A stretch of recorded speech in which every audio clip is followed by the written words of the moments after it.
Who the heck is Pep Talks? I'm not gay, but I fantasize about Marco Rubio. Pep Talks. Pep Talks. Pep Talks. Let's eradicate the Kung Flu. I'm literally coming. Pep Talks. Pep Talks. Who the heck is Pep Talk? They want our women. They want our children. Pep Talk. Sometimes no means yes. Grab them by the Pep Talk. Grab them by the Marco Rubio.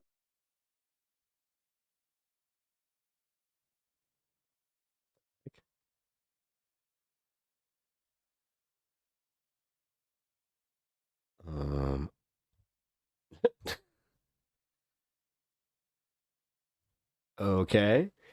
Having some technical difficulties. What the hell happened there? Oh, welcome to the show, everybody. Why did that stop? What's going on here? Who the heck is Pep Talk? My fellow Americans, it has been confirmed today from That was Talks weird. we are indeed all high on politics. We are. All right. Well, I have no idea what happened there with my intro. That was really, really weird. Just making sure that I'm not having any computer hiccups this early in the stream. I mean, come on. Let's be real here. The last few days, that could definitely be a possibility. But hey, Pinkerbell, how's it going? Welcome to the show. Appreciate you popping by today. Hope you guys had fun last night. Yesterday's show was really good. I enjoyed it. These earlier starts, they're not exactly the worst thing. Kind of gives me a little bit of wiggle room, but yeah, last night I was actually able to get a bunch of work done that I have been putting off for a while. So I now actually have, it's a little bit of peace of mind. Zombie Banana, what up? How you doing? I'm glad that you've been able to join the show again here, because I know that some people, they have been kind of, cycling through other streams and making their way back here, which I appreciate. I've seen some people popping up in chat that I haven't seen in quite some time, so that feels good. I hope you guys are enjoying the content. Hope you guys also, you know what? I'm going to be doing a kind of Q&A session, but I have questions for the audience. I want to know, and this is dangerous, but I think I'm going to put myself up for performance review because I kind of want to know what I can do better for you folks. Maybe put it out there where it's like, should I, do an extra show during the weekends? I know that the general consensus is that me taking a day off has been pretty popular, which, hey, I appreciate that. Because, yeah, my Friday shows definitely were suffering from it. I'll be honest about that. I noticed. So, I'm going to kind of do that here. Obviously, we're continuing the how many peppers did Pep pick. Today is not the drawing. I did screw up on that because, as you can see, they have not fallen yet. Once they get to this little middle place here, and they start sinking there, I'll announce it. Take day off for health is important. Take care of yourself. Yeah. I hate to say it. I was talking to my dad about this, and my pops has always kind of been like a little bit of a workaholic, which, I'm sure you all know one. And it definitely, it affected us, but now I kind of get it. Like, I do get it, because I was asking him specifically about, the harder things in his life, and my dad, I've mentioned he had cancer, and it was stage 4. He was told that he only had a few weeks to live. That was damn near 12 years ago, or 14. No, that's 14 years ago. Holy crap. But, just goes to show, second opinions are important, but he was telling me, just putting yourself headlong into your work is great, especially if you like what you do here. And I was like, yeah, well, my stream. I love my stream. He's like, that's great. He's like, but don't burn yourself out. And that was great advice. So I know you guys have kind of said the same thing, but it always hits a little differently when somebody in your life is just like that. My roomie dash friend is a workaholic. She's destroying herself with overtime and won't listen to me. That she's going to regret it. And you know what? Screw it. I'll just say it. Unimoogle.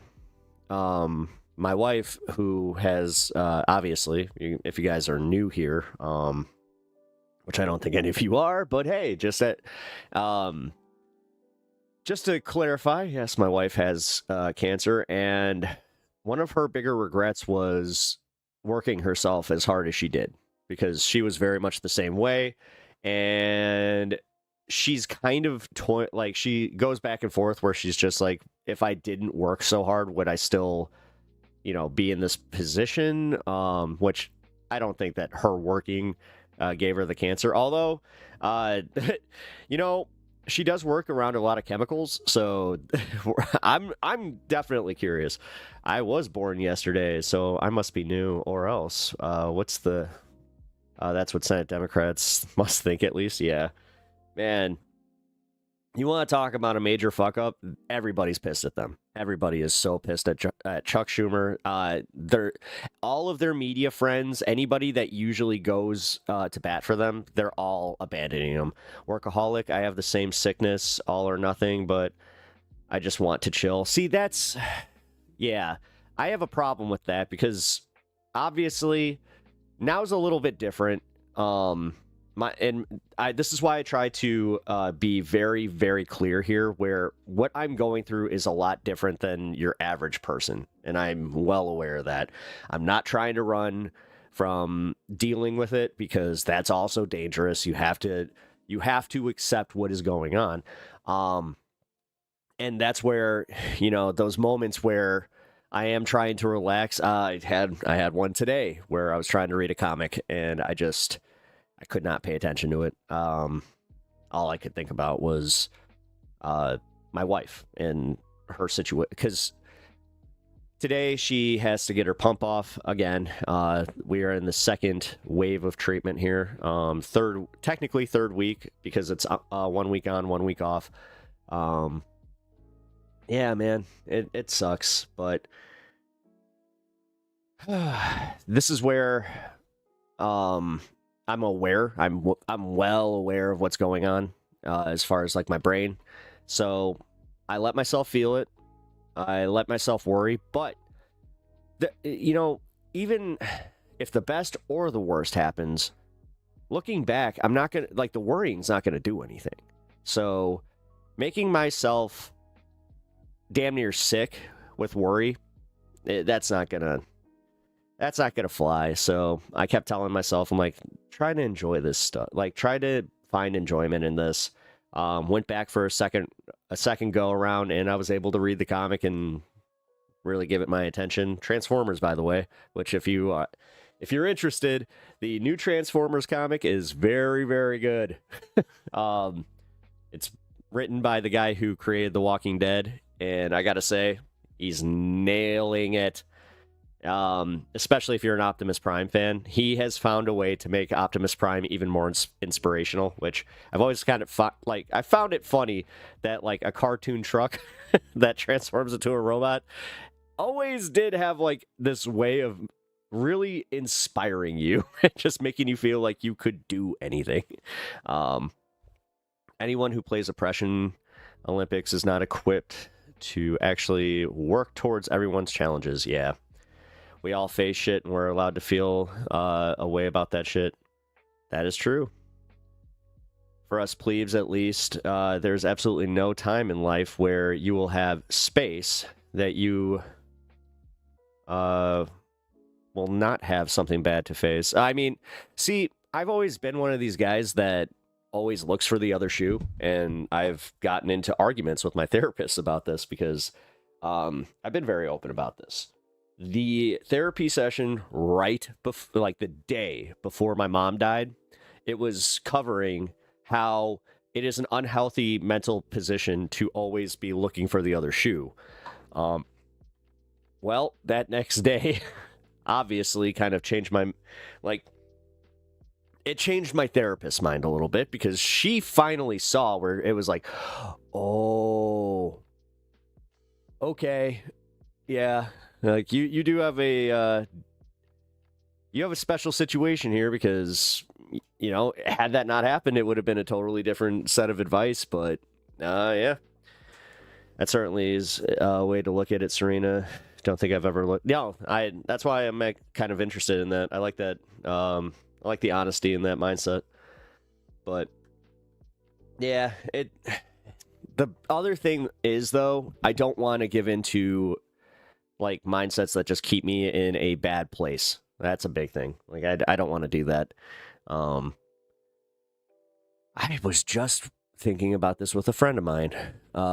So you guys saw that I had a guest on yesterday, which Serena, if you did not catch it, go back to my VOD from yesterday and watch the last half hour.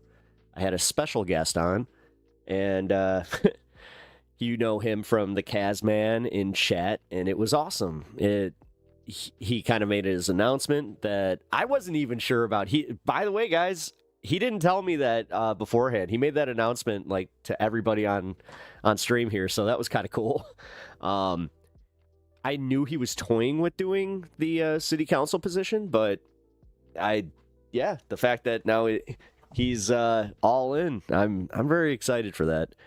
Kaz has a very good head on his shoulders. He's one of the dudes that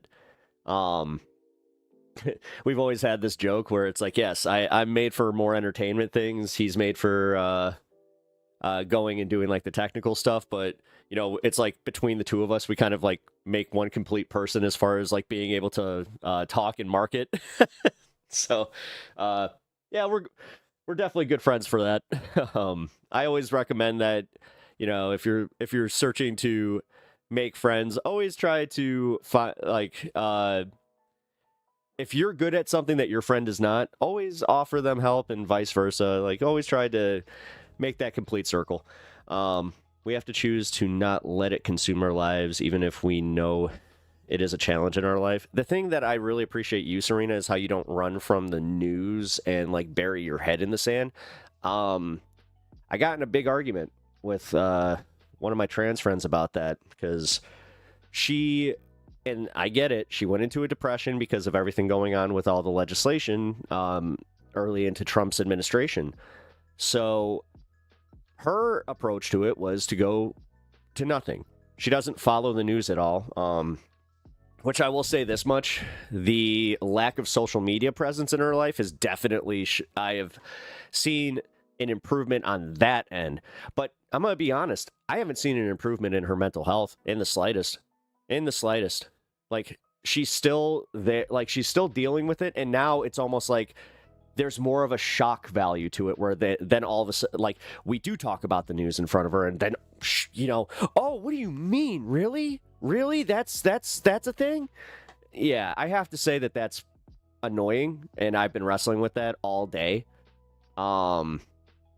Because that's no way to go about your life, especially when, and maybe I'm talking out of turn here. This is actually why, Serena, I brought you up in it, is because when you are trans in this in this world that we are living in right now, it might benefit you to kind of, I don't know, just even passively follow, like maybe keyword it and just be like, hey, so what's the deal today? Are they kind of, you know, am I getting support? Am I gonna have to be on it? Well, you know what?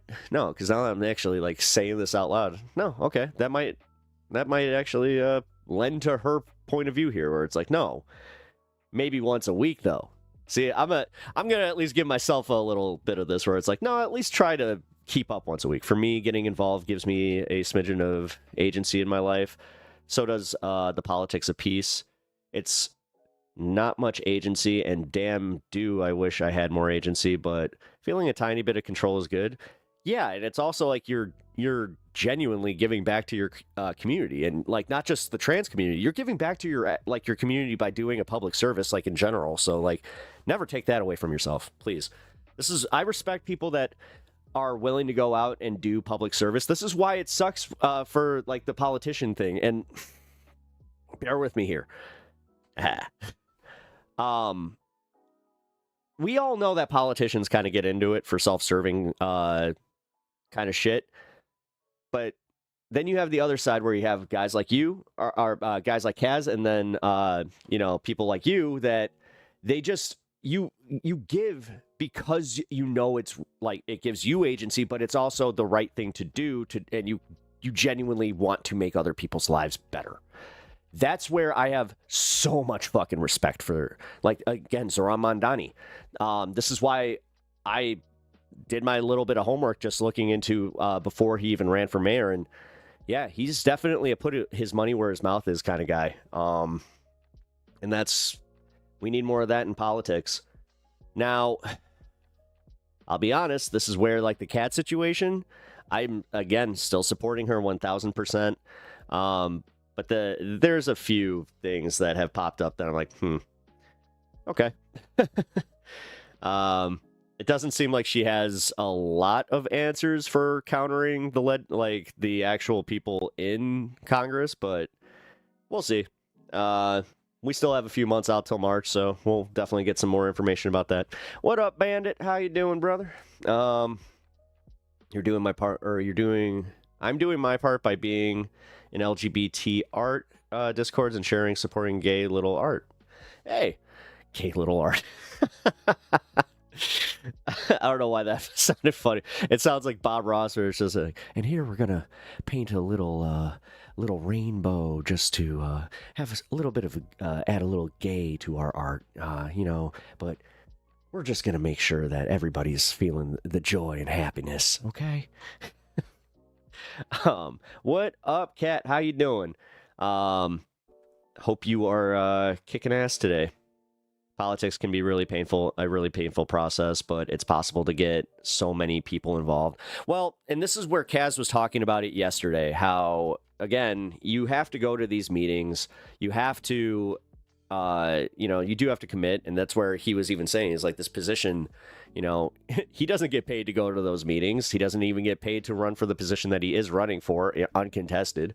I can't say where, but he is in one of the neighboring Illinois districts, and he's not only going to have a committee position, but he's also going to be on his local county board, it looks like. Going to meetings is one way to get involved. There's many others. The thing about going to meetings is it's the first step to meeting like-minded people that you never would have really necessarily been involved with.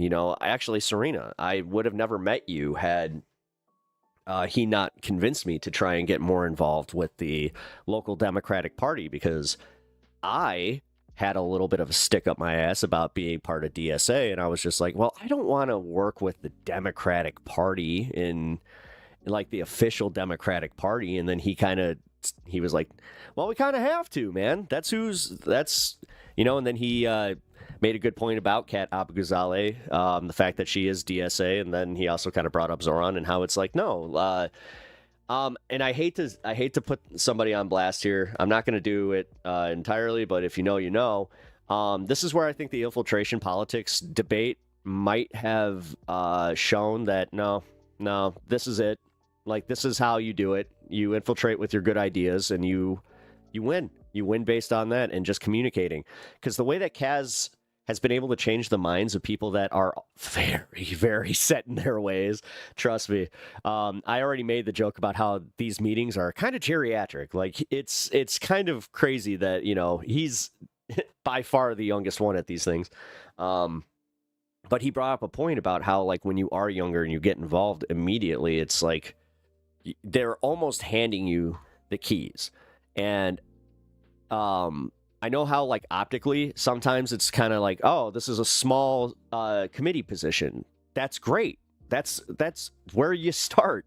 It's the same thing with being on these county boards and, like, even school boards. These are the ways that you really can institute your policies in your local communities and also gain a little bit of power and agency. So I have to say, like, I'm very inspired by that. And I'm also lucky to have a friend like him. I surround myself with some really good people, and again, I count my my lucky stars that I've only had a handful of shitheads in my life that I've ever had to cut off, but just yeah. I know that some people are going through some other personal things with their family members and MAGA, and then there's the reconciliation argument that I've been seeing a lot of like via shorts and all that kind of shit. My YouTube shorts has been a lot of that, where it's like, okay, guys, we need to be able to talk to our MAGA brethren, and we need to bring them back to Earth. It's just like, well, okay, hold on. It's like, let's go into this with at least a clear head of where we might break through. Doing the whole blanket, like, we're going to change their minds. It's like, that's not healthy. You might be very disappointed. First step was finding friend that talks about getting involved, meeting IRL with other folks is like 3, 4, 5 along the process. Well, then I guess I'm around that process then, which I kind of skipped a few steps, I guess. But I'm happy. Like, I'm happy to at least know my position in this. It's kind of weird too. After talking to him last night, on stream and off stream, I did kind of beat myself up a little bit because he even told me to stop. But I was just like, well, man, I don't know. There's times that I wish I did take life a little more seriously so I could present myself in like the way that you do, because like he has politician presentation. If you guys didn't get that, like, he really does, which is not necessarily a bad thing. Usually I would say it is, but he just knows how to talk to people, and he knows how to like make common like, this is why he's really good in like business fields and all that kind of stuff too. Like, I don't know, man. I'm good in certain ways where I can really what's the word I'm looking for? I can make people kind of let their guard down, and that's where I'm good at establishing conversations. But sometimes I have noticed that it's like, okay, maybe just in the way that I present myself, it immediately turns people off. Or it's just the fact that I probably smell like a dispensary, but that's okay too. So if you get to know people, they will give you more power. I did this in Discord servers before. I talked to people and got to know them, listened to their issues, and they gave me mod after like a week. Well, yeah, I mean, smaller scale, but totally, yeah, that's not a bad way of kind of breaking it down. But Kraftwerk once said, "We are the robots." Ugh. Oh, by the way, Starman, what up? How you doing? But yeah. I'm happy that I got involved. I'm happy that I met you, Serena, and also got to meet everybody else in kind of like the Chicago Democratic Party, because you don't really, you don't know many of your local politicians, and that's, woke me up to it, where I was like, oh, I really haven't been paying as much attention to this like the political system that I live in as much. So liberal hippie, yeah. I definitely get that a little bit. It's okay, I understand. What you gonna do? Even if meeting all these white-haired people it's a trip. It's a trip. I have definitely had to get used to how do I say this, being a little bit more fair to the white-haired crowd. Hey, you know what? If they're going to sit here calling us blue hairs and just being like, blue hairs with the transes and the birdie burrs, well, I could sit there and generalize too. This is the thing. It made me feel bad because I did realize that, a lot of these people are just, they're not being presented with these ideas in a way that isn't necessarily like antagonistic to their worldviews already. So they automatically see it as a challenge, so they're a little bit more defensive. You can say their heart are in the right place, though it'd be nice if they have more open minds. Yeah, I mean, that's the one thing that scares me is, I mentioned that one guy I talked to. It does suck when you hear one of these guys saying about Dr. Gunch, by the way. I saw that, Starman. But yeah, him talking about like younger candidates and then, well, I just kind of feel that the health care for all issue, we just need to get a Democrat in office and then we can start worrying about these types of things. It's like, oh my God, here we go. That's why when I catch myself even repeating some of that stuff, I'm just like, no, what are you doing? Starman's here to make sure that I keep myself honest, though. So I'm going to celebrate 10 minutes or 9 minutes late here.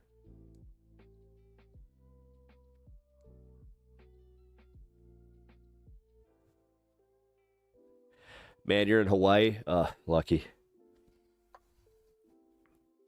I don't know how many of the meetings you might have attended in the local area. And, well, there's a bunch of candidates running for Illinois 9th that really get my dander up running as Democrats. I mean, I saw that. Is it true we have like 14 people running in the 9th now? I mean, there's only 4 people that realistically have a chance. Or am I wrong about that?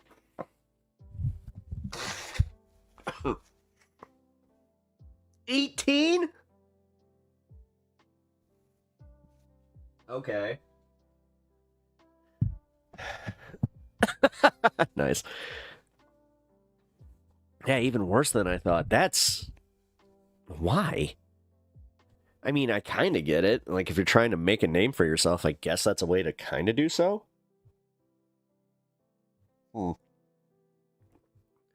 That's how many different petitions has to be passed around. Yeah.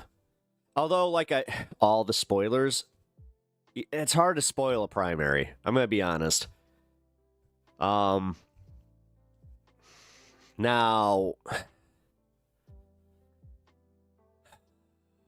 because 18 different candidates, we have 4 different ones that realistically have a shot in Daniel Biss, Kat Abou-Ghazaleh, Mike Simmons, and Lisa. I think it's Lisa. The other, the APAC one. And I only say she has a chance because she has that APAC funding. But I don't know, man. It does seem like that, like the calling out Laura Fine. Thank you. But yeah, it seems like anybody that has associations with APAC is going to automatically be put on one of like the chopping block, because that new organization that they just interviewed yesterday, we watched it on I think it was MSNBC, talking about how oh no, it was Breaking Points. But they're talking about how now that people have more awareness of who is APAC funded, it's almost like a political third rail all of a sudden, where they don't want to touch that. And they're just like, nah, we'd rather not have your funding, which I don't know. I'm taking that as a win. That tells me that public perception's kind of shifting. So that's good. You know, got to take some good news, right? I realistically think it's going to be between Kat and Dan. And Daniel Biss does not have the social media presence, but this is what like the big one. I heard that he is going to be addressing some of these meetings and also kind of addressing more of the locals. So I don't know. We'll see. I don't necessarily not like Daniel Biss. It's just there is that small part of him that has like the too politician-y vibe, you know, where Kat, like, she really would be a wrench in everything in Congress. She would make a lot of people's lives a lot harder, and I appreciate that. The right people. But I do think that it's good that she's doing these press conferences, but I hope she knows that it's like, yeah, you know, they already tried, like, I don't know what they were thinking by charging her and what they were going to accomplish with it, but it's having the complete opposite effect. He's been lacking since the governor's race on social media, kind of missed the boat there. Yeah, well, that's where I mean, like, his social media presence has been pretty much nil. Interesting, I've seen Dan out and about once myself. There was an event in McHenry that happened in August that Bish showed up for to speak at, and that you were at as well. Oh, well, I know that, like, he was outside, like, he was in Broadview, obviously, speaking out with that. The most interesting thing that he's done so far was challenging J.B. Pritzker to do more, which I was kind of surprised that it took him that long, but hey, at least he's there. Other than that, I haven't seen Bish show his face in the western sector of IL-9, though those of us in McHenry really don't matter to this election much anyway. Kat has big onion in her pocket. Well, I mean, I don't know, man. It's kind of hard to call yourself working class when you're literally a wedding ring away from being a multi-millionaire, so. Just gonna say. I think there's a reason that she has gone out of her way to make sure that you don't really talk about her associations, you know, with her boyfriend. Yes, it's public, but she ain't talking about it.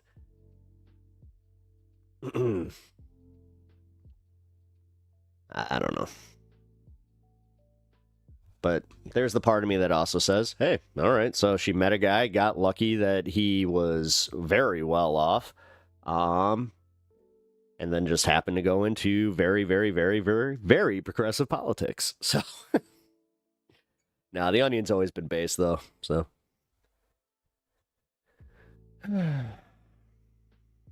Need a sugar mama. Yeah.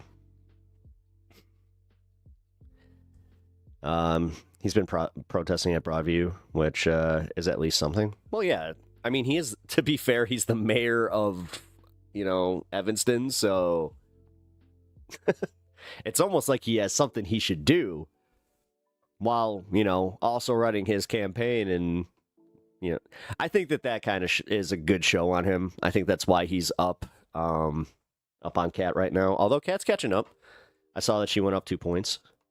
Although he went up 2 points as well, so I think it was 14-20 now, which, cool. I'm glad to see that Mike is also making some strides, but unfortunately, he just doesn't have, like, the grassroots campaign, because realistically, if I'm gonna just give my 2 cents here. I think that Mike Simmons is probably one of the best candidates, like, for the position. He's already been in the state, in a state position twice. He fights for LGBTQ rights hard. Like, he's a very good advocate for that. And overall, like, as I said, like, experience-wise, I think that he has the right connections within, like, the political space in Illinois. But we were talking about that yesterday, though, about how the Illinois State House, because of the way that we gerrymandered our state, it backfired on us a little bit. Because those southern districts, that's why they have so much representation. Like, there is equal representation in the state house. Which is, I don't know, man. I'm just kind of, I don't want to mince this shit, because realistically, my biggest thing is I do not want to be a detriment to Kat's campaign in any way. So if I have disagreements with her, I need to preface that it's, like, my personal take. Outside of that, my professional take is, no, I want Kat to win. And short of her, I'm trying to be fair here, because, like, that her walking out of that interview, I still hold, that wasn't a great look. because I was about to say her debate performance is also going to be a big one. You know, the primary debates are going to be interesting. And I have a feeling that they're going to be a little bit more cutthroat because she has such a strong media presence that, yeah, I could see Daniel Biss's campaign using specifically the Tara Palmieri thing just to show it's like, listen, like, you cannot like the questions, you could not like the person asking the questions, but when you're in politics, you're going to have to get used to that. You can't just run away when you don't like the fucking questions. You know what? Who does that? The Republicans. We're not trying, like, we can try and win in the way that the Tea Party did, but being the exact way that Mike Johnson is, that ain't gonna fly. If everybody just ate sherms, I wouldn't be the only one. Nice. Bob Dylan, interesting cat. I think every politician should eat. Well, yeah, I mean, yeah, I don't think that fixes a lot. I think that, honestly, Starman, with all due respect, I used to think that way when I was a teenager. No. It's, dude, the ayahuasca, like, myth where it's going to change you into this perfect being. Listen, I'm gonna just lump you in there with the same people that discover working out and get the endorphins and like the adrenaline rush from working out, and all of a sudden they become gym gurus where all of a sudden it's like, I work out all the time and you need to do the same and you need to focus on your health. And come on, let's not do that. If it works for you and you have fun, that's just perfect. Natch. No, but I just think back to when I was that way, because I was very much that way, where I was just like, oh, if everybody could just do a little dose here, it would change the world. And if everybody just smoked a J, it would change the world. Not necessarily. I have actually seen people become worse people after they smoke, so there's that. Now, would there be like a delay on some of the shittiness, and would it also kind of throw a wrench because they'd forget what they were doing? Sure. I hate that stuff. I absolutely hate that stuff. I tried that when I was a teenager. I hated it. Is this now going to become a Gym Bro podcast? Yeah, exactly. That's exactly what's going to happen. I did talk about my my whole getting ready routine. I'm going to make a video about that. Like, it's going to be a parody, but yeah. It's going to be a parody that is also not technically a parody because it is showing you exactly how I get ready. So, to be honest, it's not as much of a bombshell as headlines make it out to be. Make it to believe. It proves he had known the whole scheme, but his involvement is still not revealed. At least we know he lied. Yeah. Well, no. The fact that one text message came out where it's just like he spent hours with this known victim. I'm not doing this. I'm gonna just say right now, it is as big as it. No, it is as big. It's not the nothing burger. All of this is not a nothing burger. This should ruin his fucking career. This should ruin any politician's career. The fact that I'm gonna just call you out on this one, your neighborhood sheep poster. For real, it's that attitude that makes it so they just get away with this shit. You're so jaded by like just the daily grind of what we do here and all the fucking all the headlines, all the just breaking news all the time. I think that broke our brains a little bit because, like, I caught myself doing that a little where I was just like, is this as big of a deal? And then I'm like, yes, it is a fucking big deal. What are we talking about? No, this is huge. This is absolutely huge. And this should continue to scare the shit out of these people. They should not get this close to escaping accountability. Do you understand that's where we're at? You understand that we have heard so much of this, and they have done that. They've thrown throwing something in this where it's just like, oh, look, financial crisis, tariffs, oh,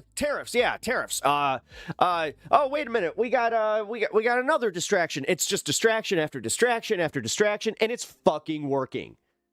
Government shuts down, we forget about it. Day one, the government is about to open up, we get this shit. But then, on the internet immediately, we get people that should be alarmed by this going, this is a kind of a nothing burger. Fuck off. Then just say you don't care anymore and just say that he got away with it. I don't want to fucking play these games. You remind me of John Oliver wanting to hit the "we got him" button during the 45 administration. Yep. Yeah. We got him. Oh, did you? Oh, did you? Michelle Carey, the trees. Yes, the trees. Those special trees. Speaking of special trees, I did my harvest for my outdoor. I am on day 2 of clipping this motherfucker. I am kind of tired of it. I really am. It sucks. It's the one thing that I'm just like, I don't want to do this anymore. And I was, wait, you know what? I'm going to do this with you guys here. I was initially against looking up one of these things, but, blood trimmer. Haha, here it is. Man, that is way expensive.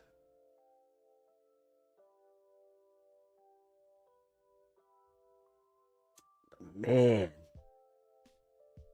Yeah, look at this. Alright. Is there any compromising information on this? Nope.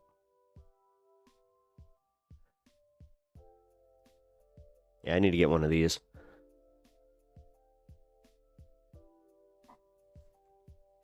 It's always the curing impatience that kills me. I don't care about that. I'm curing in my garage right now, and it's like 30-something degrees. Definitely gonna lose some terpene goodness from that, but it's okay. Did you see that? $140 for this thing, though. That's a bit much. Yeah, they're okay. Really? They're just okay? Like, they don't do a really good job? Man, I just don't want to sit there clipping these things all frickin' day, and I did screw up. The big screw up came from the fact that I was like, I have never done just a dry trim where it's like, you just let them hang. You literally just chop off the branches and hang them. No, if I'm going to say, like, if I'm going to give my advice on this one, always make sure that you trim the buds before you hang. I really wish I would have done that. Really depends on the buds. Yeah, I guess it does. Some it works great. I wonder if it gets gummy real fast. That's kind of that's what I'm wondering, because obviously that happens, especially if you have some, decent stuff, which I do. The Kush region of the mountains is where mine came from. Depending on humidity factor, it was 50% humidity. It'll be fine. I cured them at 47% humidity. There was a few days that they had over 70, where I was like, "Oh, open the tent! What am I doing?" That was bad.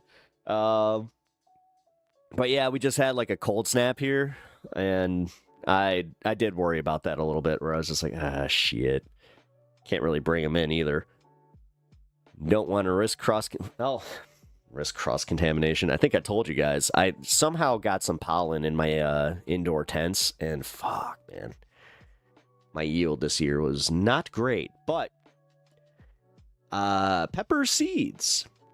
I'm looking into how that could be a thing, because I can tell you right now, I have enough to do a little bit there. Emerald Triangle use to brew some fire back in the day. I don't even know what that is. You know what? I'm gonna keep this up because I need that. I mean, it's got a 5-star review with 18 reviews. Okay. Let's not get too excited about that. Callie. Oh, the Emerald Triangle. Yeah. Yeah, I miss back in the day where you could ask, is it Diesel? Is it Trainwreck? Is it, Widow? And you could always kind of just, or is it Kush? And you could just go back from those and it was, derived from those. But now we're all over the fucking place.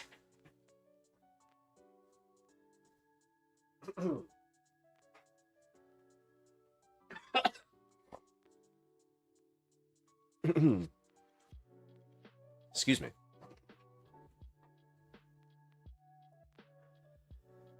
It will steam itself if not proper airflow. Yeah, I know. No, I screwed up. Now everyone lies. Oh, yeah. I can tell. I can always tell when it's not what they're saying it is, or if it was from, like, the family that it was. I miss Trainwreck, just straight Trainwreck. I think that one might have gone the way of, like, original Blueberry and, like, Maui Wowie even, where it's just so rare. Maui's one of them that they've been lying about. You can totally tell it's not the original strain. The original strain was it was crazy, man. I remember the first time I had that.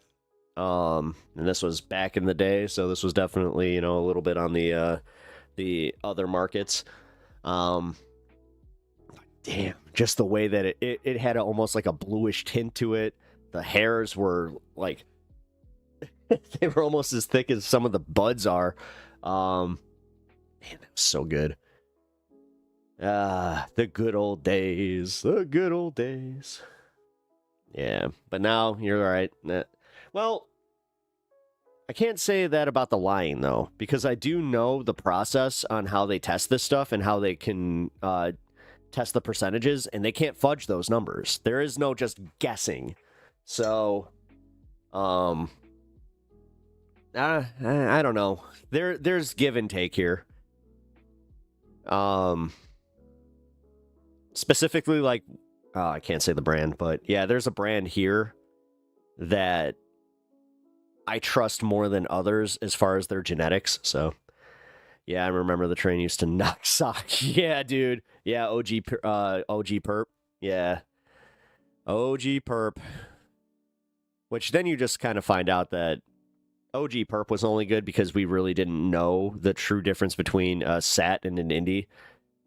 So, I think that's when we started to learn, where it's just like, holy shit. Although, did you know that because of the way that Purple Haze is harvested, that if you wait even a day too late, it could turn into just straight CBD? What up, Bryant? How you doing, bro? I meant to hit you up on Discord yesterday. I did finally get my schedule all worked out, so I'll have some time this weekend to hit some games with you. Once grew about, wait, 80? Really? What'd you use to trim? See, that's where I'm having a problem. Like, yeah. I actually made this joke. Had you told Teenage Pep that, he'd have the problem that he has too much, he would have been like, what? That's crazy. That's awesome. Now I'm kind of like, oh, I don't know what to do. I know that I'm going to be doing a baking party. That's going to be cool. I'm here in Iowa, so they're starting to get less litigation aggressive. Oh, really? Oh, that sucks. Yeah, you're in the neighboring... I have this awesome shirt that I should wear this on stream sometime. It's Get High with a Little Help from My Friends, and it's the state of Illinois passing to Wisconsin, Iowa, and Indiana.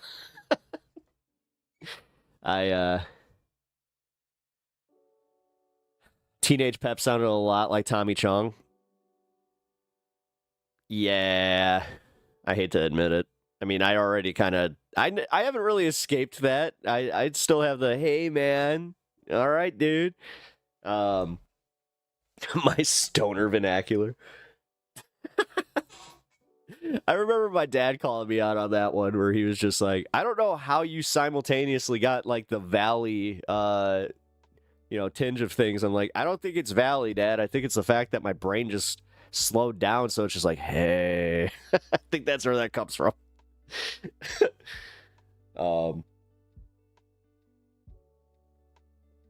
Teenage Pep was I was so many different levels of a dipshit.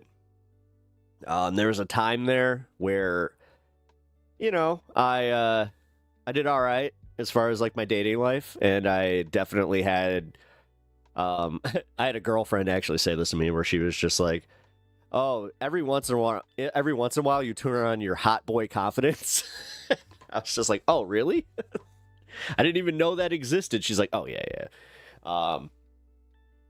So yeah, I missed that. And then I also had the try too hard. I tried so hard and just to be cool, and dude, I admit it, man. Like I rode that poser line where I would be a poser for a little bit, but then I would, actually get into whatever the hell I was doing, and then all of a sudden it was just like, hey. But my luck was always like skating, for instance. I got good at skating right when it got unpopular. So that was kind of funny. Started closing down all the skate parks. I was just like, damn it. You seen Tommy Chong burning Donnie? Oh yeah. No, one of my that interview where they just straight up asked like, "Would you vote?" He's like, "No." What are you talking about, man? Yeah. And I like how he even said, he's like, yeah, his policies would benefit me, but he's horrible. He's horrible for people. Yeah, Chong is still based. Good to know, too. I was a little worried about that. Had he said something else, I would have been like, no! I posted a political comic I came across that shows Lady Liberty overfed on capitalism, and a man is begging for a little socialism. Nice. What up, Holden? How you doing? Welcome to the show. Also, Mitchell, I think that I got you there. And did I miss anybody? Hermit? Yeah, welcome to the show, guys. You know what to do. Hit the like button if you haven't already. Yeah, pushes the stream out there, does that thing. You know how it goes.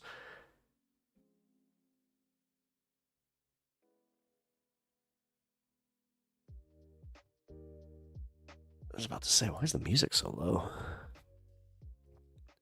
Is the music low on your end, guys? Because I had to toy with my audio settings, which I forgot to do on stream yesterday, so sorry for the scuffed audio.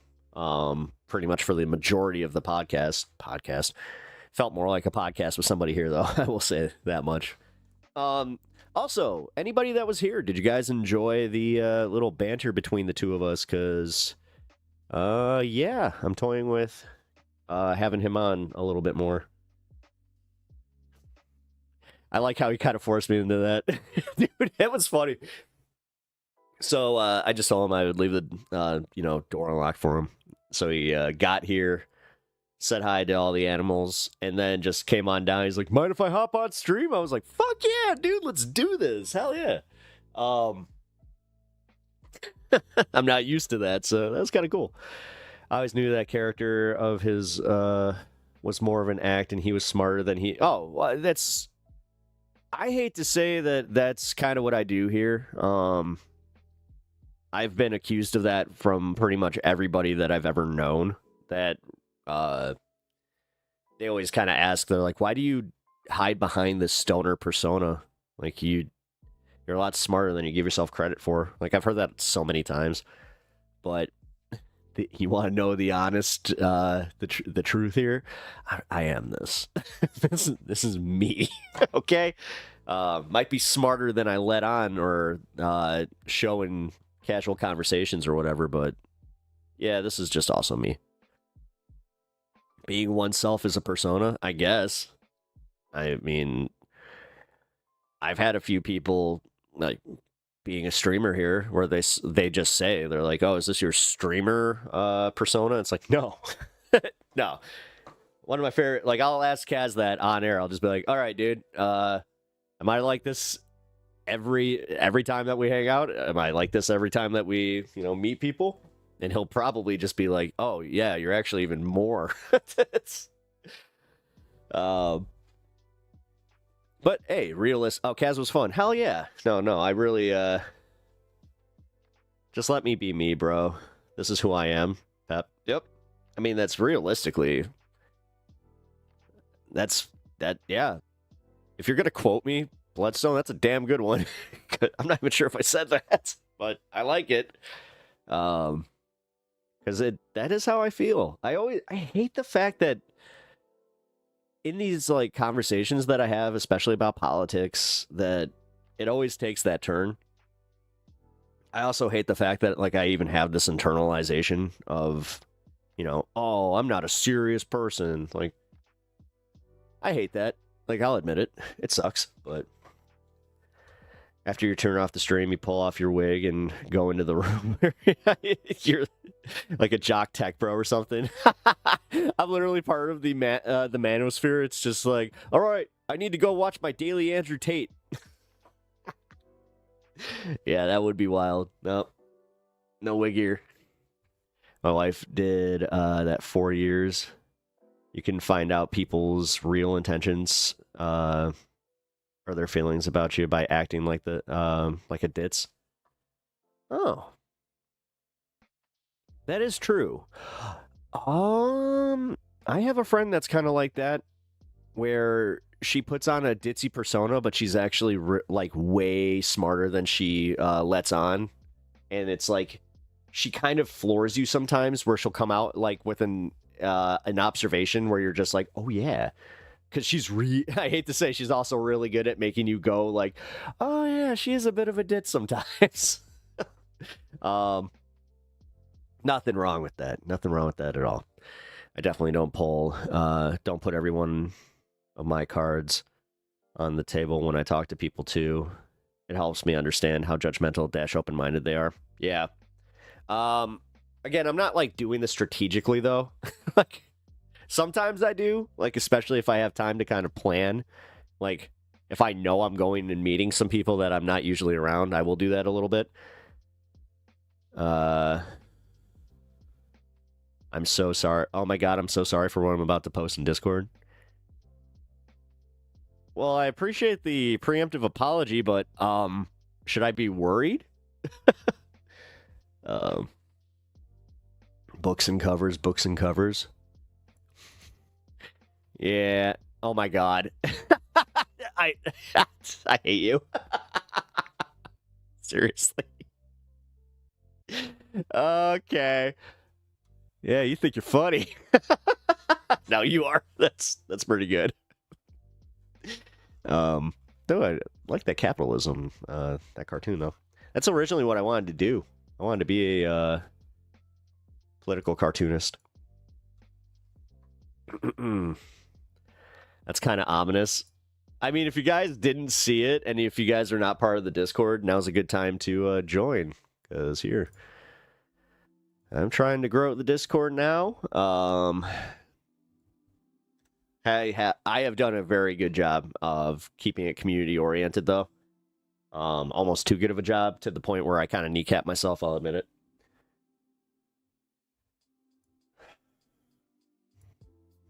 Because I straight up shut down the Discord for a minute. Like, just as far as inviting people, because we had... Oh, I can talk about this now. Give me 1 second. So, in the Discord, we had a DGGer come in. And initially, they were really good at infiltrating the community because they acted like they were, arguing in good faith, and every time they did try to debate, they never took it too far. But one of our mods noticed some of like what they were doing and some of like the leading questions that they were asking, and they shut it down immediately. They banned him, and then they locked down the Discord because she just said. She's like, no, this is the way that that like the DGG community, it's like a preemptive thing where they'll go into these other leftist communities and then they'll gather a whole bunch of stuff, screenshot a whole bunch of stuff, and then that's how they do the Reddit smear campaigns, which, again, I'm convinced that anybody that's part of DGG at this point is Destiny's gaming group or whatever the fuck. I don't know. I just know it stands for Destiny's shitheads. The shitheads that still love Destiny enough to that they view him as like the Lord and Savior, and they will do anything to get behind, you know, protecting their leader or their mentor or whatever the fuck.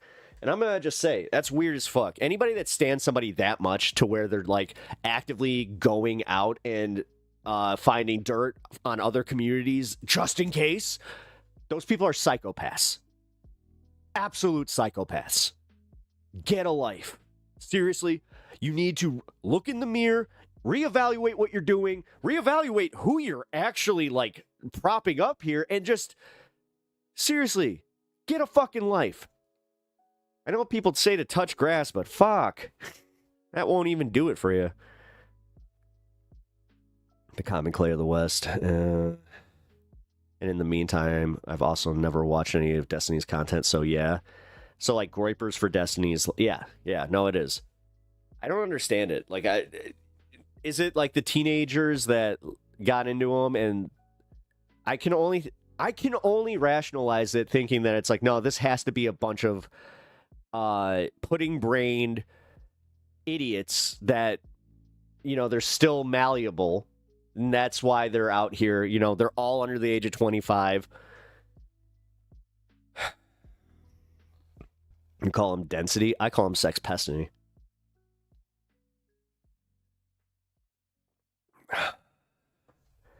Like George McFly trying to propose in that dinner. You're my density. I mean, destiny.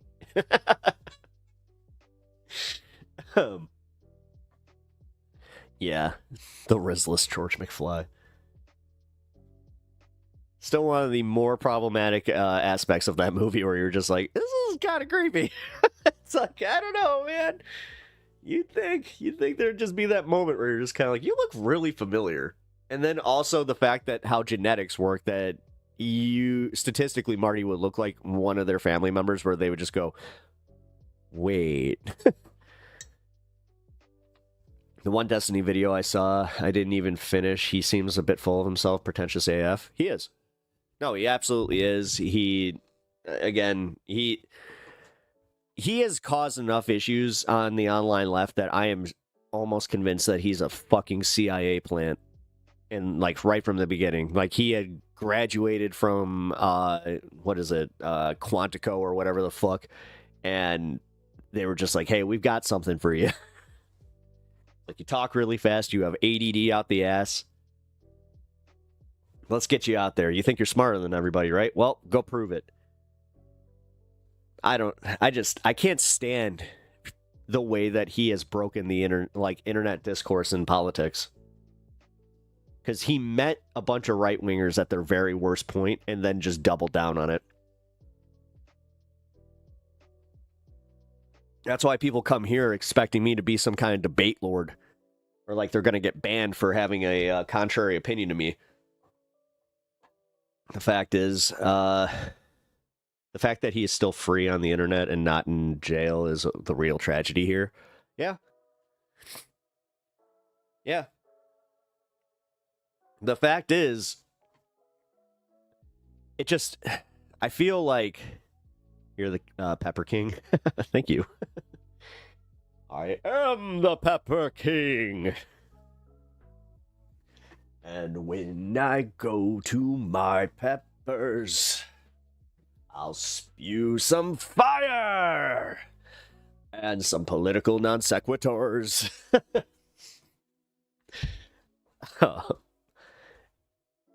Batman getting away with it again. Well, yeah, but this one kind of disproves the whole, like, it's always the right wing that does it. It's like, no, this definitely was How much do we have to donate to get you to eat a ghost pepper on stream? That one. Well, these aren't ghost peppers. These are like the hottest of hot peppers, though. If you want me to eat one of like the deepest red ones in this jar when I do the drawing, it's gonna be a special dono. I think if we can get to a hundo on that one alone, I'll eat one. I gotta do these dishes before wifey gets off, so I won't be able to type, but I'm listening. Cool. No, I always like being the dish buddy.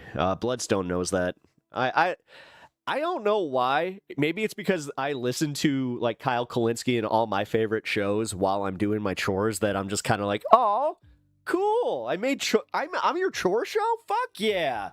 That's an honor. Hell yeah. Such a weird thing to just be like, fuck yeah, dude. You do those chores. You rock that shit. I do mean it, though. Get them chores done. Don't do what I do, where you get halfway done with your chore, though, and you're just like, I don't want to do the harder part. Okay, so you know what I don't like doing? Cleaning baseboards. Cleaning baseboards sucks. It's like my least favorite thing that I have to do. Just put Peppa on the fridge and chore away. I mean, it is still cool. I mean, I'm always gonna consider myself the #1 show on YouTube watched on fridges. That was so cool. Like, I still have I did take a screenshot of that where I was looking at my analytics and it was showing me like something like 60% of people watch me on their TV, which is awesome. I'm not gonna lie. Look, Mom, I'm on TV. And then, yeah, the rest of them was mobile. And then I had like 2% was people watching me on smart like devices like fridges. When I saw that, I was like, wait a minute. And then I could just point to Bloodstone and just be like, wait, you mentioned that you were watching this on a fridge. I think that it actually picked you up on that. So that was cool.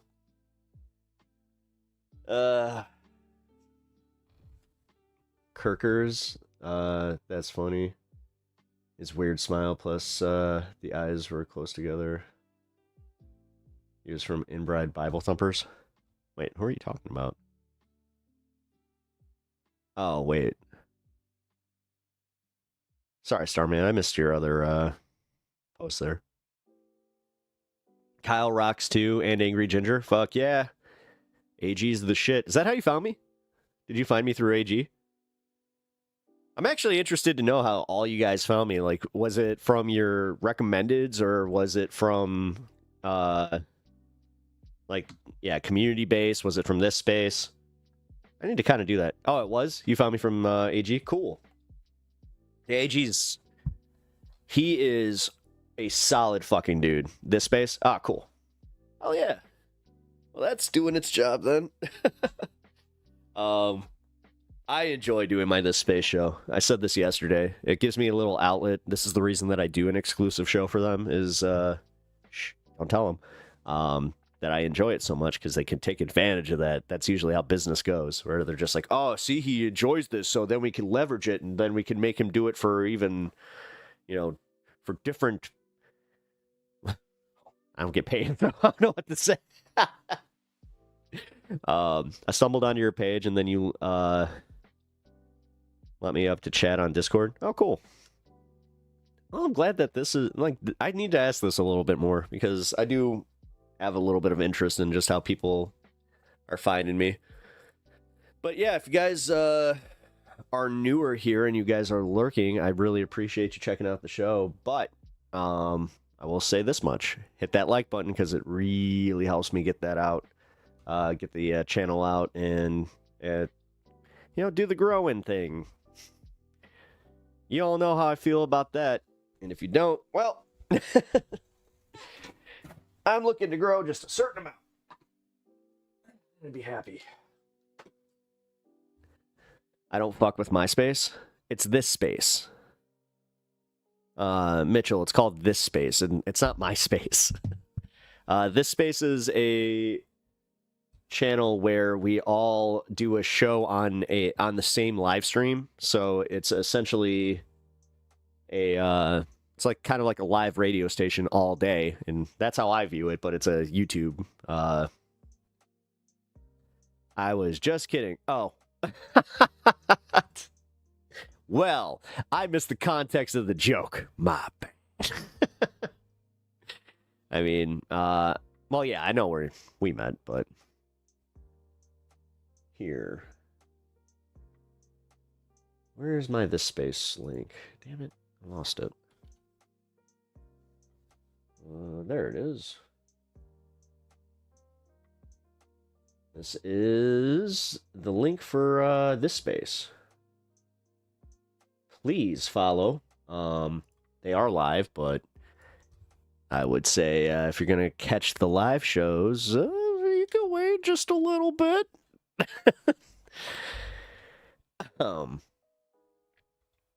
No, I like, as I said, I like doing a different format show there. Gives me a little bit of freedom to do something different than here. You know? And that little bit, the fact that it's called propaganda too. I did do that just in case. I hope you guys understand that it's like, for some reason, YouTube was just kind of like, hey, we don't really like the name of your show. It's insinuating something, or because I did have to play around with TOS on that one. I hope you guys know that I'm riding that thin line. That just in case, then I could rebrand. So, if you guys ever notice that High on Politics has become propaganda, you know what's up. Pep only wants to smoke on some of his extended universe properties. Well, I'll say this much. I know you're joking here, but I will also say that's why I've been doing a little bit of this scaredy bear as opposed to doing my on the hour every hour, because I was editing and I kind of realized that because I got a stronger strain, it kind of affected me. And yeah, I'm not looking to do that. I'm looking to make some really entertaining content and also engaging content. It's kind of hard to be engaging when your brain doesn't really allow you to engage fully. So I always kind of had a thing where if I did get to that point, and this was before I even started stream, like it was just in my everyday life, where if I started feeling like a fog, you gotta stop. Man, we're gonna talk about this Epstein stuff though. I'm already 13 minutes past the hour, but I really appreciate you guys stopping by today and hanging. One request from everybody here. If you have not already followed me over on Twitch, please do so. I'm gonna be a little vague here, which is weird for me because I can't really go into the details. But this is something that I hope you guys, if for some reason my show does not pop up, you can always go check on Twitch. So, that's what I will say. And the only reason that I am getting a little cryptic about it is just because I've seen some other creators kind of going through some stuff where I'm like, all right, I'll be careful. I just realized that the pepper hat fell down again. Maybe not the best place for this, considering that, you know what, it's not. There we go. It's hanging on the door. Ugh. Kind of feel like that's not, because, yeah, don't forget. Just realized that I was starting to forget when we hit that hundo. I love this. I love that I was able to do that. But yeah, the pepper hat. Pepper hat is still around. If you guys want to, now, can I make one request? If you guys are gonna donate to the show, and you want the pepper hat, try to do it while I'm covering something very serious, because that's a little funnier for me. Awesome show, bro. Stay strong and smoke more. Well, smoke more. Listen, I'm edging 40 here, man. I'm happy to smoke as much as I do already. I'm not trying to smoke more. realistically, I'm not running. You know, I've always had that joke. Actually, it was really funny. My buddy, he's got a 21-year-old nephew that still can't believe that. Like, I met my buddy's sister, God, 2 years before that kid was born. So it's like, whoa. But yeah, it was really weird for this kid. He busts out this, it was kind of like the dabs. And dude, I took one rip of that and I looked at him. I'm like, what are you guys running from? What are you running from? This is too much. I'm like, I turned into an unk right there. Where I was like, no. Usually I'm not, I don't really think there's anything too strong, but still rolling B's. Hey, there's nothing wrong with that. Although I'll be honest, I don't like blunt papers. I don't like the taste of them. I never have. I don't like the taste of cigars in the slightest. Now, rice paper, and smoking some, I call them Jimmy J's. Yeah, I like those. Those are that's my go-to is the Jimmy J's and the Bingers. I love a good Binger. Permanent marker. Yeah, I just had that one recently. Yeah, and I could see it put you to sleep. Why are you running? Why are you running? Just, I swear to God. I mean, have you had that where you like smoked something and you're just like, no, too much. Like, obviously you could handle it, but for me to like do this show, actually, yeah. See, that's what I have to be careful of. Because like I said, I did have a situation where I got a new strain and it totally knocked out. It fucked me up. Just way too much. It railroaded the show. I was not in a good headspace. Yeah. Not looking to do that. Oh, Scaredy Bear was almost dead. Oh, I think I got a charger. Not that fluffy, tasty, flavored. Yeah, I don't know. It's the, it's like the after effect. There is something to it where it almost hits like a cigarette, and I don't like that. Which, it might have something to do with the fact that it's still a tobacco leaf. At least the ones that I was using.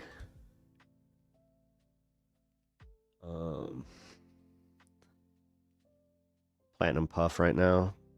Ooh, really? I don't even know what strain I have right now. I know what trees I got, or is like the flowers, but anyway, I'm kind of stunlocking here. Let's get to this Epstein stuff because there's so much to get to. All right. Let's just start with some of the mainstream media coverage, and we'll go from there. Because I have 1, 2, 3, 4, 5, 6. I have 6 different tabs to go through, all on this one story. So let's see. Just in case I'm actually going to record this one. All right, so the Epstein stuff is not going away, despite the fact that they keep trying as hard as they do, which I just did go through a little diatribe about how I'm a little worried that they are making ground and making people forget about it, because some of the more normie people in my life have kind of gone like, oh, are we still talking about this? It's like, oh, God. Now it's like they're doing exactly what Trump wants with that one. But there was a huge drop today, and despite the fact that you have some even on the left kind of going like, this isn't as big as everybody was saying it is, this doesn't prove that Donald Trump was part of the list, which, again, we're still on that one. It's like, just release the list. I don't care if he's on it. I don't, but he's hiding something. He's doing this for reasons that are not beneficial to anybody in the United States besides like one or two people that deserve to be put away. So, let's not mince words on this one. He's protecting pedos, plain and simple. And this whole text exchange kind of proves it. This is CNN Breaking News. All right, we do have breaking news in the Jeffrey Epstein investigation. Democrats on the House Oversight Committee, minutes ago, literally, releasing emails that they say were written by Jeffrey Epstein that explicitly, specifically mention Donald Trump by name and in context that we really haven't heard before. Let's get right to Caitlin Collins, who's got this reporting. Caitlin, what are you learning?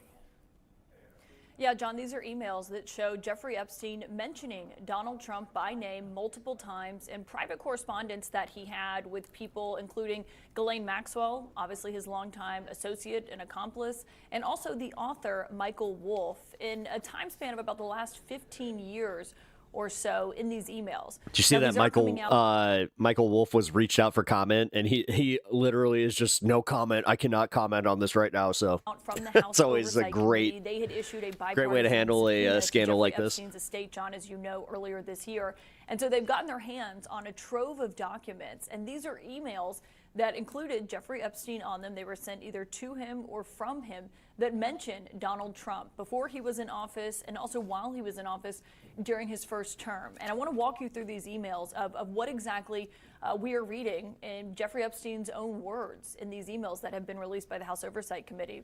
And in one of them, Jeffrey Epstein says, and I should note, Trump did not send or receive any of these messages. He's not a party to these emails, John, but these are emails from Jeffrey Epstein to Ghislaine Maxwell. This is one from April 2nd, 2011, and in this email, Jeffrey Epstein writes to Ghislaine Maxwell and says, quote, "I want you to realize that the dog that hasn't barked is Trump. There's a name that's redacted, which the House Oversight Committee has said is a victim of Jeffrey Epstein's. Obviously, we have not been able to independently confirm that because her name is redacted." Oh, yeah. If the red-pilled farmers actually realize it's their daughters that are getting pimped for the people they vote for. Oh, absolutely. From this email. But they say they're missing all of that. Spent hours at my house with him. He has never once been mentioned. Police chief, etc. I'm 75% there. Ghislaine Maxwell responds to that email, John, and says, quote, "I have been thinking about that."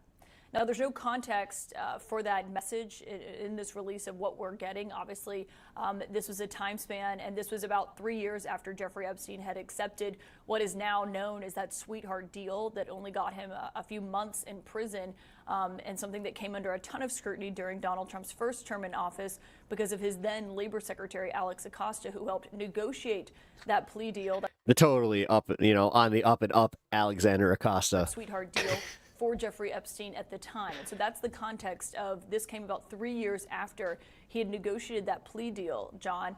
And there's also other emails that have been released by the committee this morning, including between Jeffrey Epstein and Michael Wolff. People will remember Michael Wolff, of course, the author who wrote a book on the inner workings of Trump's West Wing back in 2018 during his first term. He is someone who has talked at length about his own correspondence with Jeffrey Epstein, published audio recordings of those conversations between the two of them. And in another email, and this seems to be a reference to Donald Trump saying that he kicked Jeffrey Epstein out of his Mar-a-Lago club, and Jeffrey Epstein writes to Michael Wolff and says, quote, "Trump said he asked me to resign." And he adds, John, "Never a member ever." Of course, he knew about the girls as he asked Ghislaine to. Ooh. Dude, okay. This adds a layer too that nobody's mentioning, that it is like this was after the whole falling out part. So this is him literally saying like, hey, you know what? All right, he wants to play those games, then he might want to remember some of the shady shit that he's done that we have some evidence on. I mean, does he want to play this game? Like, does he? Oh, damn it. To stop. Now, again, we don't have the context of this email, but John, that comes as in recent months, we've heard President Trump himself and the White House say that Jeffrey Epstein was kicked out of Mar-a-Lago for being a creep, and Trump himself told reporters on Air Force One that he was trying to poach women, he and Ghislaine Maxwell, from the Mar-a-Lago spa, and that was why they had such a... Just got a text from Cat's campaign. Let's see. All right. Today, I showed up in court for my arraignment and pleaded not guilty to the trumped-up, politically motivated charges against me 2 weeks ago. 5 others and I were charged by Donald Trump and the federal government for exercising our First Amendment rights near ICE's Broadview Processing Center. The indictment was scary, but showed up to court to face these baseless charges makes these attacks feel even more real. Because I will keep standing up because ICE continues to harass our communities and detain our neighbors. We know this is wrong, and we need to use our constitutionally protected rights to stop it. More now than ever, we need to stand up against authoritarianism and speak out in favor of free speech. I won't stop fighting, but I need your help to mount this enormous legal fight. Please, can you join our team and contribute $9? That's a little bit different than the $2 standard donation they ask for. Falling out and why he ultimately asked Jeffrey Candid lithograph. Damn, I'm 90 minutes late. It's okay. Epstein to leave the Mar-a-Lago club. Now, there's also a third email in here, John, and this is, again, in regards to Jeffrey Epstein and Michael Wolff. And Michael Wolff emails Jeffrey Epstein, and this is back in December 15th, 2015, so the height of the 2016 campaign, just to put that in perspective for you. And it was the day of a CNN Republican primary debate. And Michael Wolff says, quote, "I hear that CNN is planning to ask Trump tonight about his relationship with you, either on air or in a scrum afterwards." And Epstein wrote, "If we were able to craft an answer for him, what do you think it should be?" Michael Wolff responded at length, John. I'll summarize it, but he said in regards to Trump, "I think you should let him hang himself. If he says he hasn't been on the plane or to the House, then that gives you a valuable PR and political currency. You can hang him in a way that potentially generates a positive benefit for you, or if it really looks like he could win, you could save him generating a debt." Now, I'll note, John, we looked at the transcript of that CNN debate from December 2015. There's no mention of Jeffrey Epstein in there. And of course, as I mentioned, Donald Trump himself is not a party to these emails. But what this shows is Jeffrey Epstein mentioning Donald Trump by name multiple times at a moment here in Washington when their relationship has come under incredibly intense scrutiny, John. Caitlin, as you mentioned multiple times, we just don't have the context surrounding any of these emails. But that first email you read, the language absolutely jumps out to me. This is April 2nd, 2011. Epstein writes to Ghislaine Maxwell, "I want you to realize the dog that hasn't barked is Trump, blank." And blank here is one of the alleged victims of Jeffrey Epstein. A victim spent hours at my house with him being Trump. He has never once been mentioned. Now, again, I'm 70%, 75% there. Don't have the context surrounding that, Caitlin, but this kind of language from Jeffrey Epstein himself. God damn, dude, just listening to his tone. Listen to the way he's kind of trying to be like, well, yeah, this is interesting because, you know, it's kind of like he's being very vague about it. So we can't really take him at his word, right? How often has Donald Trump, what has Donald Trump said about contact he may have had or time he may have allegedly spent with some of Epstein's alleged victims? Yeah, and John, just to be clear, the woman, the person whose name is redacted here was redacted by the House Oversight Committee before they put this out. That has been a huge point of focus as people have demanded the release of these documents, is to be able to protect the survivors and the victims. We have not been able to independently verify who this person is. The committee is the one doing the redacting here. But obviously he is referencing someone who Jeffrey Epstein says in this email from 2011 that spent time with Donald Trump at his house. And so we've asked the White House for comment on this morning. Obviously, these are emails that predate his time in office this term. They span about 15 years, this correspondence that's being released.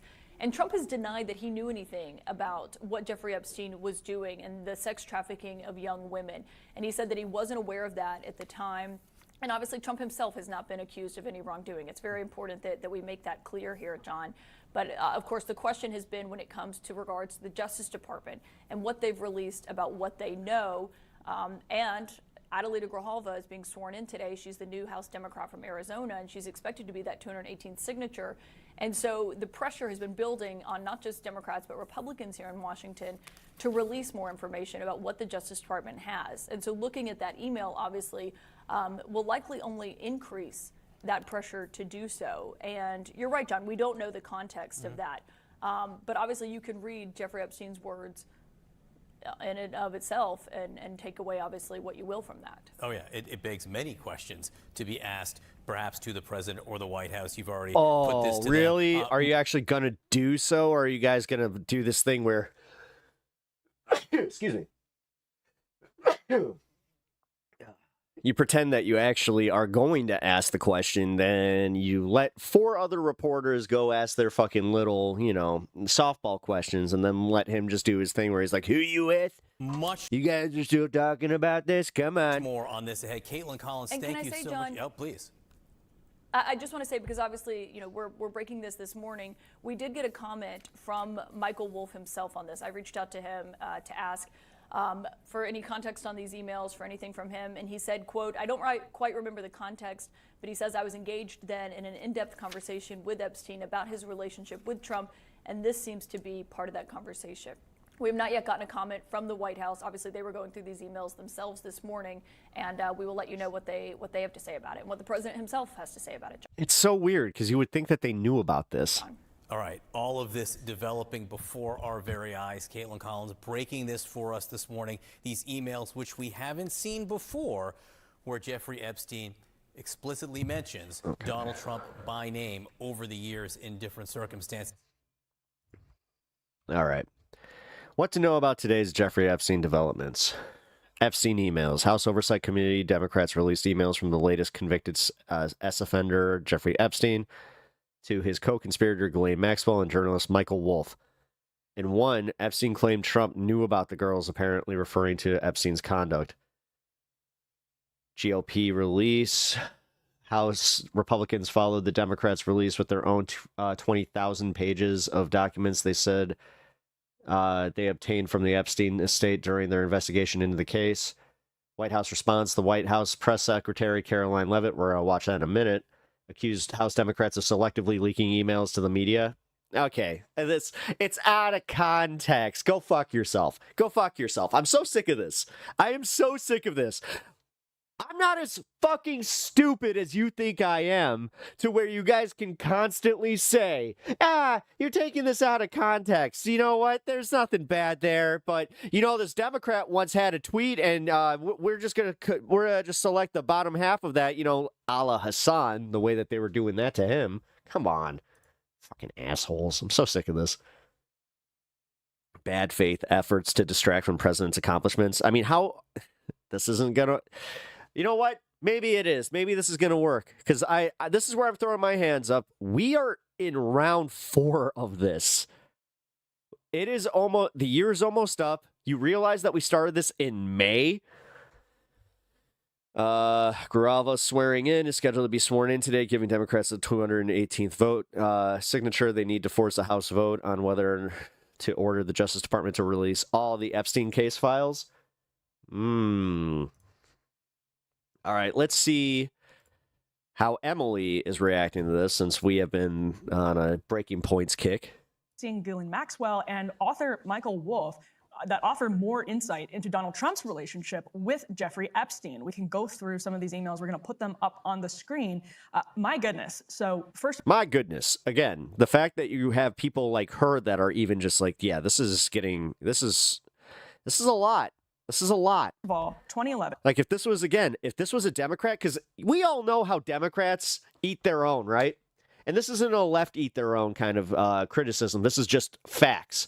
Where, look at the way they handled, what's his face back in the day? Oh my God, he was the dude from SNL. But, yeah, Al Franken.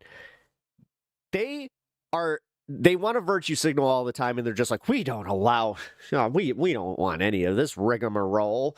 But then simultaneously make feckless fucking cases for this type of shit where they cannot muster outrage for people to genuinely give a shit. It's almost like you can read their energy, and it's almost like it's all disingenuous, where only a few people genuinely care about this shit.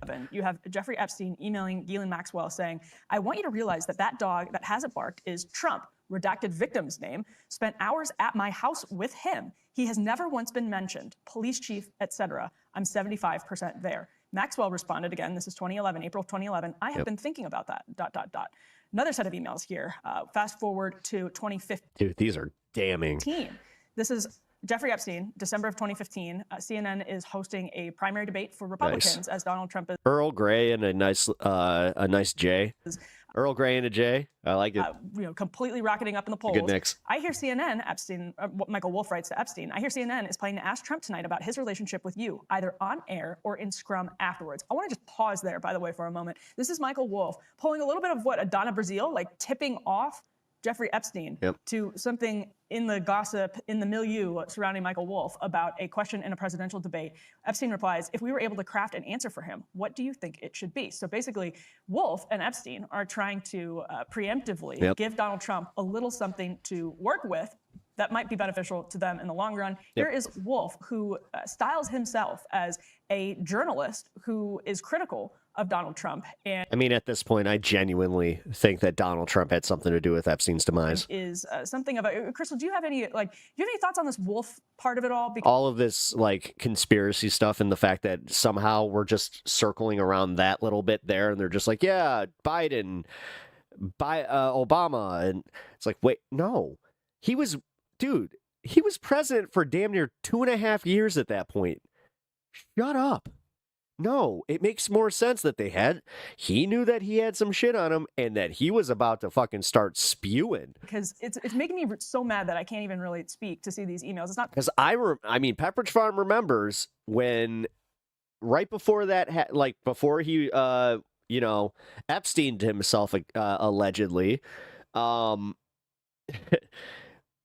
Epstein was out there saying how it's just like, oh, I'm going to appeal this. He lost his appeal. And then he kind of insinuated like, oh, okay, well, if I lose this, then I got some stuff that I want to say. Not surprising in any way whatsoever, but to see how involved he was and then to watch him try to claim the moral high ground as like an Instagram, TikTok celebrity is deeply, deeply irritating. Well, I think you see. Yeah. And you should be fucking mad about that because these are the people that you caucus with, Emily. And I hope that you, Crystal, remind her of that. A window into his. You need to get better. Like, I get that you have to work with these people, but occasionally, can you hold their feet to the fire and just be like, how are you defending this? How do you guys consistently mince your thoughts to just kind of negate the fact that these people are horrible people, and then you just bring it back to, well, I like their tax policies. His methods in particular, where, I mean, this is part of how he in the first Trump White House apparently was a fixture, like just hanging out there all the time. Right. And clearly he gives people the sense of like, I'm on your side, I'm giving you advice, like we're in this thing together. And then that's how he ingratiates himself to wealthy, powerful, or in the case of, Jeffrey Epstein, wealthy, powerful, and notorious people, and is able to write about it. And Michael Wolff has been, out there talking about, hey, I've seen pictures of Donald Trump with girls of uncertain age. Here's what Epstein told me about Trump. Oh, we're gonna watch another video from one of our new favorite channels, by the way, Channel 100 with Evie. The right's vile obsession with beauty queens explained. That's coming up soon. He also claimed that Epstein had a lot of insider knowledge into Trump's first administration, so still had a lot of connectivity there.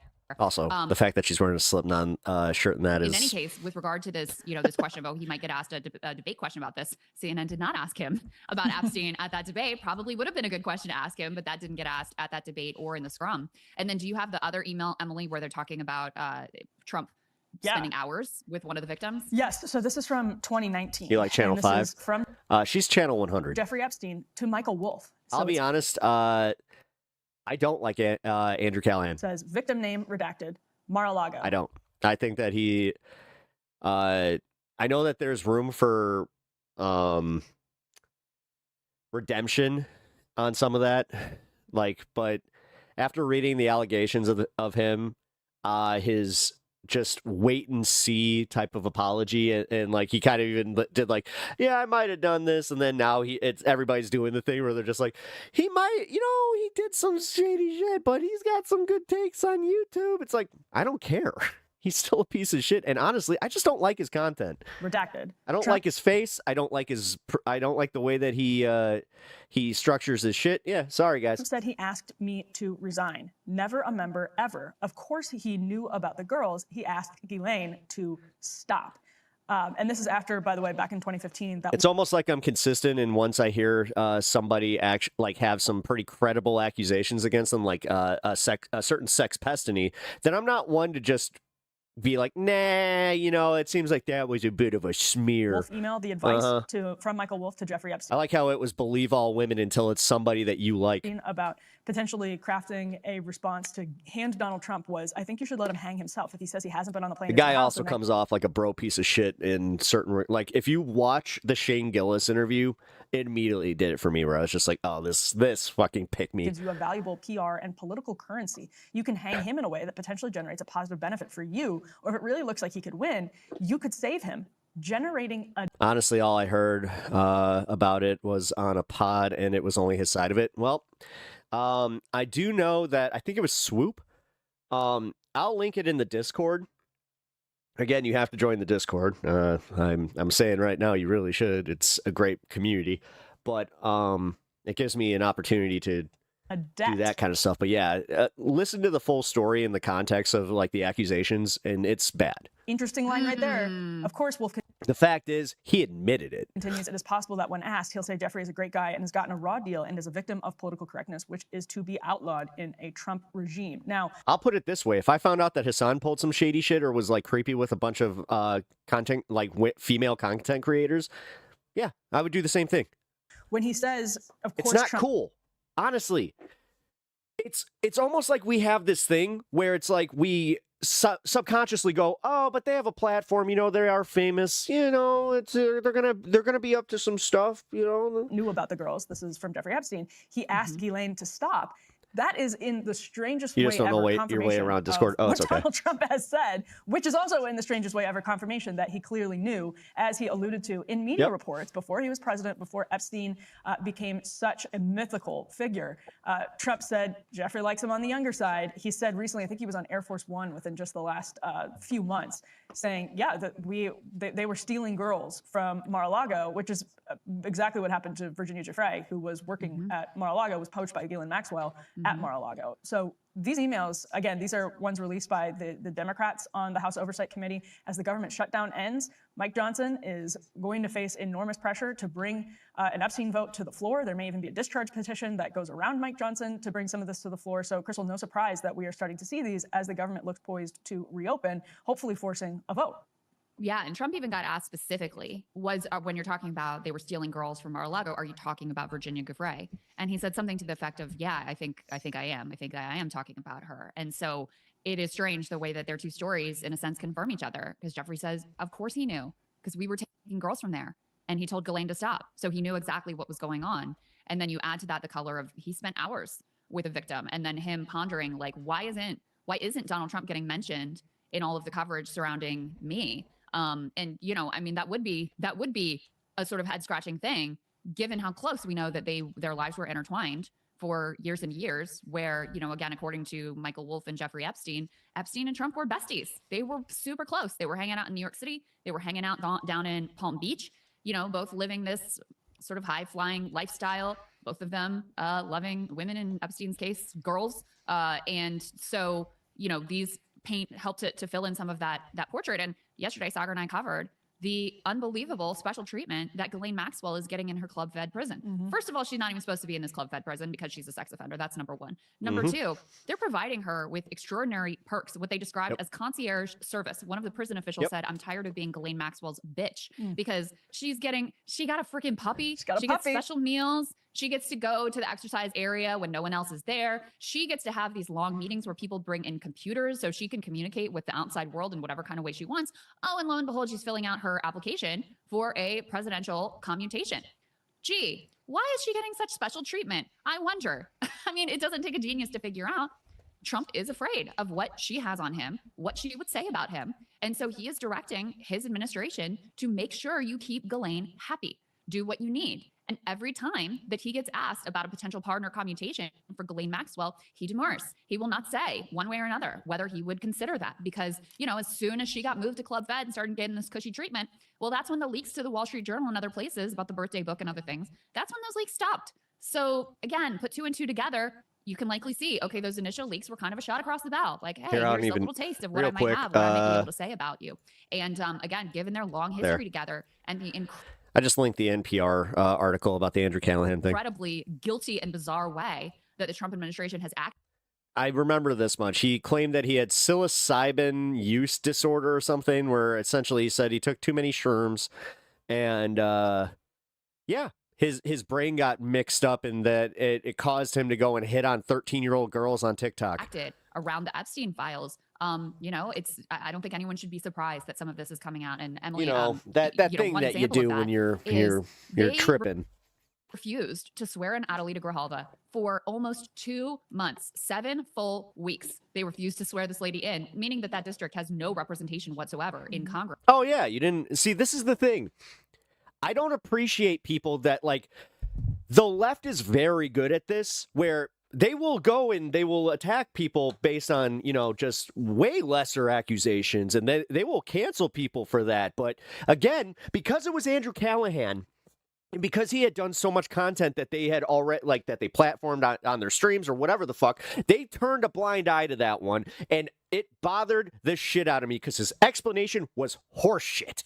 Just so they would not have another vote on that Epstein I didn't realize I had this big of an opinion on this, but I do. discharge petition. So, Mike Johnson, Here we are. shut down the entire House and ended the session. So again, sorry if you guys like Andrew Callahan, but you need to really, like, do your research. And I just linked the NPR article, and we'll watch a few videos on this because I'm not going to be as charitable with this one. The accusations were bad. He did come out and say that he did these things because he knew he couldn't escape them, and then he blamed taking too many fucking, LSD dash fucking psilocybin. That vote Yeah. previously. Okay. You know, and the way that this has, you know, really undercut their reputation as though we're outsiders, we're going to shine a light on the truth here. I'm pretty sure that if your friend had that explanation, you wouldn't give them the time of day. Damn, I know who's getting an unsub tonight. Jesus. Okay, thank you. He is very I don't try to do this where I police people's media consumption, but no, that one, again, the fact that he escaped that, and here we are with Destiny wondering the same thing, like, how come Destiny, even with the accusations, even though he is, like, because somebody even tried to say, like, oh, there's not enough evidence from what's her name, the oh my god, the streamer girl that had the accusation that he was sharing her nude photos, but they're saying that she didn't present some evidence in some case, and, like, that was enough for everybody to just be like, no, that means he didn't do it. It's like, but the evidence was also presented online. Court of public opinion is a thing. Concerned about what. Not everything needs to be, like, completely litigated for you to just go, yeah, he's kind of a piece of shit, because Destiny has kind of gone out of his way to let us know that he is kind of a piece of shit. Could potentially come out. Especially when it comes to sexualizing anybody, young women and men. Like, he's a fucking predator. And be contained in emails, in government records, in FBI searches. Dylan, you son of a bitch. Whatever sort of material they were able to obtain. CIA, Ryan and Dropsite have been doing, and Murtaza Hussein have been doing the only reporting, by the way, and extraordinary reporting, confirming that Jeffrey Epstein, yes, in fact, was an Israeli intelligence asset. So surely the CIA would have a lot to say about this guy as well. And the Republicans, led by Trump and Mike Johnson, have gone to extraordinary lengths to try to keep any of this from becoming public. So the fact is, though, they're doing it in a way where people like Emily have completely just given up on pushing their side to do something about it. You do realize that it's not up to us to like the Kyle Kalinskis, the crystal balls even. It's Emily, Sagar, the people who are the ones that are perceived on being the right of center, they need to start giving a shit a little bit more about this stuff and holding their feet to the fire. Otherwise, they're gonna constantly push the same bullshit narratives and just be like, there's nothing to see here, nothing to see here. You'll forget about this in about a month. And they're fucking right every time. Wondering, actually, if the House Oversight Committee got these emails from Michael Wolff. I think that seems to be the most likely case. It's potentially could have come from Ghislaine Maxwell, who was meeting with, obviously, Deputy AG Todd Blanche over the last several months. That's certainly possible as well. Johnson is set to swear in Adelita Gralva today. And that's the vote they need for the discharge petition, which Thomas Massie, I believe Marjorie Taylor Greene, among other Republicans or among the Republican conference, support. So that gets them around Mike Johnson to a vote demanding a release of all of the Epstein files. And so the House Oversight Committee had that conversation back and forth with Alex Acosta, former Labor Secretary nominee who dropped out because of Vicky Ward's reporting and other information surrounding the sweetheart deal in Florida that happened under his watch regarding Epstein. And the House Oversight Committee asked, about that Vicky Ward quote from an anonymous source, many people speculate to be Steve Bannon, that Acosta says he was told Epstein belonged to intelligence and to leave him alone. Acosta denied basically that in spirit, but he wasn't really, there are a lot of other ways. Well, the fact that the sweetheart deal from Acosta and the whole suspicious money trail that also kind of led to him failing upwards and becoming part of the Trump administration. No, guys, it's just all coinky dinks, please. So that question could have been posed fucking A, man. To get around the And then you had QAnon out there. I think that QAnon was also part of the PSYOP where they knew, had any of this shit come out to the, normie press, technicalities of whether Epstein. Most people would have freaked out a lot more, but now that you have the QAnon aspect, nobody wants to be associated with that kind of conspiracy line of thinking. So they're just like, listen, I'm not QAnon or anything, but this is a little sus. Was an asset or an agent, and who told him what? That the House Oversight Committee just did not get to the bottom of in that interview, at least according to the transcript of it that we have.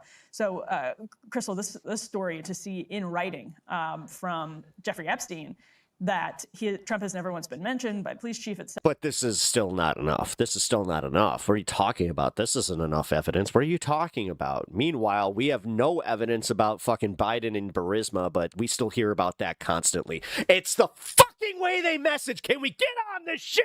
Etc.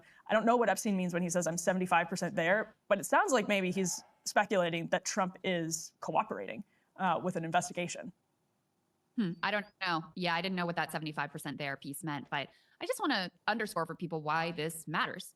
Ryan and Maz's reporting has proven the deep ties that Epstein did, in fact, have with the Israeli government and Israeli intelligence specifically. You can go and read their...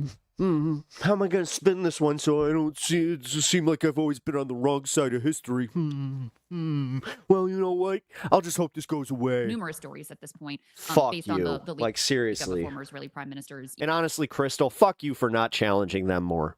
I'm getting tired of it. The more I watch Breaking Points, the more I'm starting to realize how much Crystal is part of the problem. Emails, which also worth noting, as we always do, any mainstream outlet could have looked at these emails and reported them out. They're all sitting out there for anyone to report on. They are the only ones who have.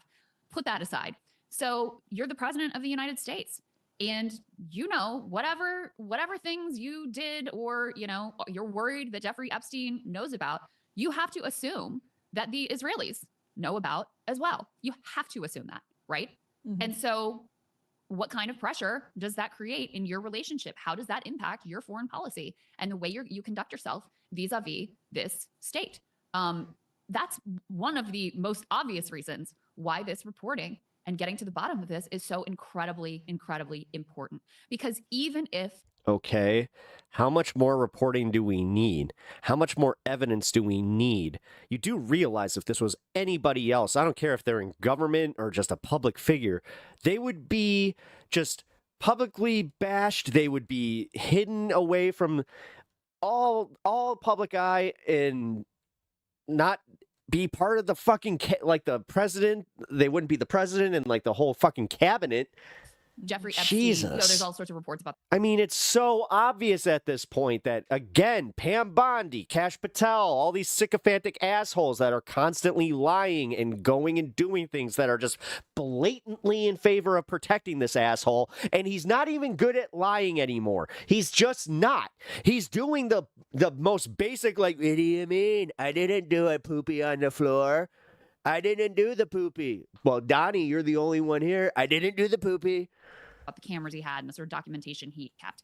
Even if he didn't actually have the goods on whatever. Accountability is spelled with a release the fucking files. That Trump is terrified of coming out about him. And clearly there are things he is terrified. Well, it's almost like, I don't know, Republican people, like, seriously, this does go down to the fact that the Republican politicians do not fear their constituents. That means the constituents genuinely don't care.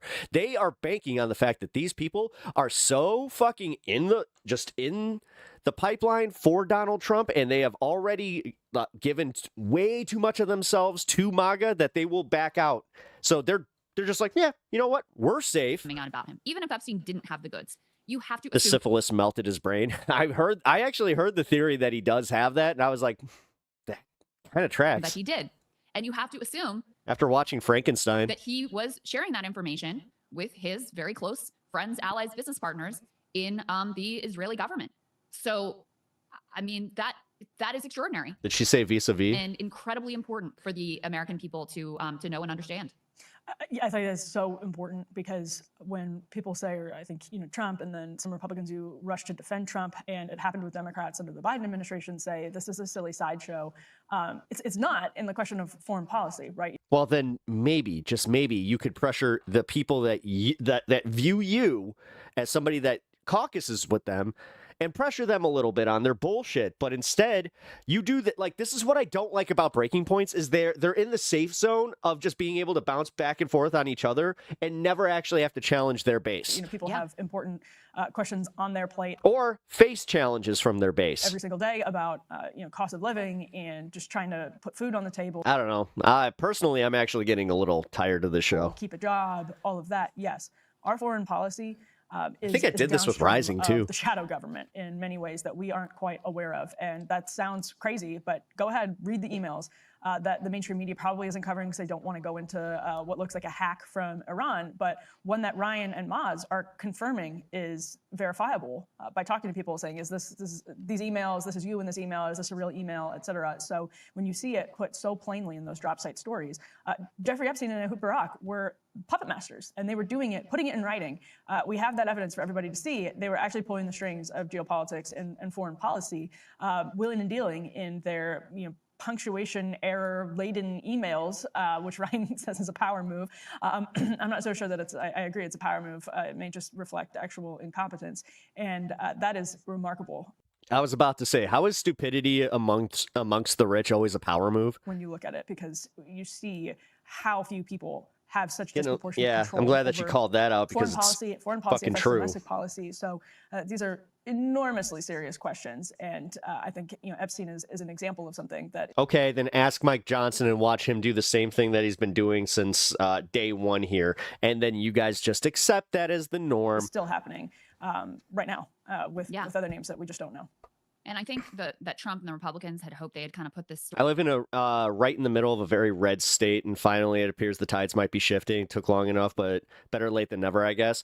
But yeah, Mitchell, it seems like, again, the mixture of the bad economy, the fact that he can't just go out there and say, what do you mean? Affordability's great. Everything's great. Inflation 2%, even though I'm pulling that number completely out of my ass, and it's actually 3%, which in the terms of inflation, that matters a lot. Story to bed, it was. Eggs are back down. No, they're not. So quiet there for a. If they're back down, then I guess you're just admitting that we did this thing where we just inflated, inflated the price of everything, and then you just settled at that new inflated price, and you're like, that's the new price. While we weren't getting any inflation. New leaks, the Republican efforts, Mike Johnson's efforts at least to stonewall in the House had been successful. It was very much on the back burner. And how can Emily be so certain Satan isn't trying to trick us into turning God? turning us into one of God's strongest soldiers, Roger and I were talking about this, and or strongest soldier what Trump. I said is, but this is the sort of thing that can erupt back into the public consciousness at any time because Yeah, I it's read that wrong. completely unresolved. And I think a lot of MAGA that were upset about Oh yeah, and then you have Democrats picking the worst time to cave to it Trump. first, kind of made their peace with it, kind of like bought into some convoluted, like, oh, actually Trump is playing the deep state somehow, or they're fake, or Clinton, Comey, whatever. They just were like, all right, we're just going to move on. When things like this come out, makes it pretty hard for you to just like close your eyes and pretend like nothing's happening here and pretend like this is all fine. Especially when you have a renegade voice like Marjorie Taylor Greene out there who is willing to make her own side uncomfortable for whatever reason she's doing it. She is that voice right now, willing to make her own side uncomfortable. Yeah, notice how you're kind of getting there. Can you you have somebody on the other side of this screen that has the ability to do that because they claim to speak from the left or the right wing perspective. We talked about the MAGA revolt. When you have a president who was just weakened by an extraordinary electoral defeat for his breaking party, points, really more like kitchen conversation across the board. He's effectively already a lame duck.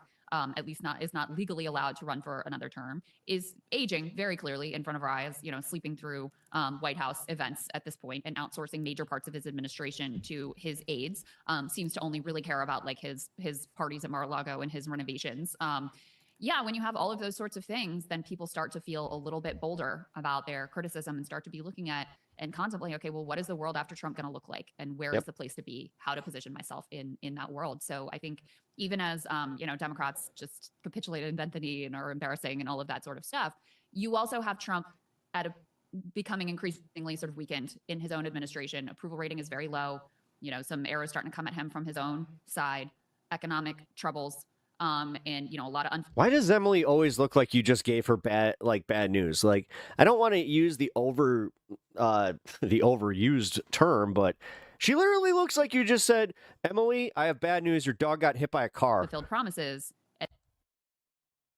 Does her face not look like I just legit told her that? And then you add this to the mix. It's a pretty challenging landscape for him, I would say. Right. Yeah, I think after those elections last week, it's becoming clear to the administration that they're approaching She has pound puppy face. the 1 year mark. And after you get past that 1 year itch, as we've talked about Crystal before in the show today, She does. You can't keep blaming Biden. I mean, you can. But whether or not you're successful at continuing to blame the Biden administration or what you inherited, people are not going to buy it. And you are Mr. Crystal, this is where you need to shut the fuck up. And I'm going to be honest here. You're not buying it? Great. You're not part of the fucking people that need to. We've always been on the side of, yeah, this is fucked. This is fucked.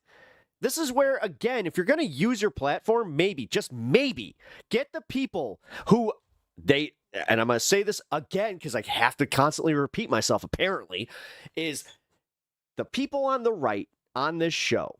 Like, you structured your show this way, right? So Sagar and Emily are the ones that really need to be the ones kind of going like, this is really fucked up, guys.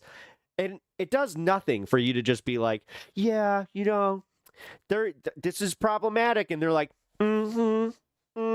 drain the swamp. So as emails come out showing you part of a swamp, and then when you campaign, when you're not in power, it's easy to say, yeah, we'll release the Epstein emails, even though Trump was a little bit more hesitant about those than JFK files and such during the campaign. But when you're actually in power, you can't just say like, yeah, we'll get to that. You have to look like you're draining the swamp if that's the predicate for your political career. And that's where you see the people like Marjorie Taylor Greene and Thomas Massie breaking away from Trump on that particular question.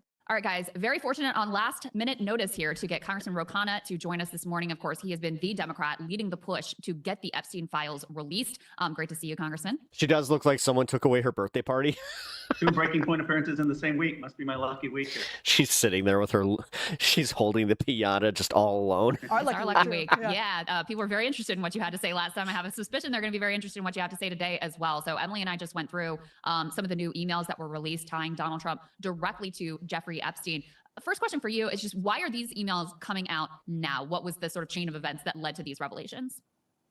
Well, I was on Lawrence O'Donnell about 3 months ago, and the attorney for the survivors is the guest right before me. And he says, I don't understand why no one has subpoenaed the Epstein estate. And shockingly, Pam Bondi, Kash Patel, and no one in Congress had done it. So I talked to Comer. I said, we've got to get these documents. And to his credit, he subpoenas the Epstein estate. And the Epstein estate has been producing these documents drip by drip by drip. And today, of course, comes out. To his credit, no. Stop with that shit. To his credit, he realized that if he didn't do that, that would be huge for you guys to constantly go on the news cycle and just be like, listen, they want to talk this big game. They haven't even subpoenaed the Epstein estate. Like, they understood that was a losing news cycle. So they were just like, you had Comer just kind of capitulate there and go, yeah, you know what? I think, this is a little bit. I don't think they're going to find nothing. The first time some of the emails saying that Trump knew about the abuse of these young girls and the guilty conduct. And I expect far more documents are going to be coming out over the next couple months. Yeah, I was speculating earlier that maybe these emails came from Michael Wolff or Ghislaine. Are you able to tell us anything about that, Congressman? Not the specifics of who they're coming from, other than the Epstein estate, and that the estate has thousands of more documents. But what this really says is we've got to get the full release. We shouldn't be reliant on the Epstein estate to be giving us piecemeal documents. We have the full files at the Justice Department. Those files have all of the interviews that were taken with men who abused these young girls, with people who were involved in the cover-up. And today, as you know, Adelita Grijalva gets sworn in. We get 218 signatures, and that triggers a vote in 7 days in the House to release these files. The bombshell document dropped today, I think, is going to increase the stakes of just saying, get this out there. Yeah, no doubt about it. And just your reaction to what we learned today. So we had emails from The biggest thing is to see some right-wing commentators kind of get behind like the idea of, oh, this is really bad. Jeffrey Epstein saying, but I just don't see it happening. Fox News was already trying to spin this to be something that it's not. First of all, of course, Trump knew about what was going on with the girls because he told Ghislaine Maxwell to stop. He also claimed that Trump had spent hours with one of the victims. You also see him strategizing with Michael Wolff about a potential question to Donald Trump in the debates during 2015. Those questions didn't end up getting asked, but in any case, interesting to see them strategizing back and forth. You see them talking about how surprised they are that Trump hasn't been brought up in the context of Jeffrey Epstein in a more significant way, given their longstanding ties. So what is your reaction to the content of these emails? Well, this whole Epstein class needs to go. The issue in American politics isn't left or right. It's, are you for working, ordinary Americans? Or are you for this Epstein class? And this is what's so important about those emails. It's not just rich and powerful men who may have abused and raped young girls. It's a lot of rich and powerful people who knew that the abuse was going on and did nothing about it, and actually still solicited Epstein for funding and were friends with Epstein and just swept it under the rug. And what these emails show is Donald Trump was aware of what was going on, and that it was such a culture of abuse that people just thought, oh, this is just the way the world works. Well, their time is up. People are sick of it. Anyone involved in this stuff needs to move aside. We need to have a moral cleansing in this country. And Congressman, just if this discharge petition goes through, as I think everyone can do the math and expect it to at this point, what ways might the White House and the administration have to wiggle around? Like, what do we expect potentially to see from them, assuming that they try to continue blocking access to some of those files? What could we expect in terms of their methods of blocking release?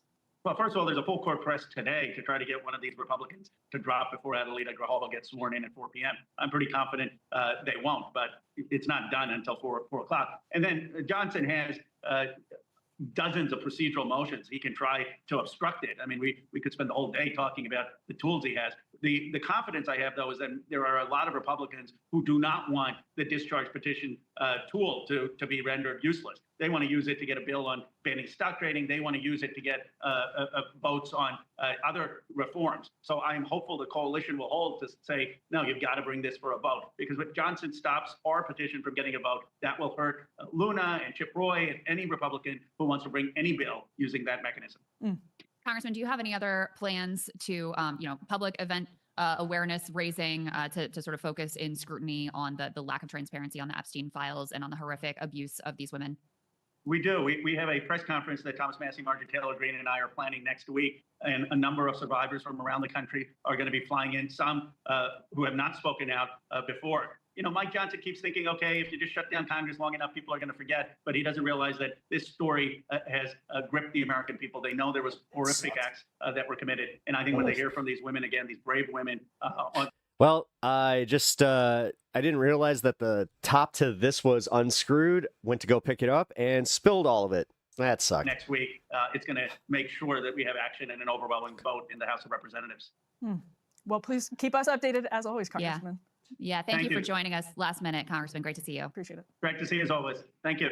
Hey, if you like that video, hit the like button or leave a comment below. It really helps get the show to more people. And if you'd like to get the full show ad-free and in your inbox every morning, you can sign. Now, though, pause that conversation to get back to this breaking news we just teased. Just moments ago, the House Oversight Committee released never-before-seen emails from Jeffrey Epstein's estate, which include correspondence between Epstein and his longtime co-conspirator, Ghislaine Maxwell, currently incarcerated on sex trafficking charges. Let's now bring in MSNBC Justice and Intelligence reporter Ken Delaney. Yeah, it was full too, so I just lost a decent amount. Ken, what have we learned so far? Good morning, Jonathan. Well, look, the Epstein estate has released some 23,000 emails, and House Democrats have been poring over them, and they found some correspondence directly mentioning Donald Trump by name. They've released 3 of these emails, and they're quite interesting. The first one was between Ghislaine Maxwell and Jeffrey Epstein back in 2011, where Epstein wrote that Donald Trump spent hours at my house with an unnamed victim of sex trafficking, whose name is redacted in the email. And Epstein referred to Trump as the dog that hasn't barked. And then in a separate email years later with author Michael Wolff in 2019, Epstein said explicitly that Donald Trump, quote, knew about the girls as he asked Ghislaine to stop. And then the Democrats cite another email with Wolff in 2015 where Epstein and Wolff damn, were those discussing spells if are they really could craft an depressing. answer There's a for reason that my mood changed. upcoming Donald Trump interview. I was in a good mood before that happened.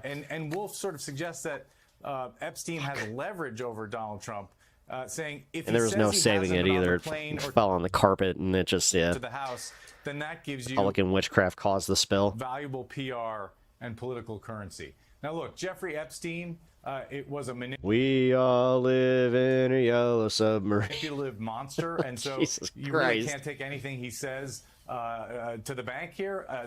But Is that Michael Bolton? Wait a minute. Wait a minute.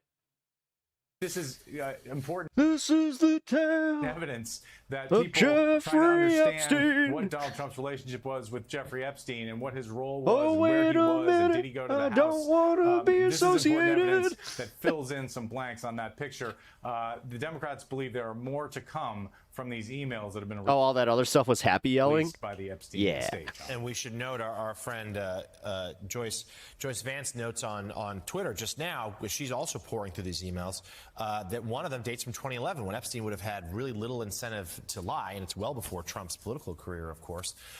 So this is, Ken, the story. Yeah, it's almost like we all know this. Fucking A! Let him sue you. Let him sue you. Because then discovery. This is one of those situations where it's like, okay, if you want to play that game. That Donald Trump just wants to go away. And he's done a pretty good job, I guess, of Yes, telling he has. MAGA influencers, hey, stop talking about Yeah, this. no, He he's done a kinda great job at getting his base in line. quelled that rebellion that we saw over the summer. There's a real belief that Speaker Johnson sent the House home when he did, in part to not talk about Epstein and not swear in that Arizona Congresswoman-elect who is going to provide the decisive vote. So a couple of things here. I know you're still going through the emails, but this is, and we Really? expect Johnson to do that swearing in later today. Really? There's gonna Okay, be well, more that's to good. come, Okay. right? And we should know Apparently Trump is- TMZ, leave it to TMZ and the entertainment slop houses to have better reporting on this and more honest reporting on this and challenging the Republicans even more than the fucking mainstream media. long since challenged the credibility of Michael Wolff on other matters, but we'll see. He's getting these emails from Epstein, too. What else should we expect? Dude doesn't even know her name. Not just Yeah, good potentially job. from these emails, but from what new You know, this guy gets paid a salary. material may still be coming. Well, look, I mean, there's got to be more information that sheds light on Donald Trump's longtime relationship with Jeffrey Epstein. How much more do you need? We see it all. My God, they own a fucking beauty pageant together. What in the fuck, man? Why? Why do you need this to be the most concrete thing ever? Just completely fucking laid out for you. But you can do the thing where you can report on Benghazi the way that you guys were for so long, even though it was like a Fox News push, but you still did the same thing. It's always so easy for you to just be like, well, this other politician, tut, they did this, and you know what? You guys shouldn't like it, but everything with Epstein is literally just like, we don't have enough information about this. You know what? Maybe we can wait for a little bit more. I don't know. Whether it's incriminating to Donald Trump remains to be seen. But fucking Ron Burgundy, yeah, he makes a better anchorman on this one. It's got to be there in those emails and elsewhere in the files. And in fact, we know even Ron Burgundy would just be like, holy fucking Christ, this guy's guilty. That Trump was told that his name was in the quote-unquote Epstein files, the unreleased information from the Justice Department. Again, we've always been told that there's nothing in There's no enforcement on certain people, period. I mean, look at this is MSDNC. MSDNC, they're so unfriendly to me. Fuck off. At least, God damn it. See, this is the saddest part is that this is where they are seriously the most cucked network ever, where like they play the Morning Joe bit and all this, where it's just like they do little tippy toes around it. Little tippy toes. Incriminates others to the point where they should have been charged. That's what investigators have always said. Yeah, because Republicans feed the machine, Dems always undersell and don't push. Yeah, but then people always look at them as feckless assholes that get nothing done. Why do you think they've earned that reputation? Long before it's not Republicans smearing. They did it to themselves. This became an issue of controversy. Fuck. But you're absolutely right. As a political, this is the shit right here that gets to me, because this is what gets me to look at my local Democratic Party and say, "Fuck you." It's just so interesting because the MAGA world. Serena's just like, maybe you shouldn't try to run for an official position.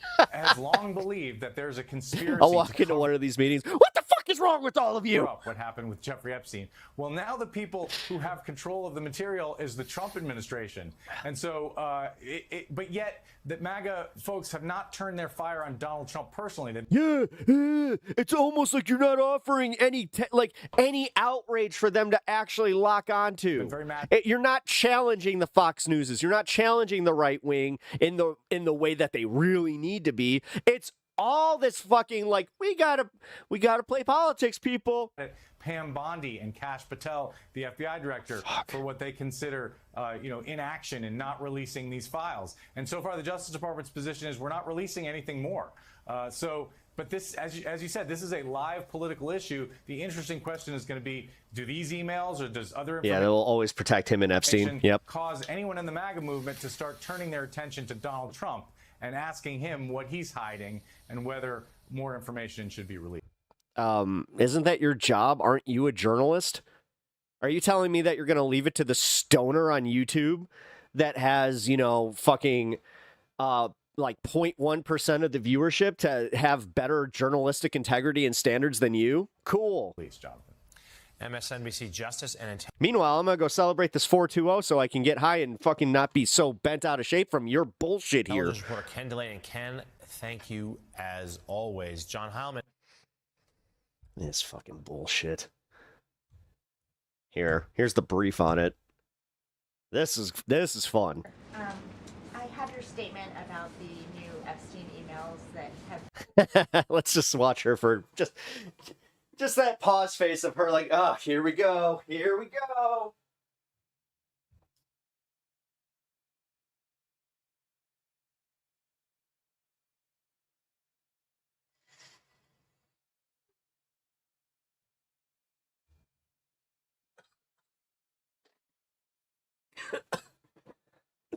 Been released by House Democrats. Separate from why you believe the emails were made public, can you address their substance? Did the president ever spend hours at Jeffrey Epstein's house with a victim? These emails prove absolutely nothing other than the fact that President Trump did nothing wrong. And what President Trump has always said is that he was from Palm Beach, and so was Jeffrey Epstein. Jeffrey Epstein was a member at Mar-a-Lago until President Trump kicked him out because Jeffrey Epstein was a pedophile and he was a creep.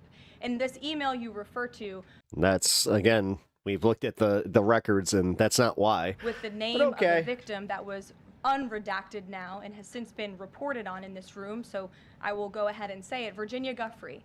And it was CBS's own reporting, Actually, do not use Bible papers because they won't burn. that recently wrote that Miss Guthrie maintained They use a very special polymer that makes it almost impossible to burn them. That's why, like, anytime you see that, everything burned in my house except for my Bible, it's like, that wasn't the Holy Spirit. That was Scotchgard.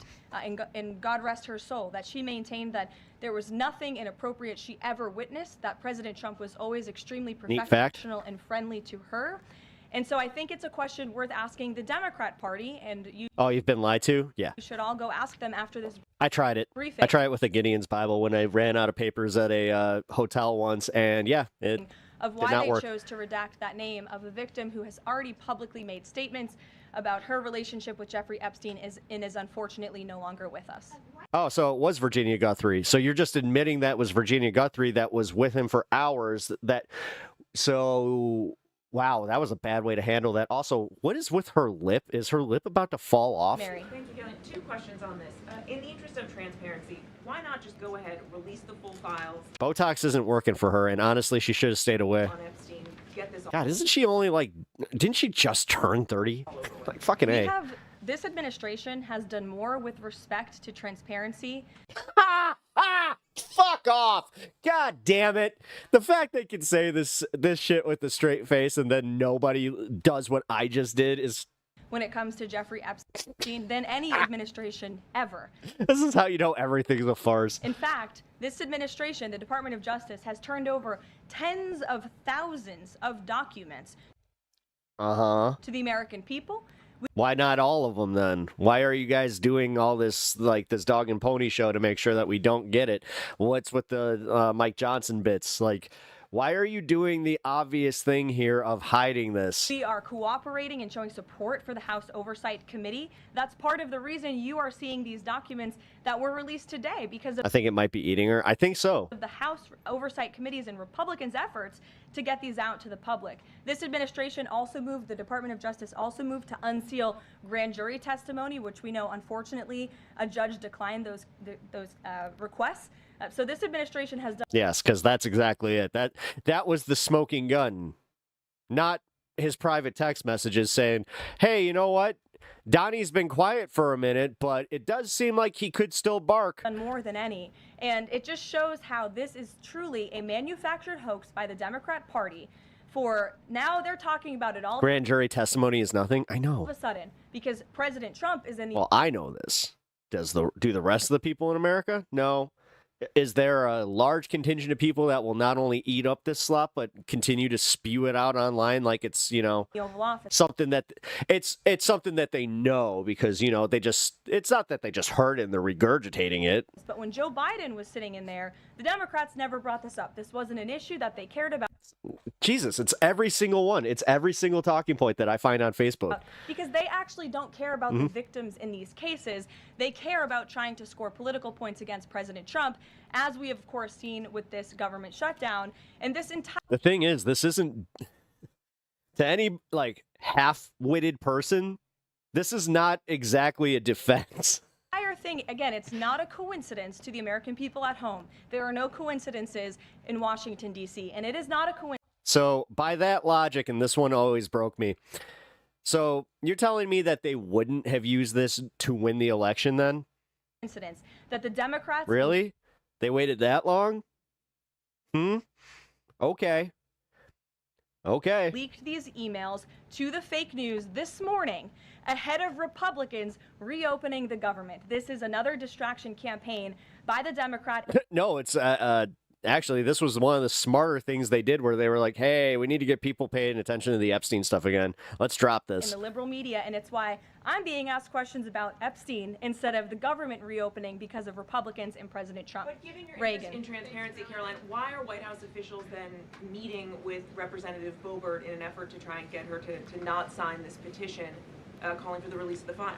Doesn't it show transparency that members of the Trump administration are willing All to else brief fails, members of Biden did it. Congress whenever they please? Doesn't that show our level of transparency? Doesn't that show the No. level of transparency when we are willing to No, wait. So this is wild. They're just like, oh yes, we're so transparent. We will give you everything that we finally combed through, and there's a few redactions here or there, maybe a page or two missing, but we still did the right thing. We gave you what you wanted. sit down with members of Congress and address their concerns. That's a defining factor of transparency. Having discussions with members of Congress about various issues, and I'm not going to detail conversations that took place in the Situation Room, in the press briefing room. Reagan. Why? Donald Trump does it all the fucking time. Wait, now all of a sudden you're acting like what's discussed in the Situation Room is secret? Thank you. Yeah, just repeating transparency doesn't make it transparent. I'm glad someone does.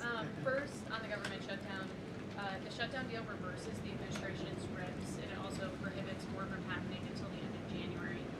Media that the U.S. is considering building a temporary military base on the Gaza border. Can you confirm these reports? Engaged, and it's not something. A question about UK intelligence sharing regarding the drunk interdictions involving Venezuelan boats. How will that affect the U.S. military? This job's getting to her, man. It is kind of funny to watch. At least we know that she ain't having a good time. I like that. A lot of discussion about She may lie a lot, but that's going to catch up to her, too. We also talked about sending a Doge dividend. That didn't materialize. Should U.S. Citizens expect a $2,000 proposal? Is the White House committed to making that happen? The White House is committed to making that happen, yes, and we are currently exploring all legal options to get that done. I don't have a timeline for you or any further details, but I can confirm for you that the president made it clear. Yep, I 100% now believe the theory that Sam came up with, that he's going to wait for the Supreme, this means the Supreme Court has told them that they're going to rule against him. He wants to make it happen. That and they so need to prepare to roll back the tariffs. I'm telling you, man, this one is kind of showing the internalized panic that coming from the White House. So what they're going to do is they're going to use the decision from the Supreme Court and say, hey, look, this is the reason that we couldn't get you $2,000. Blame the Supreme Court. You know what? Not so supreme. I've had tacos more supreme than them. So his team of economic advisors are looking into it, and We'll give Trump when we that have an lame update, joke. we'll provide one. Solon. You said at the top that one of the costs of the government shutdown was that people missed their To do Don't care. to pay for SNAP benefits. That's into any of those reserves to ensure that. Mamdani, he said that he plans to reach out to President Trump and that, quote, this relationship... All legal actions is a clever way to cover themselves. If they don't make it happen, just blame the courts. relationship that would be critical. Does the White House have a response to this planned outreach? Just said that, though.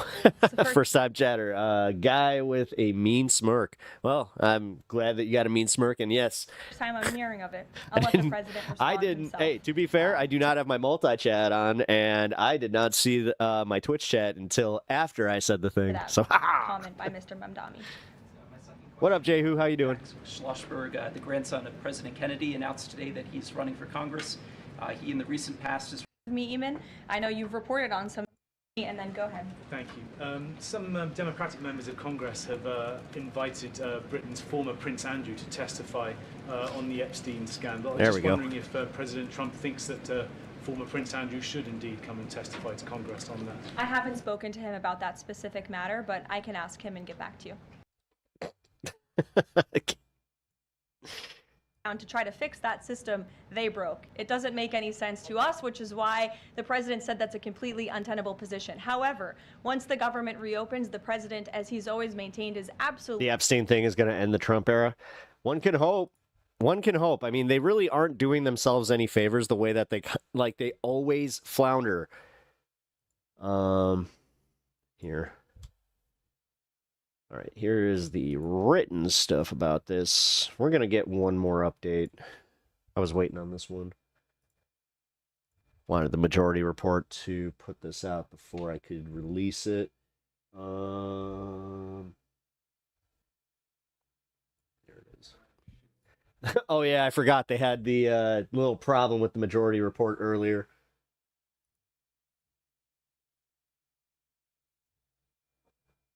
No, on CNN, they're just going to let the emails speak for themselves. And you can.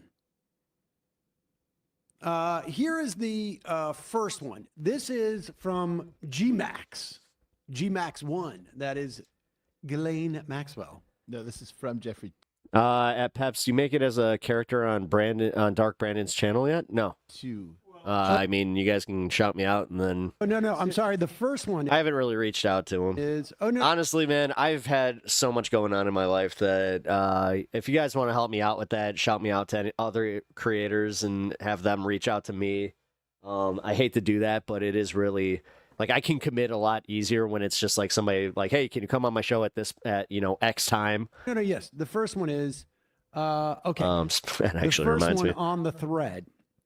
So we're going to read from the bottom up, I guess. Right. The first one is from Jeffrey Epstein. His email was G vacation. G, I guess. Jeffrey Epstein. I don't know what his middle name is. Vacation. To GMAX. This is April 2nd, 2011. All right, so now we know we know from the actual press secretary that victim is Virginia Guthrie. Got a sweetheart deal from Alex Acosta, who was at the time the Attorney General in the U.S. Attorney's Office, I think it was, in Florida. And then he's turning his base against him. Some of the loudest supporters are on X are turning against him. Really? Subsequently became Donald Trump's guy with the mean smirk. Who would? Do you have any good examples of like some of his, more ardent supporters that are starting to turn? Labor secretary. Just an incredible coincidence. Also, Pam Bondi never looked into it as victims wanted her to when she took over. Yeah. And so he writes to Ghislaine Maxwell, I want you to realize that dog hasn't barked is Trump. That the dog... I keep seeing that one. Like the dog who hasn't barked, like that's going around. I just checked X and it's like almost everybody is saying the dog who hasn't barked, quote unquote. Barked is, yeah. I want you to realize that the dog that hasn't barked is Trump. From the emails, from a nonpartisan perspective, it looks like Trump knew about the girls, but it does not incriminate him as an abuser. The dog that hasn't barked sometimes means that hasn't exposed them yet. I mean, I know exactly what it's from. Like, it's from Sherlock Holmes. Now, I think that's probably an idiom. I don't think he actually thinks that Donald Trump is a dog. He's just saying that somebody who... If he was an abuser, they wouldn't have any worry about him barking, as that would incriminate himself. Spoken. Yeah. I think that was a general understanding that like all these people had was... Sure, Epstein had stuff on them, but they had just as much on him. Like, so it was kind of like the Ouroboros. But realistically, it was kind of like they all were thinking Game of Thrones style, just like, well, just in case I have to have my insurance policy here. Is Donald Trump. And then it's redacted. The victim's name. Spent hours at my house with him.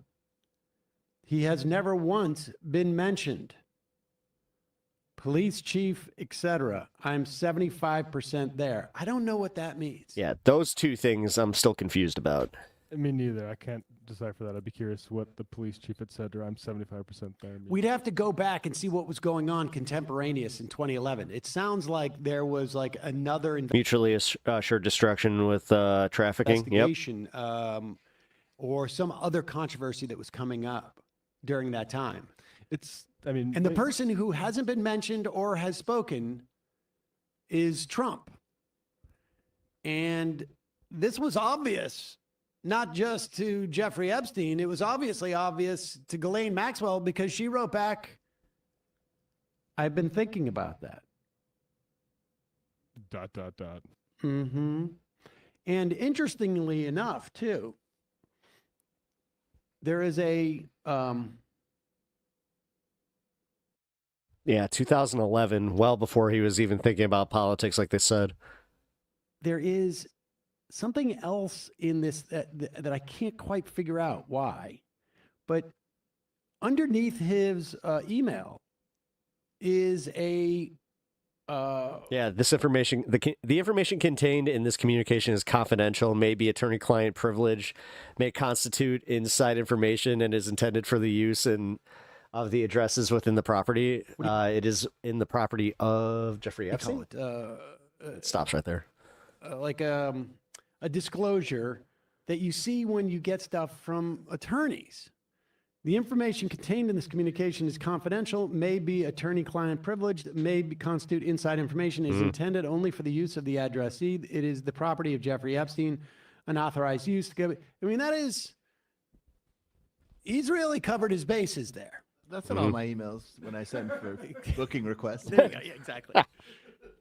But you should take off the part where it's Jeffrey Epstein's property, because people get really freaked out. That's why we have trouble booking people. BrianVacation.com. That name used to have juice in this town. Exactly. My name is... So, okay, that's 2011. Now let's jump to January 31st, 2019. Yeah, might as well have your signature be the meme. Facebook is not allowed to use my photos. And, of course, Donald Trump is the president. Man. I have a cousin that still to this day posts that crap. And Michael Wolff is sort of canoodling around with him. Actually, let's do, I think we want to do the other one first. Yeah, let's do the one from 2015. So he's had a relationship with Michael Wolff at least since 2015. Michael Wolff, incidentally, absolute garbage man. 12/16/2015. This is. I still don't understand. So we just saw a whole bunch of the mainstream media coverage. This is the first time that we're discussing the secondary emails here. As Donald and these are just as bad. Trump enters into the race, What right? is- He's been in the race now in 2015 for about probably 5 months. I feel like we're getting gaslit by a whole bunch of rich people that like somehow, some way they do have like sway within like the CNNs and the mainstream media where like despite the fact that they're reporting on it, they are doing it in a way where it's kind of leaving that little bit where it's just like, hey, you know what? This might not be as bad as you think. And it's looking like he's going to win. No. Or at the very least, it's like looking like they're going to have a tough time. Yeah. Yeah, the fact that they were planning this within the time of the debate too. Tuesday, December 15th, Michael Wolff writes, I hear CNN planning to ask Trump tonight about his relationship with you, either on air or in a scrum afterwards. So that may be after the debate, actually. Yeah. There may have been a debate. December 15th. We could probably check on that. Yep, they're failing on coverage. Yeah, And, consistently they have. So Wolff is The fishing. one time that they almost nailed it where Guthrie's book was coming out and the victims got together and did their press conference in September. Around for Epstein. And Michael Wolff withholding information so he can release a book is coming off as major hinge point of American history. I mean, I don't know. At this point, somebody should subpoena Michael Wolff. if we were able to craft an answer for him, what do you think it should be? Says Jeffrey Epstein. Now, what this also indicates is like, it could be a completely academic exercise, right? Jeffrey Epstein be like, well, I'm completely out of contact with Donald Trump. I have no ability to actually inform how he would respond to this. But just, for a thought experiment, what would you suggest that I tell him to say? That was the presidential debate in Vegas. There was a debate that night. Okay. And then Wolff wrote back, I think you should let him hang himself. If he says he hasn't been on the plane or to the House, then that gives you a valuable PR in political currency. Now, why would that give him political currency?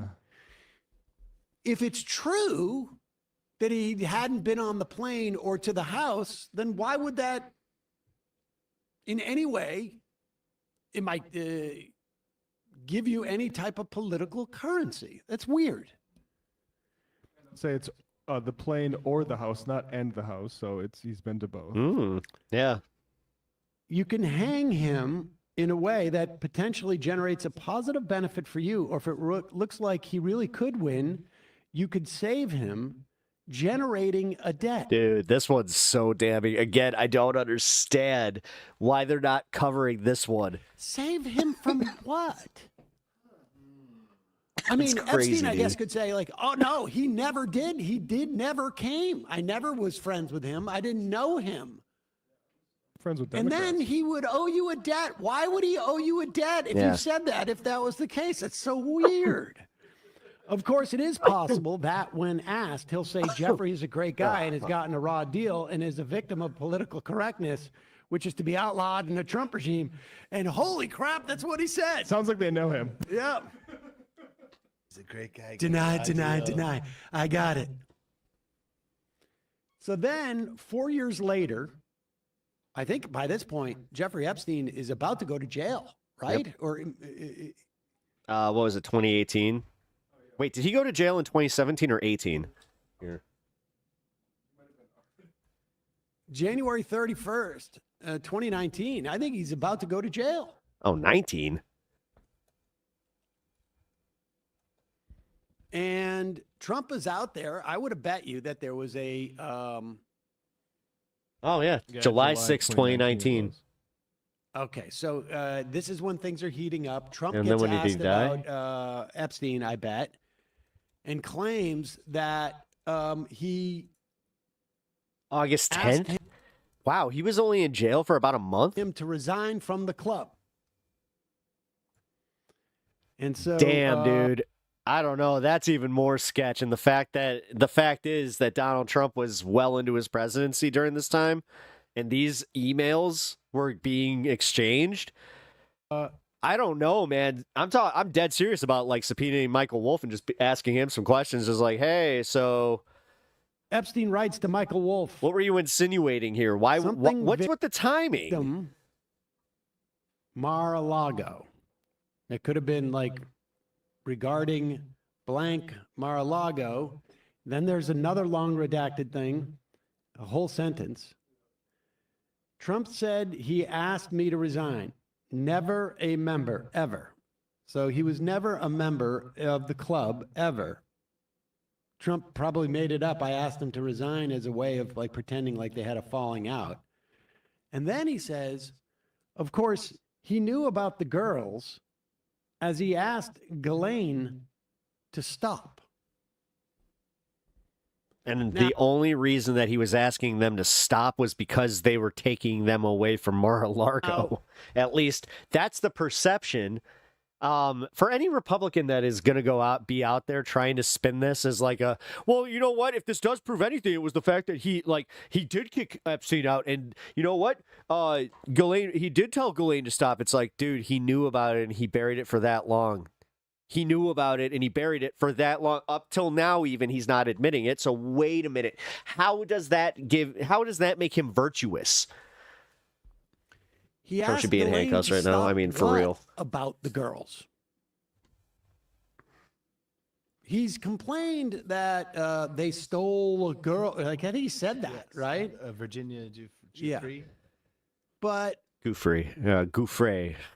he asked Ghislaine to stop, which I means was saying it was ongoing. wrong for a long time. And he knew it was ongoing. We don't know why he asked him to stop. Maybe he was just mad. Like, how come I keep hiring all these young women that you keep taking?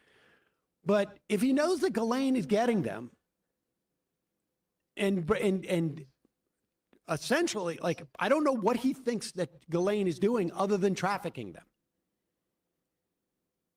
And he says, stop. He's a real Bruce Wayne. Not never do that again, but rather stop. I'm calling Stop the cops. Just stop it. Come on, Jeffrey, buddy. I need you to do me a solid. Ongoing thing you're doing. Yeah. That I am aware of.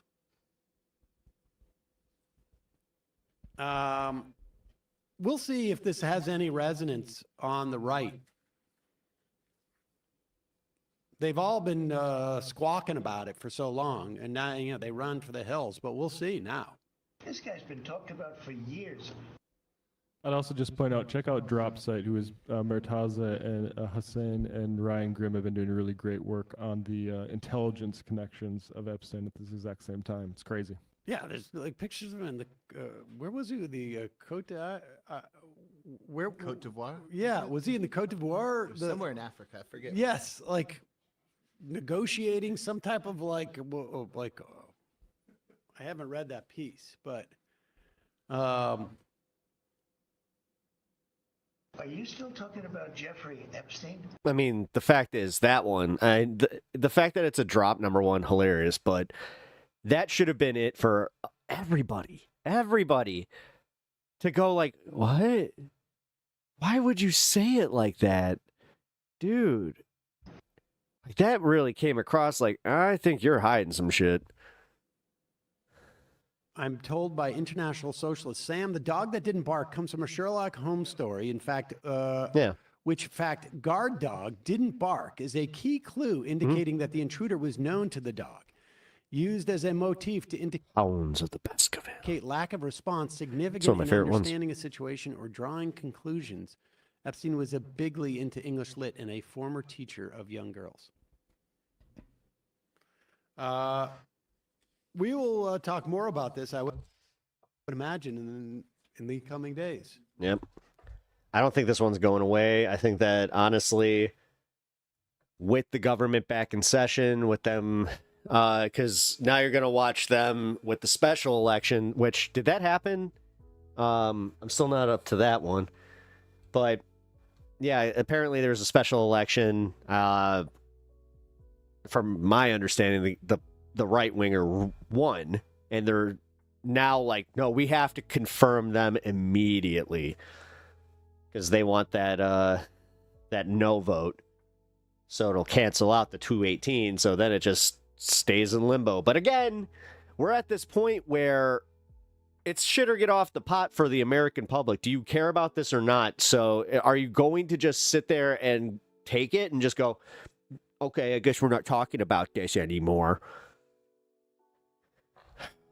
It's almost like I want to know, just so it's like, how much more energy am I putting into this? Because I can sit out there all day with my sign saying Trump is in the Epstein files, release the Epstein files, release the Epstein files. Hey, how about them Epstein files?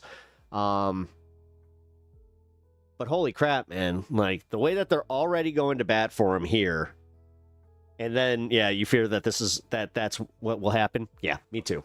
That's why I'm kind of like, how much more... Like, I can get angry all day at this, but this really does come down to a whole lot of Republicans got to get just as mad. Like, I'm sorry. You know what? I think that that was pretty much the Epstein stuff. We're going to go into this video about, like, why Trump and Epstein and all of these rich fucks are obsessed with beauty pageants. Yeah, I think that was pretty good. That's when he invades with the brown shirts. Oh, yeah. I mean, now it's not even ICE. Apparently, they're going to be pulling the Department of Homeland Security out of Chicago, and there's a preempt to with the Supreme Court's decision if they allow the National Guard. Apparently, they're going to take over that position. But oddly enough, as a Chicagoan, it's weird how they kind of like baked my brain with this one, where I'm like, I'd rather at least have the National Guard because I know they can't pull the same shit that ICE is. So, bet Trump. I bet JD is hoping for an impeachment soon. He doesn't want to keep trying to cover his ass. Yeah. The masked ones are J6ers. Oh, fuck yeah, dude. Fuck yeah. That's the only thing that really makes sense, is because of how bad that would be in the media for everybody to just see it and just be like, this guy was a Jan 6er, this guy was a Jan 6er, this guy was a Jan 6er.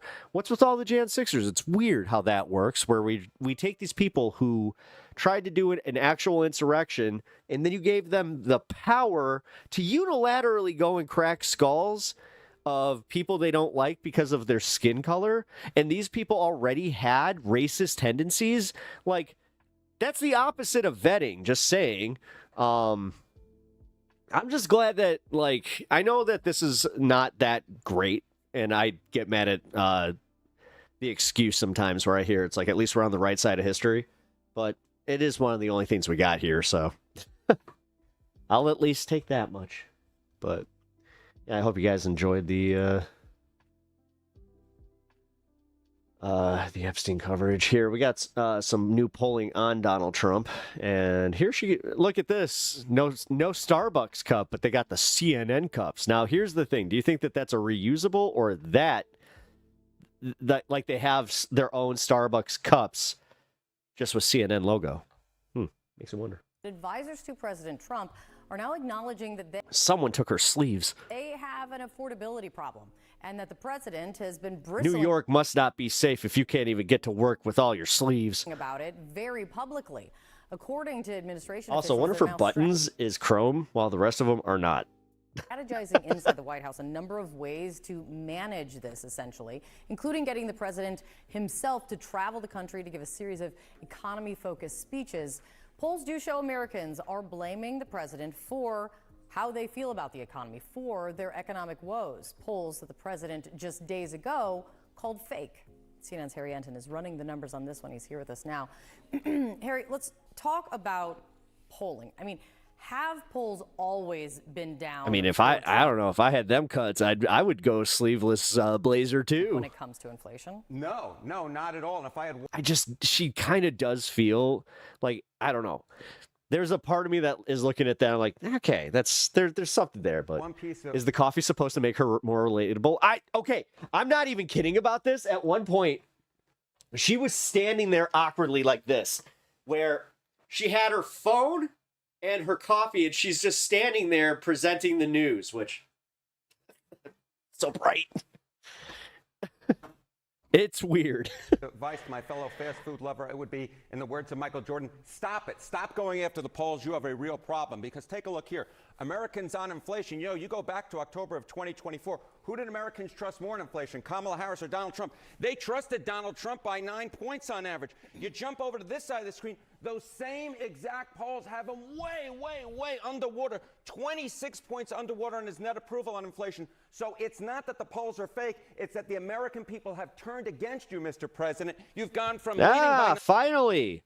Oh, look, it's CNN getting a little bit of fucking balls. Woohoo! 9 points in inflation to being 26 points underwater. You're doing Go something Harry. very wrong in the minds of the American public. I mean, negative 26, that's a problem. Yeah, it's a huge problem. Let's go down this path. She's like, don't overemphasis. Like, he does watch this shit. If the polling is off a la 2024, what would that mean for the president? Yeah, okay. And inflation. Exactly. So you see this switcheroo, right, going from +9 to -26. That's a move of over 30 points in the wrong direction. But Whoa, truth on CNN? I mean, the fact is, I had to just get excited about the fact that I'm like, oh, hey, look at that. A little bit of facts. polls are off. Let's take up Donald Trump on his hypothetical, right? Oh, Jesus Christ. These people that come here and I pause once and they're just like, nope, can't watch. Fuck off. Damn. Why are you clicking on a stream with my face on it and then you're just like, I don't like this guy? the polls always underestimate me. Well, here's from Sorry, that one got me. That kind of got me. We're I right just on saw inflation. like Currently, that happen he's a few 26 points times. below water. If the polls are off like they were in 2024, Fuck. he still has got a Titanic-sized problem. He's then 24 points underwater. Like, I almost understand it if it wasn't me in the thumbnail, but On inflation. So yes, the polls underestimated him, but just by about 1.5 points. we just want to watch CNN, little bro. 2024, he would still have a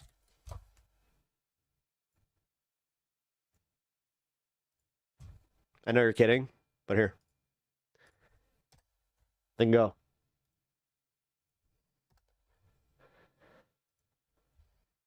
massive problem on inflation, even if the polls were off like they were a year ago. Okay, just go down the underestimating route when it comes to what if they're underestimated? What if Donald Trump She's 28 or 29? No, I think she's like damn near 40. himself is underestimated? What if I don't even know her name.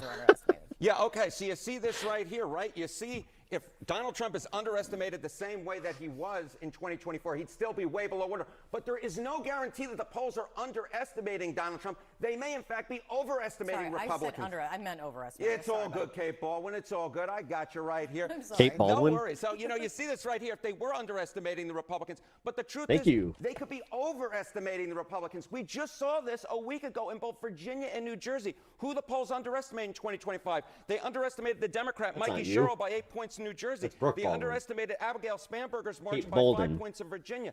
The bottom line is this. The polls and inflation are absolutely awful for Donald Trump. That's her. Even if they were slightly better, he'd still be way, way below water. But the problem, Kate Baldwin, 42. might be even worse than the polls suggest. The bottom line is this. Donald Trump has a massive issue on his hand and no wish. And she's married to an extremely wealthy man. Go figure. Will make it go away because people feel it in their pocketbooks every day, and they see it as the prices climb ever higher when they try and purchase their groceries. Harry, thank you so much for that. Thank you. White House officials trying to figure out how to talk about the affordability issue. While President Trump has dismissed it as a problem, She's suffering from an unfortunate case of diabetes. insisting the economy is great, polls are showing now Americans do not see it that way at all and blame him for it. One official telling CNN you can't convince people that their experience, what they're feeling at home, isn't reality. Oh my God! It took him this long to just kind of be like, "Hey, Mr. Trump, I know that like you want to say there's no affordability crisis, and you know what? We know what we're trying to be fair here, but these people don't think that that's true." Elena Treen is at the White House. You have some new reporting on this morning. What are you hearing? Yeah, that's right. White House officials, Sarah, have been privately discussing a number of different strategies to try to get at this issue. And one of those is having the president travel the country to give economy focus speeches. Now, look, I mean, I think the bottom line through all of this is that the White House recognizes that they have an issue when it comes to affordability and the cost of living. And what I was told, Man, Caitlin Collins, the sequel, coming out with some facts for once. was essentially that they argue that what they are doing to try to ease Americans' financial anxieties just aren't resonating with the public. Bridge Macara, these people think that it's not true, and I think they know a little more about not affording things than you do, pal. The White House and officials have essentially advised President Donald Trump not to brush aside or dismiss these concerns. The advice that they are giving the president is you need to recognize that this is a problem and offer solutions to try and help all of this. And some of the discussions that are happening behind closed doors, Sarah, are these talks on really focusing more on his domestic agenda, cutting back on international trips. And they also This is a good picture right here. This really sums it up. You just put a little pointy birthday hat on him, and it just doesn't it fit? are looking at It is my birthday. You know what? Every day is my birthday. I'm such a good boy. Look at how proud of me I am. Look at me. I'm so proud of myself. a messaging geared toward the holidays and trying to Our president is just bored. He is such a putz. find ways to talk about lowering prices and the different policies that they have. Thanks, Now, Zach. I appreciate one of that. the- Shout out Letterhead. Another official told me essentially. I mean, come on, look at her. that the It's president himself gets literally Caitlin Collins 2 Electric Boogaloo. that this is an issue and that he's become increasingly That's breakdancing, frustrated though. personally about all of this. Particularly Could you imagine, though? Just randomly, it's like, actually, Caitlin Collins is such a good breakdancer. ever since the elections last week, where we saw Democrats walk away with major victories in a number of different states, but then also the shutdown politics and the recognition that Republicans are the ones who are largely being blamed for she busts out the T-Rex. this and how much pain has been inflicted on the American people because Oh. of it. One thing, though, that the president kind of differs in some of his thinking is that he sees this more as a perception issue. One of the officials that I spoke with, a senior White House A perception issue. You know what? The issue is that they just perceive it wrong. They're very stupid people. They don't perceive things right. Their eyes, their ears, their brains, they don't work at all. official essentially said that he's frustrated he's not getting At what point do people just go, fuck you? Seriously. credit for Like, I get it. The independents and the Democrats were all on board with that one. But at some point, you have to admit that, like, no, these shithead Republicans that are still just like, yeah, that's okay. It's my bad. I don't perceive things right. what he is doing. Now, What's been interesting is This gaslighting mofo and the fact that it works so often. we've looked at some of the public comments from the president is a lot of times he actually looks like he's going down the road of his press. No, seriously, they saw the see no evil, hear no evil, speak no evil, and they were just like, yep, that's Trump. That's Trump daddy all day. Predecessor, the former president, Joe Biden, who was kind of criticized for him downplaying the issue of inflation, trying to tell Americans Yeah, it's almost like that's what really lost him the election, if we're being completely honest. that the economy is better than what they And funny enough, but we get a lying grandpa. So you get grandpa that's, nice grandpa, but still annoying, and like he doesn't actually really lead or do anything. He definitely lets the grandkids kind of almost burn the house down. But then you get this grandpa where he's just like, I took the lighters away, and you're just like, hey, okay. But he's also like, but you know what? It looked like a fun idea, so I started burning the house down myself. are feeling. And some of that It looked like a great idea. Little Tommy, he showed me how to use it, and he was just like, you know what? I almost did it, but I gotta outdo Tommy. I can't let that little shit have all the attention. is messaging coming from the president's advisors who are essentially telling him your policies are great, but they need time to sink in. But all of this is really, I think, a broader reflection of that the White Why can I picture Donald Trump sitting on a back porch of like a suburban home talking to like a little problem child and just being like, hold on, your technique sucks. White House recognizes this is a problem they need to solve, and particularly one that is going to matter so much in the run-up to the midterms next year. Yeah, I mean, the polling is really... Mommy, Mr. Trump taught me how to take the governor off this cheap lighter. Now look, I have a blowtorch. Very clear, Elena Trine. Thank you so much. I do appreciate your new reporting for us this morning. John? All right, and as That's my boy. there are questions about how the White House is messaging on affordability, there are also questions about how the president is talking about American workers. On Fox, You're telling me that Donald Trump doesn't respect anybody and that he uses everybody like for his own means? No way. he was asked about the visa program. That's allows crazy. The U.S. to bring in foreign Guys, workers. I'm learning stuff. The way he answered the question, raising some eyebrows.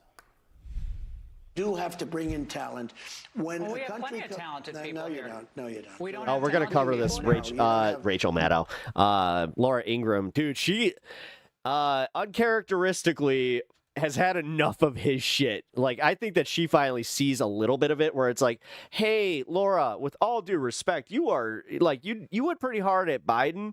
Are you not recognizing that this guy is just a complete dope and also old as fuck now? So you're just kind of like, oh, okay, Grandpa.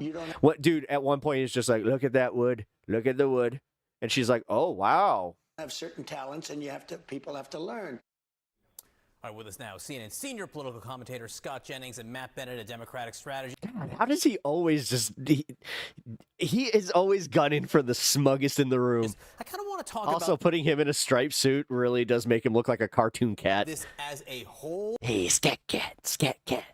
The way the president was talking about workers there, and this reporting from Elena that the White House this morning thinks the president needs to get out there more and talk about affordability. It kind of gets to this notion that the way the president has been behaving and speaking in 2025 isn't really the MAGA 2016 Donald Trump who connected with American workers. What do you think about that? Yeah, I mean, I was on this show a bunch of times last year saying the economy's going pretty well because that was the Democratic talking point, and it did not work.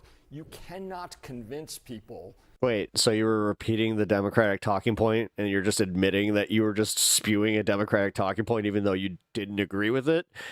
You're saying that you're just a mouthpiece? That the Wait a economy minute. is better than they feel that it actually is. Does he know what he's doing here? Trump is doing, and Republicans in the Congress are doing things that are making it actively harder for people, like the premium increases that they're about to see on the Obamacare exchanges. So all of that suggests that things are pretty rough out there, and Trump just trying to talk it out of existence is not going to work. What about it, Scott? And what about the message that was sent 1 week ago in the elections, what voters want to hear, and what the White House is actually saying? Well, I'm not one to overreact to blue elections in blue states, but every president has to grapple with one immutable fact. Last time I checked, Virginia wasn't that blue. How people feel about the economy will be directly connected about how they feel about your job in office. He's no different than anybody else on. Wait, Jersey's not that blue. Wait a minute. On that, I think it's absolutely true that he has done things that will put us on a better. I know that it is just a talking point. I'm kind of but I'm in real time kind of just like, how? Wait, no. Is that their best? That's the best they got? Okay. Path. I think the big beautiful bill, the permanency in the tax rates, energy deregulation.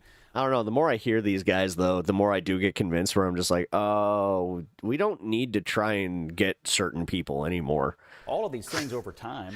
Like the independents, we can work on them. The people, like specifically the people who voted for Trump just because they thought Biden sucked that bad, we can gun for them. But anybody that listens to this shithead and starts repeating those talking points, there's just no point. He firmly believes will work. You're never going to change their minds. They're going to work. The immediate issue, though, is that during the Biden years, prices went to the moon, and they're still there. And although the rate of inflation is undoubtedly lower today than it was during the comprehensive period of Joe Biden, people still feel like it's hard to get my nose above. The comprehensive period? You mean during COVID? You mean peak COVID? You mean the thing where you give Donald Trump a lot of leeway on his failures during COVID, but then Joe Biden's inflation, during COVID, that's the barometer you're using. But at the end of his presidency, inflation was at in September is at 2.7. At the very end of his presidency, it went down to 2.3. Yeah. I was paying attention to it. And then in that January on Trump's win, it finally went down to 1.9. But then it settled back in March at 2.3 again. Then it skyrocketed from May to now to 3.0. Without there is no COVID this time. We are sitting here just in this shit because reasons. I thought and he also made these huge promises to fix inflation day one. You do have to hold him to these fucking standards and keep reminding him that it's like day one. And you can't let them keep getting away with it. Like he says things, it's like then he needs to do those things. The same standards that you would hold any other president to. Stop babying him. Of water and the way you ultimately get out. We get it. It's like, yeah, you know what? He just didn't have his pacifier that day. So he was going to have a temper tantrum. Out of this is how? Through growth, through wage improvement. And, I think the Republican view is that over time, our plans will create more growth and will create higher wages. It just hasn't, it hasn't caught up with people's perceptions of affordability in the 10 months. But the perceptions is what we're talking about here in this White House, sort of semi-acknowledgement that the president needs to address it more. He seems to be saying things are great, people don't feel the way they say they feel, the polls are lying. I mean, that he has literally said the polls aren't reflecting what's out there. Yeah, look, I'm sure some people feel much better than they did when Joe Biden was at the wheel, and I'm sure some people don't yet feel as good as they want to feel. I mean, ultimately, what you want voters to feel like is the trajectory is correct. Am I on the right path? Is in the next year, am I going to get ahead? That's ultimately how you want people to feel. And look, he's got 3 years, ultimately for the entirety of his presidency to make people feel that way. But the first report card comes in less than a year when the midterms come up. Music to your ears, the idea. Wait, so what was this one? What was the election this year? That seemed like a pretty big report card. To the White House. Yeah, boy. Okay, keep moving that goalpost, bud. Is the president still talking a certain way? Yeah, it all sounds very familiar to me. Scott, smug little pissant. I think the other thing to keep in mind is he's doing things that are making it actively worse. It's his eyebrows and the fact that he also everything he says is like they belong to those eyebrows. Not just the Obamacare premiums. Perception of affordability. Yes, they keep doing this. It's the new fake news, guys. This is where, as the American populace, call that shit out before it even fucking takes on any meaning that it does not deserve. Because I'm telling you, we didn't do it with the fake news. They got away with that one. Somehow it permeated. They fucking said alternative facts and everybody didn't collectively go like, that's not a thing. No, it won out because they keep hammering this shit in the fucking media. But the tariffs they're making. And not enough people go like, what the fuck are you talking about? Stuff more expensive, and he promised to bring down prices on day one. He didn't. Yep. More of that, but notice how CNN cut there. Isn't that fun? Fucking idiots. Yeah, no shit. MAGA loses as Trump inflation drags polling to Biden level, sees revolt haunting GOP for midterms. Well, we'll see. We'll see. Everyone is turning on Trump. 50-year mortgages are a bad idea. Yeah, I can tell you right now, that is true.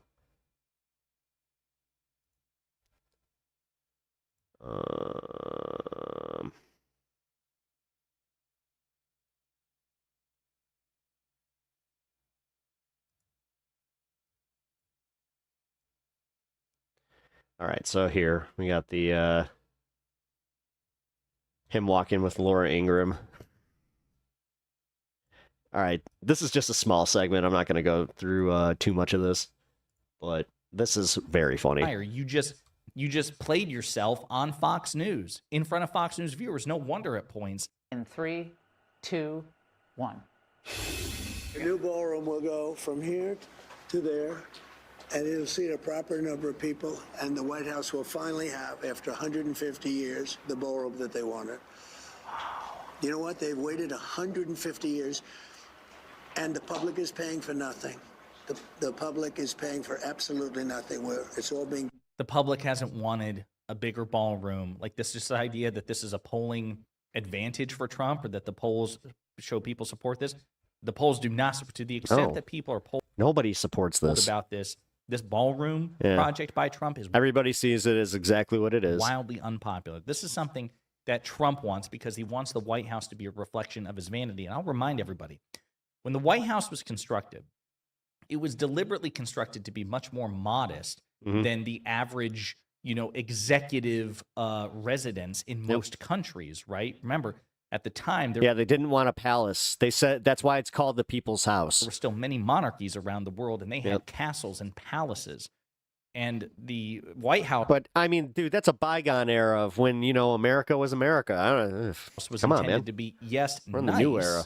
Right? It's not like a shack or anything. It's not like a 2-bedroom apartment or anything. Like, it's a mansion, but it's not supposed to be this palatial estate. So, again, it cuts against... Jesus Christ. I hope... Okay. So, the Fox News clip channel that I was using to get my Fox News clips is not working right now. I think they might have had like a copyright issue or something going on. So, this is why I've been going to the commentary channels again.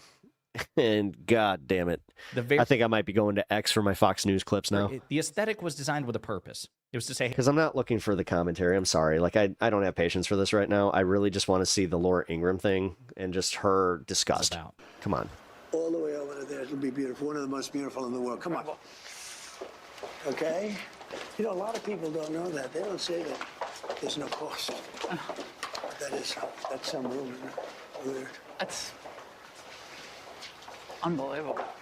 Do you see how she's... Unbelievable. It's actually stunning. You can... I mean, this really is like when a little kid's like, you want to see my room? See it. Laura Ingraham obviously doesn't give a shit about this. My nephew was like that, where he's just like, you want to see my computer? And I'm just like, oh, yeah, cool. And he showed me all this Minecraft shit, which I don't play Minecraft. So I'm just kind of like, oh, neat. Wow. You can see she's forcing her. This is my backpack. And look, and this is a locker. To feign. Look at the wood. Cries and shots. It's amazing. I mean, the way that she was just like, oh, yeah, wow, amazing. In awe. And it just, she's like, I just don't care. You can see it on her face. She does not care. That's some room, isn't it? Weird. That's unbelievable. Unbelievable. Now I'm going to show you. So this is the Presidential Walk of Fame. Now, whose idea was this? My idea. Everything's my idea. Everything's your idea. Okay. Yeah, sadly. Do you see her roll her? Jesus Christ. What? How has nobody pieced this one together? I mean, I pieced this together pretty easy, like early on, where I'm like, he literally has the mental capacity of like a 10-year-old, not even a 12-year-old, a 10-year-old. Eyes there. I caught you, Laura. Look. My idea. Yep, everything's great. I'm the best at everything. Everybody tells me how great I am. Everything's my idea. I'm such a genius. Everything's my idea. Everything's your idea. Okay. Unfortunately, yeah, I'm the idea man here. I have to have all the ideas. Right there. She's like, oh, shut up. Sadly. Her face right there really was just like, okay. That's Barack Hussein Obama. Okay. This is Biden right here. Wait a second. The Worst profile of Biden So is he's the worst president in the history of our country, and Barack Hussein Obama's top 5, meaning bad. Are you going to replace that with his actual photo? No, I don't think so. Look at the. So again, No, I don't think so. and like, God damn it. we've all heard about the auto pen I hate when he does shit like that. That just makes me go. portrait. Like they have just milked it. And this is why comedians love him, is because he does shit like that. But they need to get over the fact, like a smart comedian will go like, "Oh, that's not so. Oh, god damn it, dude. No. I'd rather take the non-funny than the funny here." This thing to death. People just don't care. Yeah. All right. You got anything else from that fucking interview? Because honestly, it was cringe as fuck. Nope.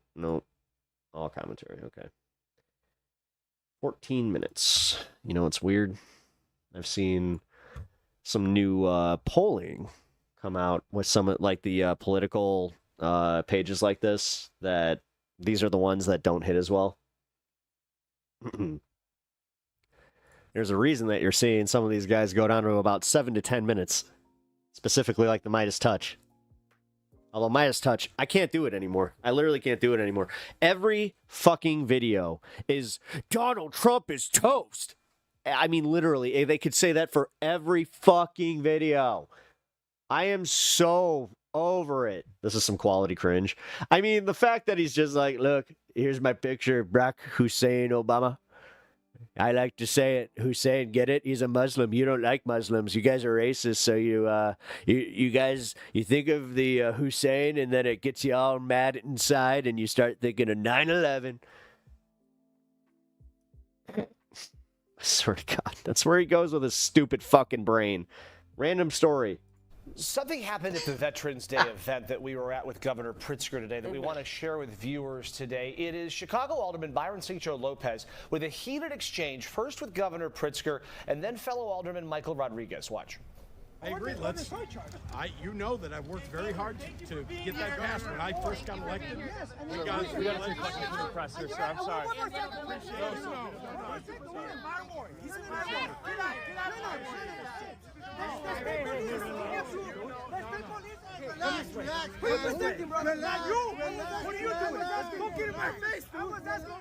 I mean, to be fair, you get in my face like that, I'll fight. Like, that's not the way to do it. Lopez tells me today, Marie, that he was pressing the governor to pass a millionaire surcharge to give veterans and families in his ward relief. We tried that. He left it as a referendum to the people, and for some reason, Americans, the standard Illinoisan went new tax on us to pay for X.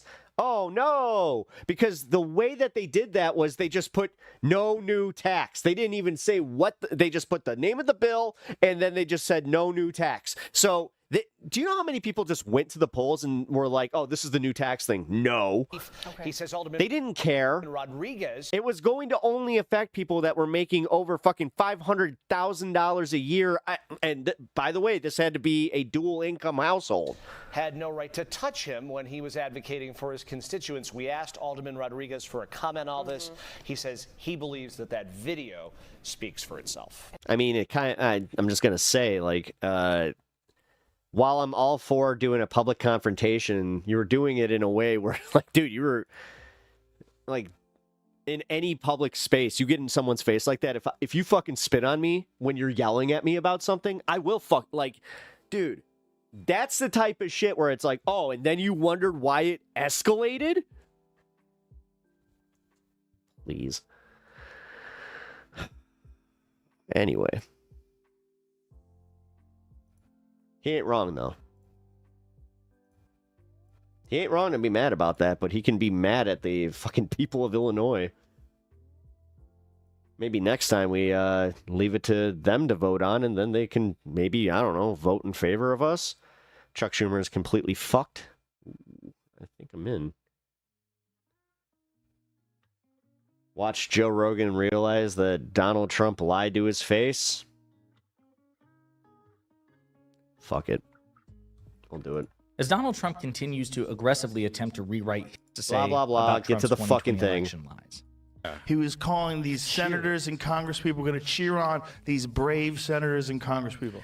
That's great. On PBS? That's nuts. Bro, by the way, he's being sarcastic. He doesn't want to cheer on the brave senators. Right. He wants to scare them Yeah. with a mob of people. Yeah, Let's be exactly. real about that's both true. things. Let's be real about both things. But he's also saying they stole the fucking election. And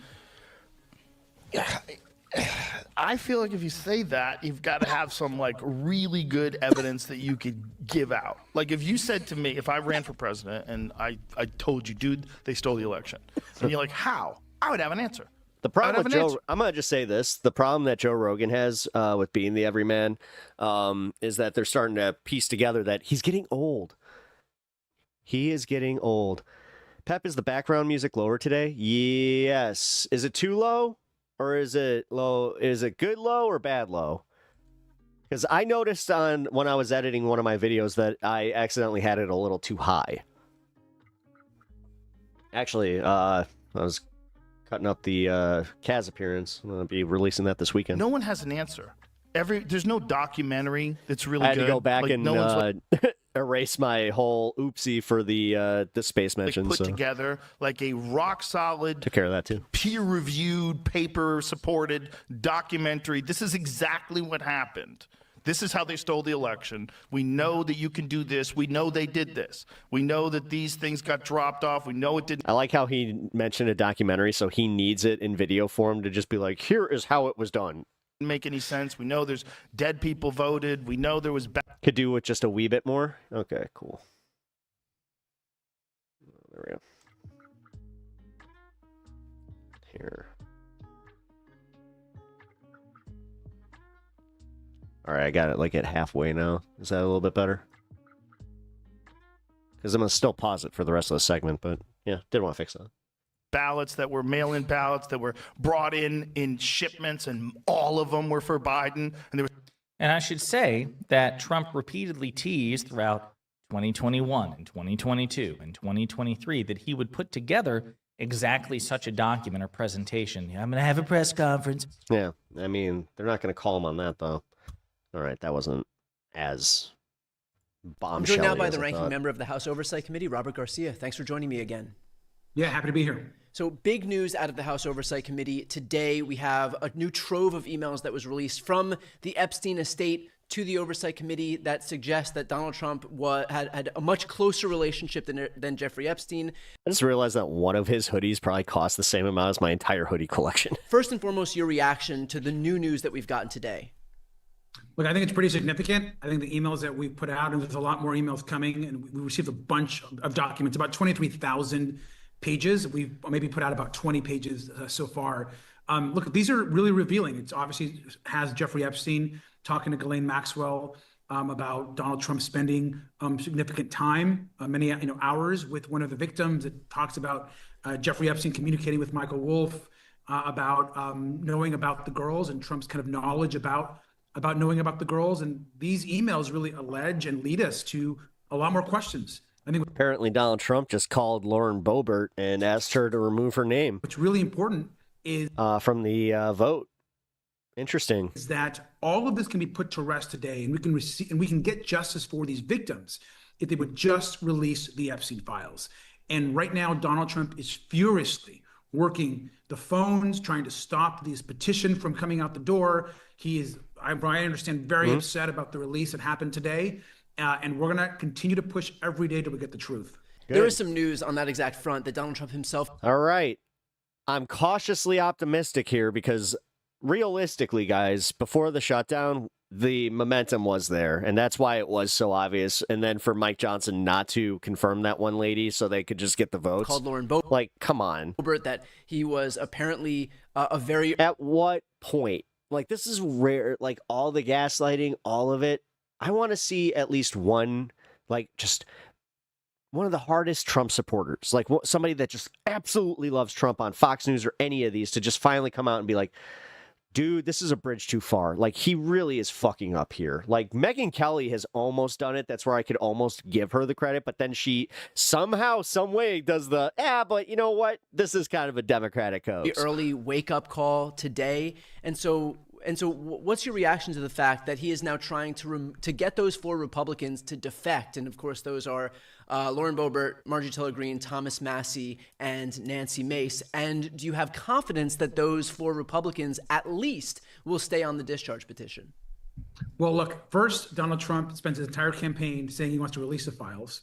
Then he gets into office, and then he does everything he can to stop them from being released. He's doing everything he can from stopping the Congress to vote on the subpoena. And the question that I keep asking myself is why? And the American public deserve the truth. And so it's clear that he doesn't know, that he doesn't want these files released. We know through reporting that Penn Bondi has told All right, me. so I got a breaking news story after this one. It looks like the discharge position got enough votes. In the files.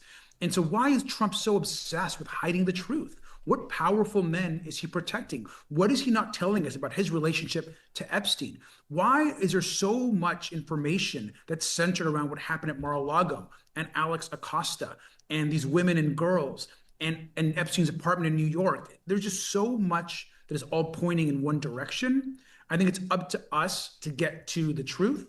And in this case, we will have to ensure that this discharge petition gets out the door and it's voted on by the Congress. So there's also reporting based on these emails that Donald Trump was at Jeffrey Epstein's house.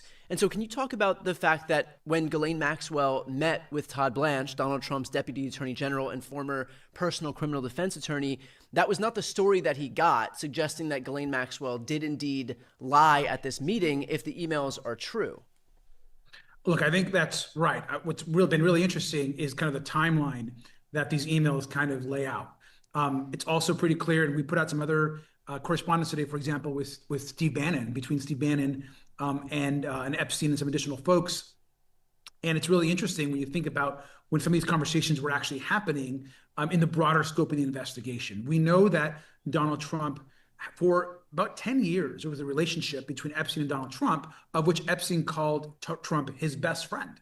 We know that at Mar-a-Lago, that there were girls that were essentially trafficked out of Mar-a-Lago to Epstein. And who were those girls? Why Mar-a-Lago? What was happening? How about the fact that they owned that modeling agency together? How come that's not talked about more? Who were the men that were That's involved? weird. These are all important questions. And the only way we're going to get answers and justice for the survivors is to get the files released. Can you talk about the fact that Mike Johnson continues to run cover for Trump? Do you presume that he will continue to do so in light of the new news that we found now? Or is there some semblance of a percentage that Mike Johnson might actually adhere to his own principles, his own values, his own religion, and actually try to seek justice based on what we now know is a president who is implicated in a notorious sex trafficking ring? I think it's clear that Mike Johnson is covering for the White House. He's now complicit, I believe, in all this. Today, his comments today, somehow saying that, oh no, this is all being handled and that we're playing, gotcha games. I mean, give me a break. We're putting out information that is quite serious. And I wish that Mike Johnson, who looked survivors in the eye when we had him here in Washington, D.C., I was right next to him when he was talking to survivors, and he promised you to get to the truth. That's not what he's doing. What he's doing is he's stopping Adelaide Grijalva from getting sworn in, as he has now, as we know, for many. And we're going to turn and listen in to the business on the floor and the swearing in of the latest member of Congress. Overdue justice and accountability for hundreds of victims abused by rich and powerful men. She is a smart, principled fighter through and through. Mr. Speaker, it is my honor to welcome and introduce to this chamber Congresswoman Adelaide Grijalva.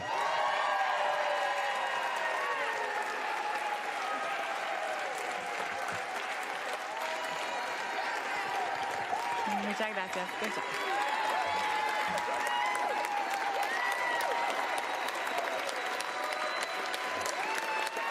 Thank you.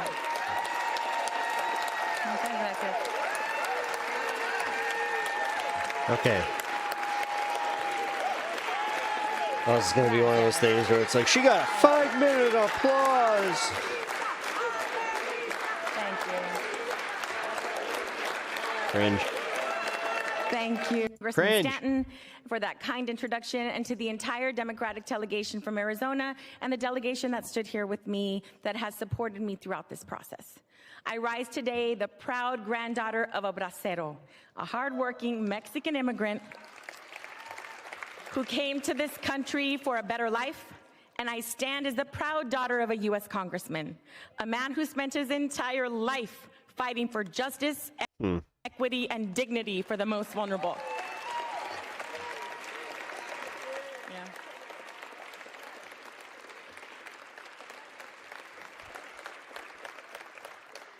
From working as a vaquero to serving in Congress in just a single generation, that is the promise of this country. That is the America I want to raise my 3 beautiful children in, Adelina, Raul, and Joaquin. Stand up, baby. Look at them. Okay. That's all it is. They have Southern Arizona. Where's the message for Trump? I just saw that And she's while we had a celebrate fiery this moment speech. today, This isn't fiery. our American promise is under serious threat. Basic freedoms are under attack. Healthcare premiums are skyrocketing. Babies are being ripped away from their parents by masked agents. We can and must do better. What is most concerning is not what this administration has done, but what the majority in this body has failed to do. Hold Trump accountable as a co-equal branch of government that we are. All right. I'm getting there.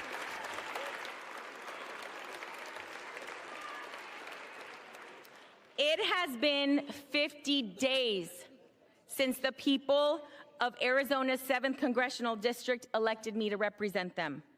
50 days that over 800,000 Arizonans You gonna have call been out left Mike Johnson without for that at all? access to the basic services that every constituent deserves. It'd be nice to see some of these people have some balls. This is an abuse of power. One individual should not be able to unilaterally obstruct the swearing in of a duly elected member of Congress for political reasons.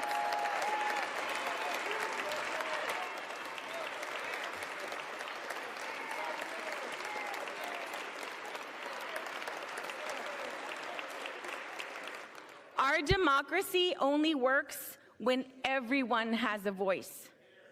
This includes the millions of people across the country who have experienced violence and exploitation, including Liz Stein and Jessica Michaels, both survivors of Jeffrey Epstein's abuse. They are here in the gallery with us this evening.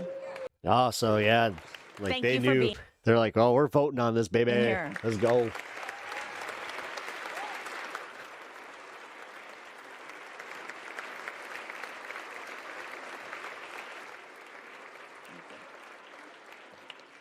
Just this morning, House Democrats released more emails showing that Trump knew more about Epstein's abuses than he previously acknowledged. It's past time for Congress to restore its role I mean, to as be a check fair, and he keeps burying himself with this shit. balance on this administration and fight for we, the American people. We need to fight for our immigrant communities and veterans.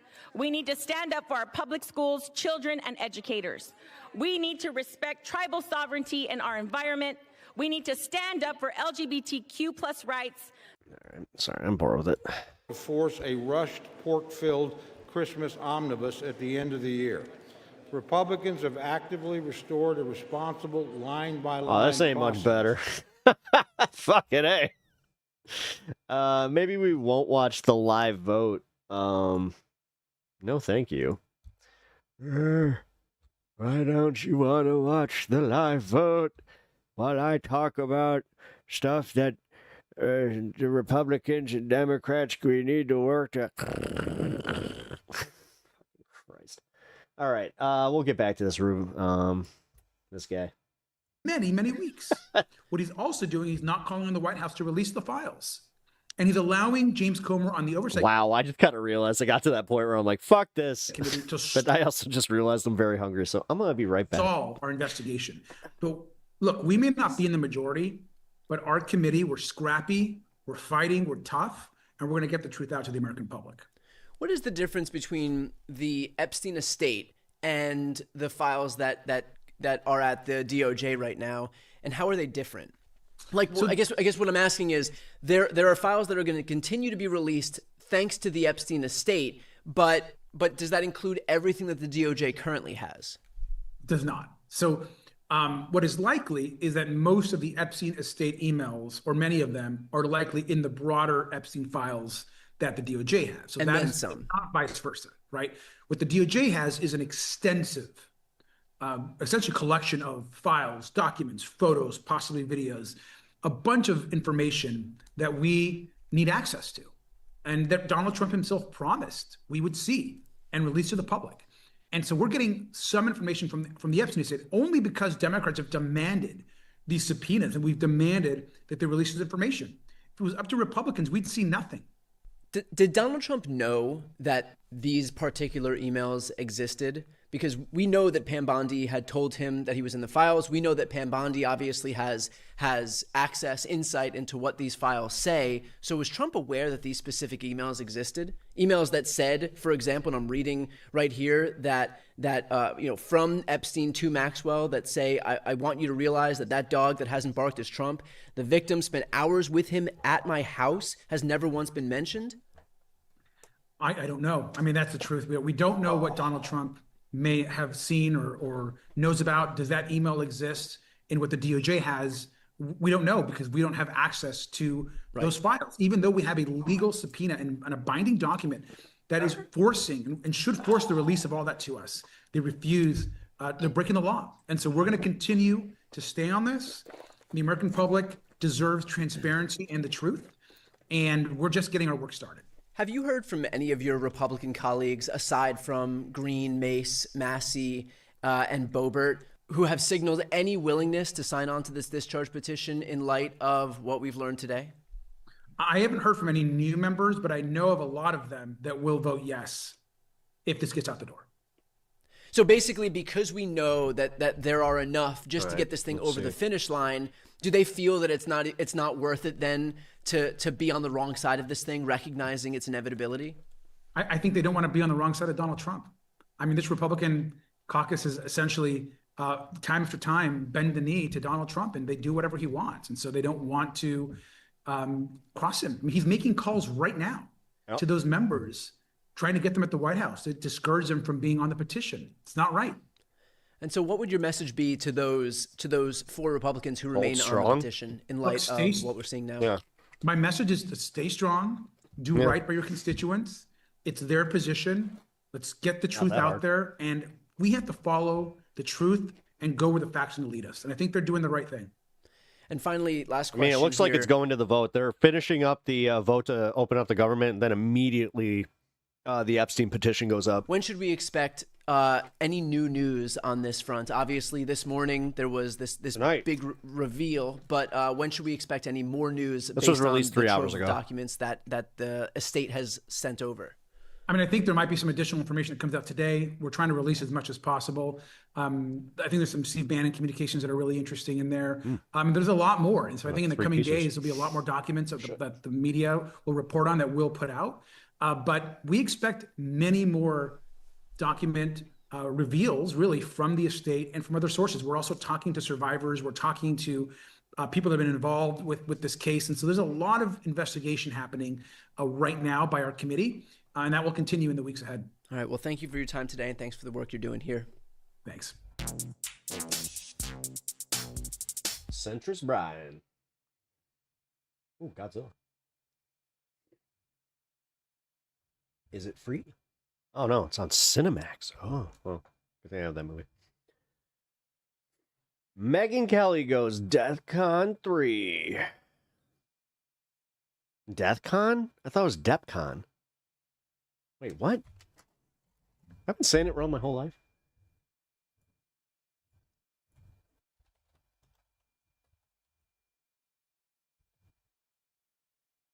It's DEFCON. That's what I thought. Yeah, that's what I thought. Okay. Huh.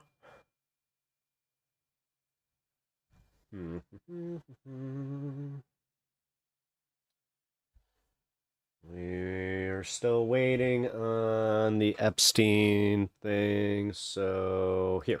Wow, Epstein just exposed Donald Trump from the grave, because you have Epstein himself talking behind the scenes about the man who knew about the girls, the dog that has embarked, Donald J. Trump. Or because Democrats on the House Oversight Committee released 3 bombshell Defense emails conditions, this that's morning what I that they got thought. from Epstein's estate, not the DOJ, which explains how they got around Pam Bondi's stonewalling. Because in case you've forgotten, it's been 3 months and a week since the committee subpoenaed the DOJ for She all literally put death con. Epstein We'll go related to materials, it and after we've still this. only received a tiny fraction. And just the bits we've gotten today may explain why. Right? May explain why Pam Bondi's been acting how she's been acting and why Mike Johnson's been acting the way he's been acting. But getting into these emails, and as for the context, they're all from after Trump and Epstein's supposed breakup in 2004, as well as Epstein's 2008 plea deal in Florida. And so for the first email, it's from April of 2011. It's from Epstein to Ghislaine Maxwell, in which he says, "I want you to realize that dog that has embarked is Trump. The victim spent hours at my house with him. He has never once been mentioned. Police chief, etc. I'm 75% there." With then Maxwell appearing to respond, "I have been thinking about that." Then the next email's from December. I'm wondering what the 2015, when 70% author there Michael Wolff thinks. told Epstein that he'd heard CNN plan to ask Trump about their what is that relationship about? during the Republican primary debate. And you had Epstein asking, "If I were able to craft an answer for him, what do you think it should be?" Which Wolf replied, "If he says he hasn't been on the plane or to the House, then that gives you a valuable PR and political currency. You can hang him in a way that potentially generates a positive benefit for you, or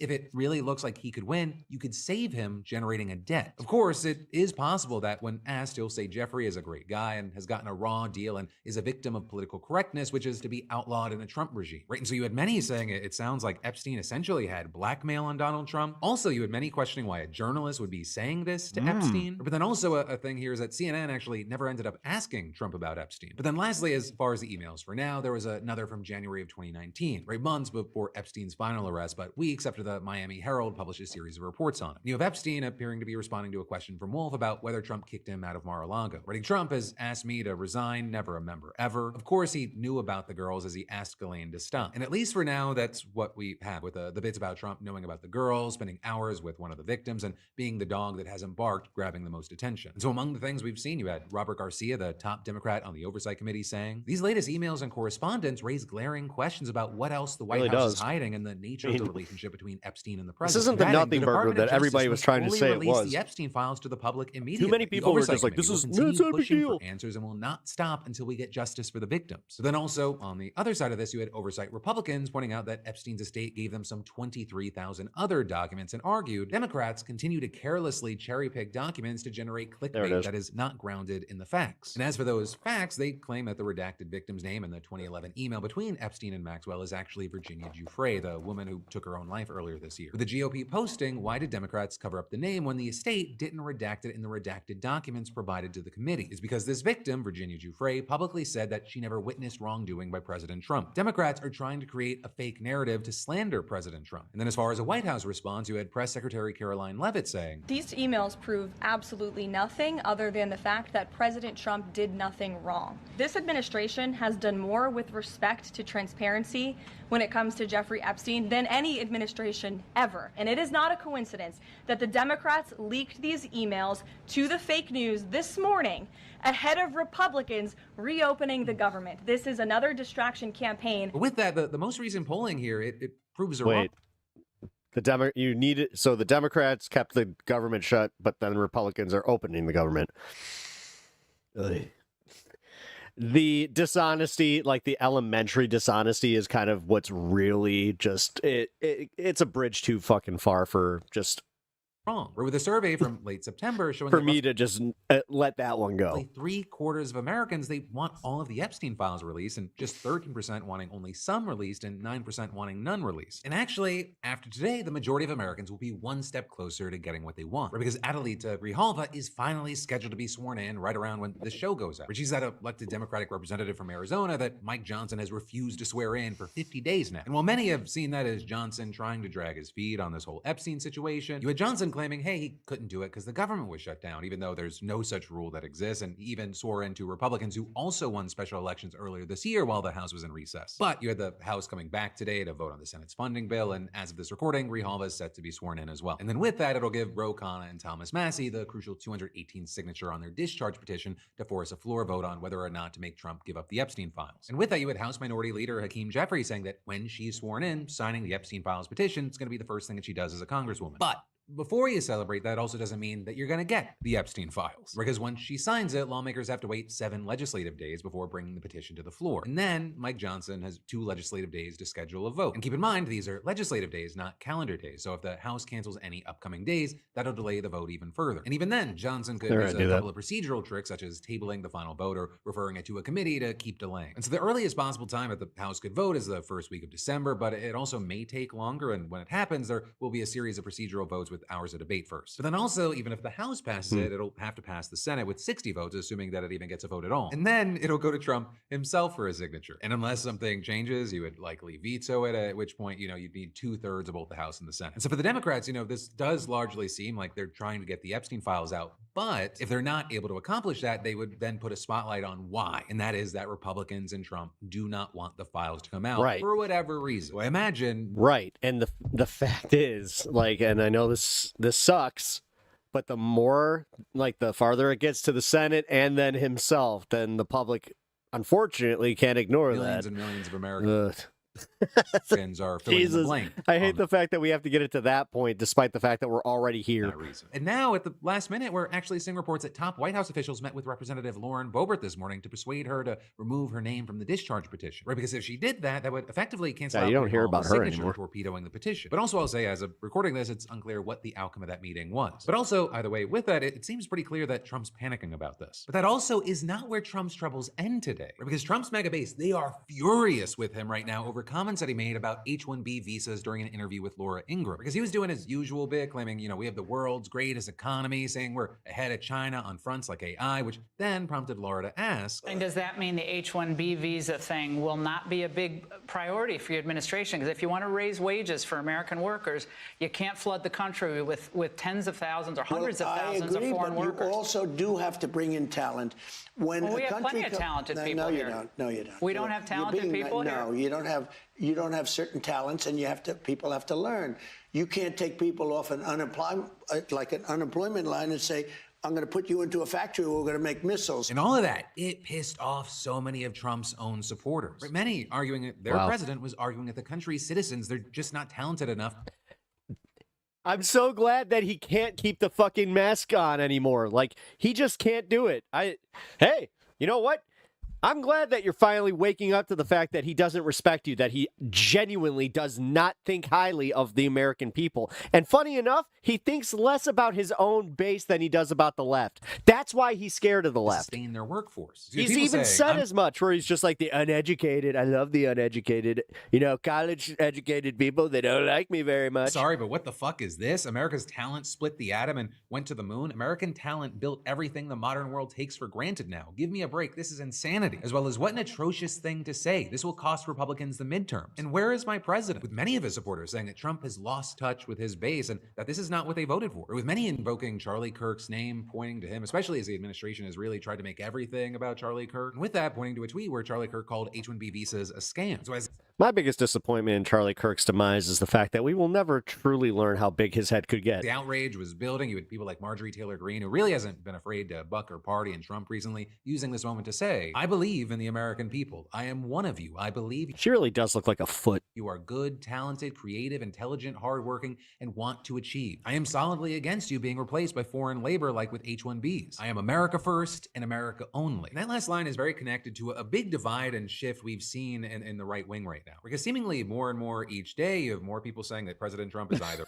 When will the silly sheep on the right realize that Trump would sell them to Satan for one corn chip? Actually Israel first or tech oligarch first. And that's been creating more and more dissent among Republicans. Have you ever seen her toes? No, and I don't want to. Specifically inside of MAGA. The outrage with Trump, it definitely wasn't just MAGA. You also had people on the other side of the aisle slamming Trump for hypocrisy, saying the most anti-immigrant president in recent history now says that Americans are just too stupid and untalented. I can't tell if she looks more like the foot or the big toe. go. to do most of the jobs that we're going to need to bring in foreigners to do. And quick refresher with what H-1B visas are, they allow companies That picture looks like a foot with bunions. to hire highly qualified foreign workers with very specific skill sets so that the U.S. has top talent and is competitive in fields like STEM, medicine, and more. There's supposed to be Babadook. temporary visas. Applicants have to have certain educational requirements to qualify. And these visas are actually capped every year, so only a certain amount of people get them annually. Yeah, somehow the Babadook was less evil than everything going on in our politics. So they're kind of coveted. You know, this issue, it's not a new one. H-1B visas, it's been a divisive issue on the right for a long time now. You know, on one hand, you have people Hey, look, it's Marjorie Taylor Greene. like Vivek Ramaswamy and Elon Musk speaking in support of these visas. Elon actually came to the U.S. via an H-1B. Then on the other hand, you have a lot of MAGA being against them. Tons of people oppose them as part of their overall anti-immigration stances. You also have some saying that they've been abused, or saying that they've actually been abused to bring in foreign workers that they can underpay compared to an American worker. And also, as this has been playing out, you had Trump earlier this year. Yeah, now all of a sudden you care about that? Come on. Signing an executive order to impose $100,000 fees on H-1B visas. So some see Trump's remarks to Laura Ingraham as a change of tune here. And noting he even pointed to an ICE raid that happened under his own administration as evidence as to why we actually need foreign workers. And that actually happened in my home state. Not long ago, there was an ICE raid at a Hyundai facility in Georgia where hundreds of people... Oh, my brother confessed to me a few weeks ago that in a moment of weakness, he gooned to MTG in a bikini. Mostly from South Korea were detained and then deported over their visa status. Marjorie Titan Green. Now, with yep. that, you had Trump saying... She literally looks like a Titan from Attack on They Titan. had people from South Korea that made Hyundai. batteries all their lives. You know, making batteries are very complicated. It's not an easy thing and very dangerous. A lot of explosions, a lot of problems. They had like 500 or 600 people, early stages, to make batteries and to teach people how to do it. Well, they wanted them to get out of the country. You're going to need that, Laura. And then this morning, you also had Kristi Noem going on Fox News to address Trump's comments. And there, she just kind of defended the administration's general visa strategy. Now, we're going to keep using our visa programs. We're just going to make sure that they have integrity, that we're actually doing the vetting of the individuals who come into this country, that they want to be here for the right reasons. And that's what I think is so remarkable is under the Trump administration, we've sped up our process and added integrity to the visa programs, to green cards, to all of that, but also... Careful. Can't have too long of a interview with her. The face might run away. More people are becoming I love that South naturalized Park under joke this so much. administration than ever before. More people are becoming citizens. But all of that, it also did not go over well with a largely anti-immigration base. I mean, tons of conservatives, again, writing things like, we do not want or need more people to become citizens. Are they trying to lose the base? How can they be this out of touch? And we didn't vote for this. You even had some commentators like Mike Cernovich saying he's not in the mood to defend Trump from all the Epstein allegations because of this visa issue. So it's kind of cool to learn where certain people's lines are. You know, ultimately, that's where we are right now. And I really would love to know your thoughts, opinions, and reactions, whether it be the H-1B visa situation or the Epstein emails of it all. And then I've got more news for you. I always love these guys that are like in their mid-50s, start dating a 20-something-year-old, and all of a sudden they become the guy that's just like, look at my hot girlfriend in my picture. Ew. Ew, ew, ew. All right. Well, centrist Philly D is on this one. Seems like he's had some pretty good takes lately, especially more pertains to covering our politics, where even he's just like, I can't whitewash this one for you. This is bad. Like, this is really bad. All right, we're getting close to that. Yeah, we're getting close to the fun half. All right, so what we're gonna do, actually just the fun hours, I should say. I kind of realized that the other day, where I was like, I call it the fun half. But technically, like if I'm doing the Sam Cedar math on this one, I'm not doing half a show. I have to do 8 hours for that to be the case, which I have done before. But so it's always the fun half. You know what? Yeah. It is. We don't need to mince words on this. I appreciate that, Bandit. Thank you. All right. Well, so that looks like they're not going to do the vote tonight, even though we could be surprised. You would think that they just want to get this out of the way. But doesn't seem like they want to. Tara Palmieri covers Trump is panicking over the Epstein files. Oh, you're telling me that she's not a right-winger?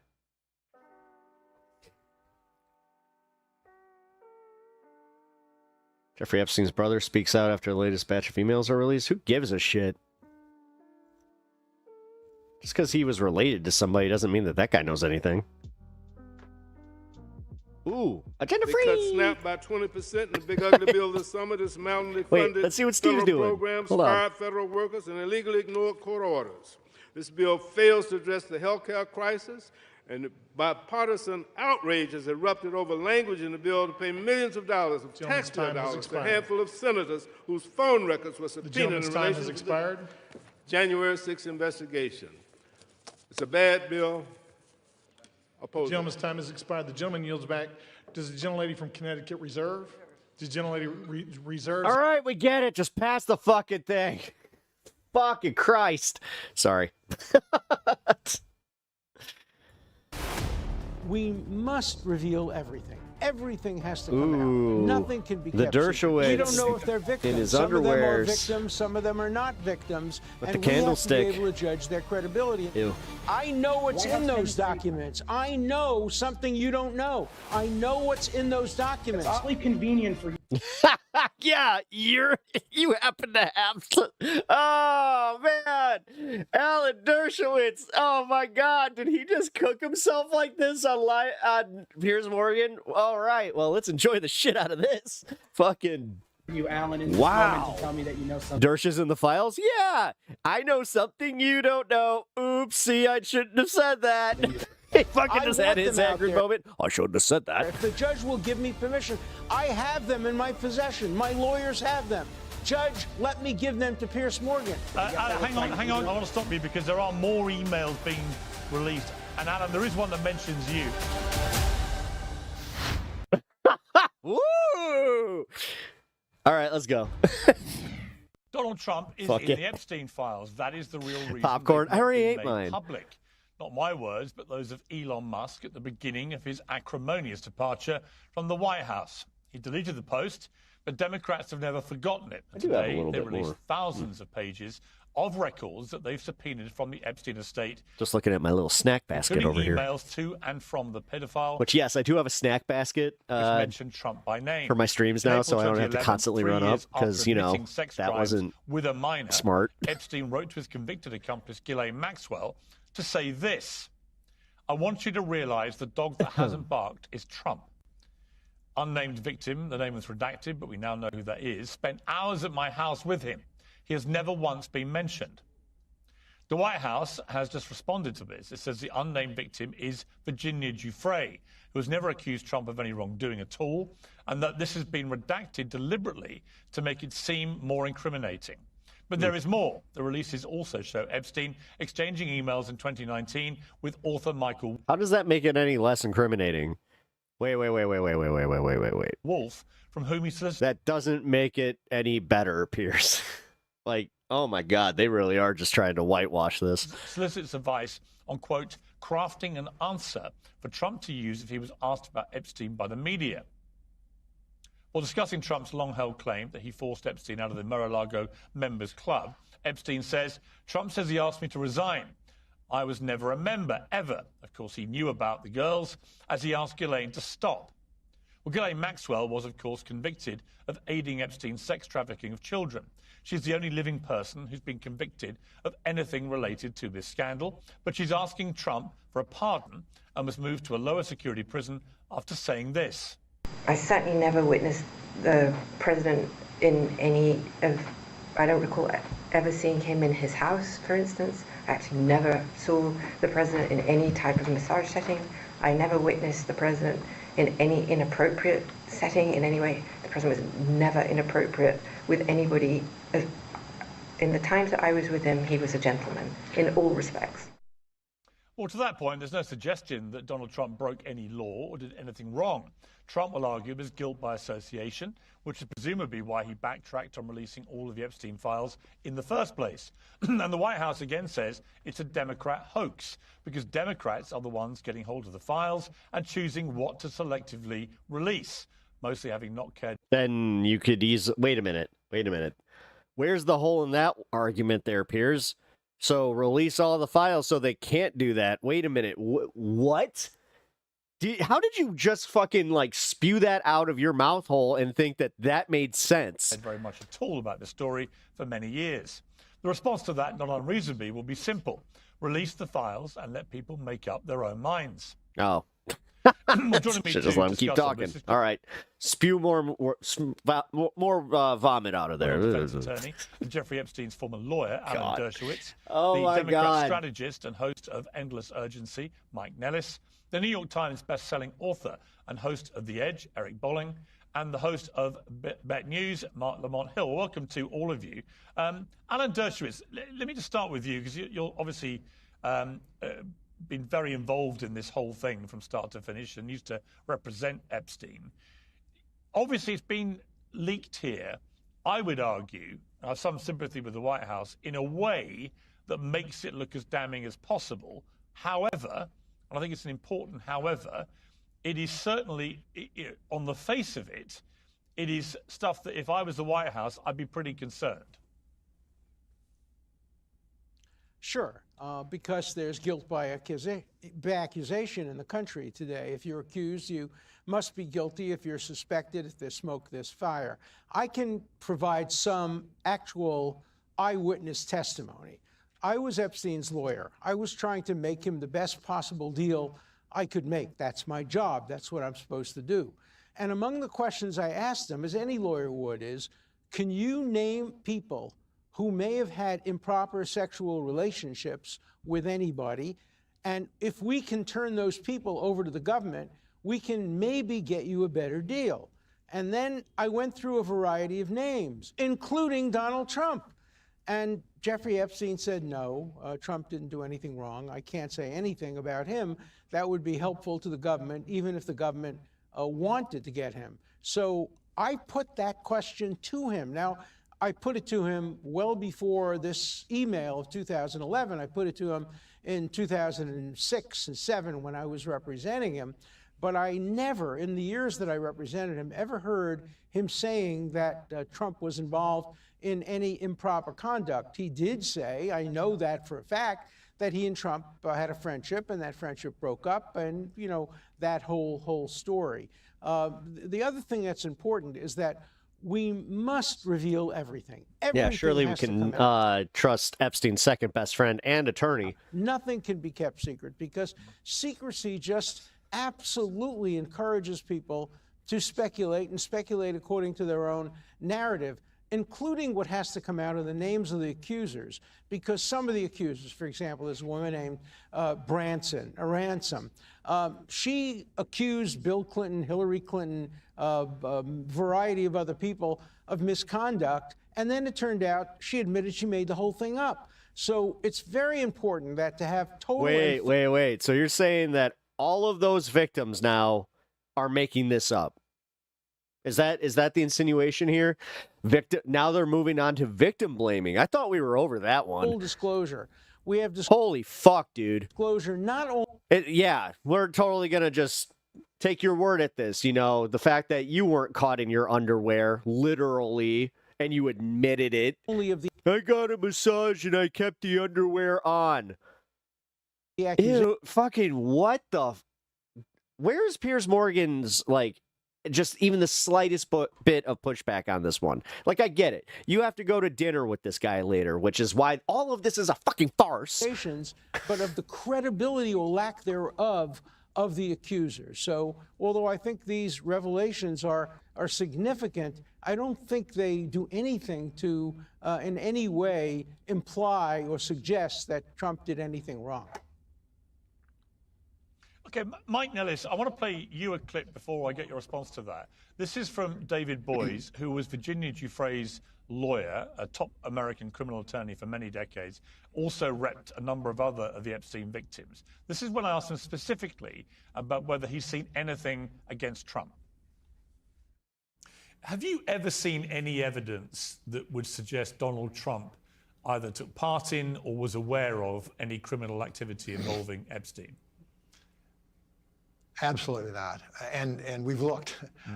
We've obviously looked at both President Trump and former President Clinton. Then what is he worried about? It's almost like, Pierce, you can move on from this one. Because again, if the be all end all is to catch Donald Trump in a fucking gotcha, then, and all these people are saying that he's not part of that, then why not just, like you said, release it all, but also not run like defense for Donald Trump and his team here? Why don't you let them defend themselves? Like, this is what I don't understand about the guy. He claims to have journalistic integrity. He claims that his friendships don't skew his journalism, but then blatantly frames this shit in a way that's just like, nah, I must control the narrative. I must prove that my friend is totally innocent and that, you know what, there's nothing untoward there. The fact is, dude, now the fact is he stood up for pedos, for protecting pedos. Plain and simple. Doesn't even matter if he was part of it now. Now it's turned into a whole new clusterfuck. We've looked at all of Jesus Christ. Really high profile. Talk about how Biden touched like girls' hair more. Fucking A. And and while also simultaneously ignoring what he said about that 11-year-old going up the escalator, what he said about his own daughter, the grab him by the pussy, all of it. I mean, you ignored that, but again, between old man Joe, my firm's representation and Brad Edwards' firm's representation, we've represented dozens and dozens and dozens of victims, all of whom we've interviewed. We've looked at the documents. And although both Presidents Clinton and Trump had relationships, social relationships with Epstein that I know they regret, there's been no evidence at all. I'm quite confident that neither of them were involved in the actual sex trafficking or any of the sexual activities. So, Mike Nellis, I guess when I heard that, what I felt was Trump was indisputably a good friend of Epstein for many years. He said he had no more contact with him after his conviction for pedophilia, which seems that's not been contradicted by any new evidence. But what you've got here, clearly, just on the face of it, when I saw this drop, is you've got emails which are, at the very least, raising some eyebrows about this, albeit nothing points to any criminality by Donald Trump. What is your view of this? Yeah, well, I think if Donald Trump were innocent, he would be falling over himself to release every file that he could that would show that he was innocent to the American people. And they're doing the exact opposite. To me, he's acting like he's guilty. What he's guilty of. I mean, we have eyes. Did he know what Jeffrey Epstein was doing? You guys still talking about this Epstein thing? That's crazy. Abuse women. Was he taking out loans from Jeffrey Epstein? I don't know what it is that he's covering up or who he's covering up for. But at every stage of this, they have promised transparency and then they have refused to release this. Pam Bondi says the files are on my desk. We're going to get them out any day now. They trot out MAGA influencers to the White House. They have them waving binders like idiots on the internet. Whole thing's ridiculous. And they refuse to just be transparent and release the files. You said at the beginning of this that you have some sympathy for the White House because Democrats are maybe selectively leaking these things. But the White House can end this at any time by releasing all of the files unredacted outside of the victims' names. They could do that, right? They're not doing it. And so I think it's because why not the victims' names? Why not the victims' names as well? That gives a fuller picture. I want to make sure we don't know if they're victims. Some of them are victims, some of them are not victims, and we have to be able to judge their credibility. In my case, for example, Virginia Giuffre publicly admitted that she may have misidentified me for years and years and years. So I'm just making a point. Why not release everything? Everything. Alan, one, I would ask that you don't interrupt me. I won't interrupt you if you do the same. But look, the bottom line here is that Donald Trump has the power to end this scandal right now by releasing the information. And then we can hold everybody accountable, Democrat, Republican, everybody in between. It's almost, and also, can we start calling out the associations between Dershowitz, Piers Morgan, and anybody that's protecting him, where it's just like, listen, I know that you can't differentiate between your personal friendships with this man and and public perception because you do not have the benefit of looking at this as just a member of the public who does not know this guy. So I'm sorry if I'm a grain of salt everything that comes out of your mouth. But right now, This White House exists to protect the rich and the powerful, and they are protecting people whose names are in there. Plain and simple. Maybe Donald. It's almost like Dershowitz. Is he protecting you? See, this is how I would turn this. I'd be like, okay, so his name's not on the list, but what about yours, Dersh? Why aren't you guys more okay with this list coming out? Who are you guys protecting? Who is Donald Trump protecting? Trump is guilty. Maybe he's not. I don't know. These emails today sure make him look guilty as hell, but they refuse to do the right thing and just release these files. They could end this at any time. He's got a good point there. Okay, Mark Lamont Hill, the question I have, hang on a second. The question I have, Mark Lamont Hill, is if there was a smoking gun about Donald Trump, which actually pointed to criminal actions by him, then surely the Democrats who had these files and had all the access, they would have released this before to stop Donald Trump getting re-elected. That's also part of it. Thank you. All right, finally, Piers Morgan making at least one good point where it is like, okay, if they, honest to God, had this in their possession, you think they wouldn't have used it? Presumption is like that's why the Biden excuse doesn't hold water. Couldn't have been a more incendiary political weapon if they'd wanted to use it, but they didn't, which suggests to me there isn't a smoking gun in there. And this drip, drip, drip stuff is very, entertaining for the media, gets us all going. It all looks that's what it is.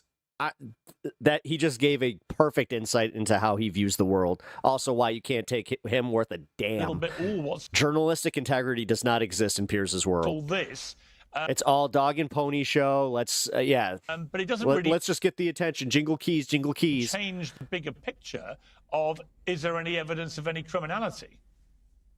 It's not all about Donald Trump, you motherfucker. You do realize that even on this side, if you're going to do this as a left versus right issue, which good luck pushing that one. All of a sudden, you're going to have to admit that the left is now saying, I don't care if it's Donald Trump. The fact that he's protecting these rich assholes who are 100% guilty of something. Why else are you hiding all this shit and doing all of these gymnastics to hide them and try and distract us from them?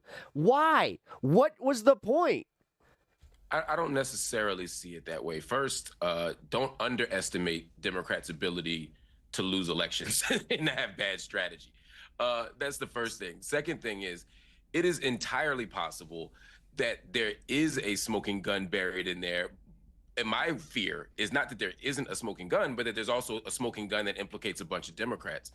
The issue here that you have to think about, potentially, is that Donald Trump is guilty of something, but so is, I'm just going to throw a name out there, Bill Clinton, because his name has been bandied about a bunch, and a whole bunch of other folk. And sometimes the powerful protect the powerful. Look at Dershowitz Twitch. Not because they like each other. Because he's friends with all these fuckers, and he's protected all of them. And honestly, you know that they're... Dude, Dershowitz legitimately should... I'm surprised he's here because...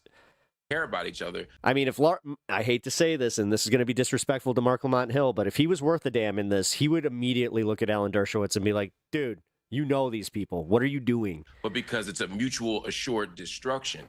I think that's why. It's like, you're not convincing me that you're not on them. And it's a rare day, but I agree with Alan Dershowitz that we need full transparency. We need all the documents released. We need all the information released, and let the American people make determinations about what's true and what's not true, so that we don't have to do this drip, drip, drip stuff. And then finally, the one place where I would disagree with Alan is when he says that there's no even implication here that the president did something wrong. I mean, when he says, and I'm going to redact the name because he redacted the name, victim spent hours at my house with Trump. He has never once been mentioned and referred to him as the dog that hasn't barked. And then said, Trump said he asked me, of course he knew about the girls, as he asked Maxwell to stop, or asked Ghislaine to stop. These again, that means even if he wasn't doing it himself, man knew about it. These are things Jeffrey liked him young. That do imply that something bad happened. Yeah, it's like, dude, you've been covering up for this. It's like, this is bad. You do realize this is really bad for the Republican Party and Donald Trump, regardless. Like that, I feel like that's why they're trying to shift the goalpost here by being like, oh, you were trying to put this on Donald Trump. You're saying he was in the Epstein files. Even I said that, but I'm like, no. Even if he, okay, I will accept that he might not be there, but then why this? Why that? Why this? These are words that imply that he was somehow complicit. Notice how I'm willing to accept certain things if there is no evidence to support my hypothesis. But that does not mean that he was not covering up for these people. But it doesn't mean... And still covering up for these people. He did something sexual. It doesn't mean that he did something illegal. Yeah, thank you, Mark. I don't want to overstate anything here. We have to be careful when we start accusing people of things. But there absolutely is something that needs to be explained, and the best way to explain it is full transparency. Yeah. Good luck with that one, Eric guys. Bolling, you know, the really weird thing about this is that everyone on the Trump side in the run-up to the election were very, very gung-ho about, we're going to release all the Epstein files. We're going to have full transparency. I remember all this. And then two things happened, which were just weird. Elon Musk, who fell out with Trump, suddenly out of nowhere posts on his own platform X, you know, the real reason they're not being released is because Trump's in the files. And then literally within a few days, the whole investigation is just stopped. And there is no full transparency. There is no release of all the files. And so if you're looking at this with a cynical eye, or maybe perhaps a conspiracy theory eye, who knows? But, you know, if you're looking at this, you're thinking, well, what's gone on here? Why was everybody... I had members of the administration on my show saying, we're going to release everything. We can't wait to do it, blah, blah, blah, blah, blah. And then it didn't happen. And now you've got kind of what I would call political death by 1,000 cuts. We've seen it with formerly Prince Andrew in the UK. He was done in by leaks from similar leaks of emails.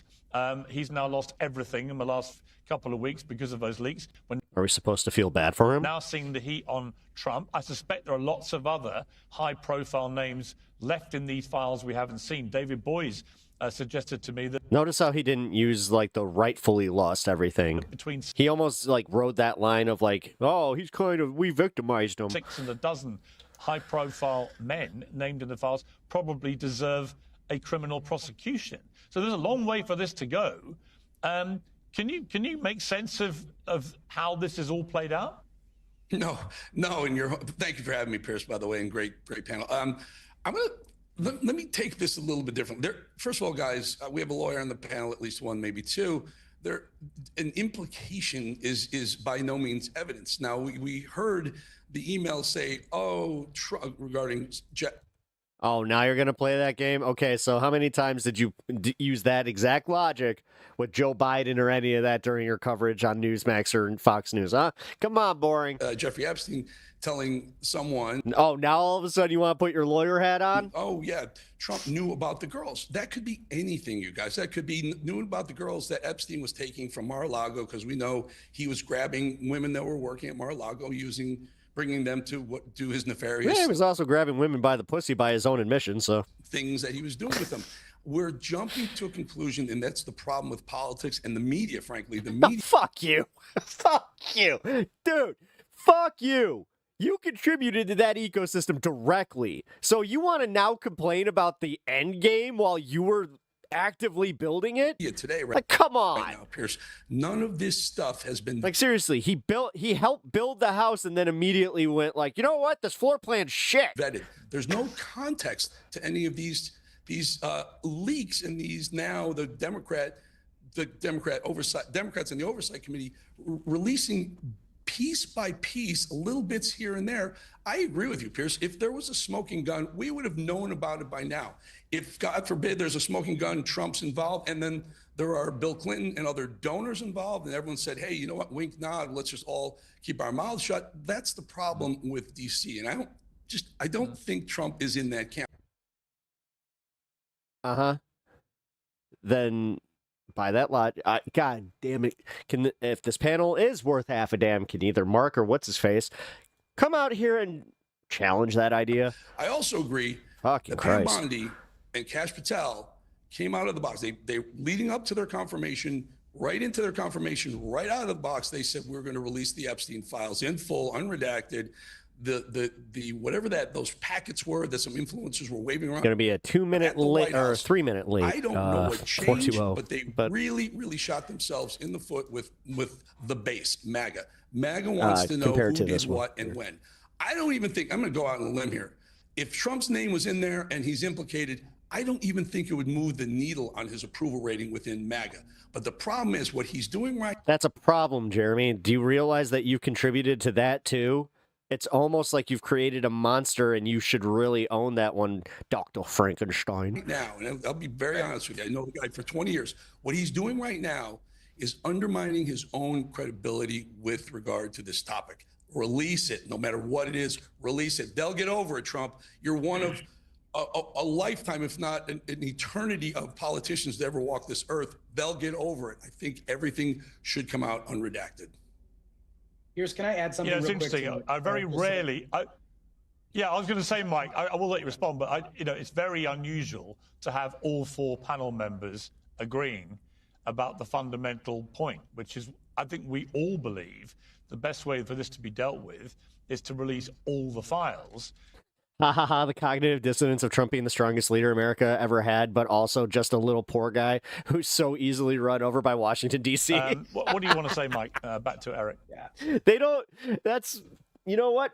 Perfect example of that. I want to add They something. could never correlate it. This White House and Donald Trump are making an intentional political decision. They've decided that this not knowing, this drip, drip, drip by the Democrats, this conversation about what Trump may or may not have done is better for them politically than just releasing all the files. So they've decided within great intentionality here that they'd rather keep something hidden, keep a conspiracy out there than just show people whatever the truth is. Again, I don't know what Donald Trump is guilty of or not guilty of, but I do know that they're hiding this and they've decided that this is politically better for them.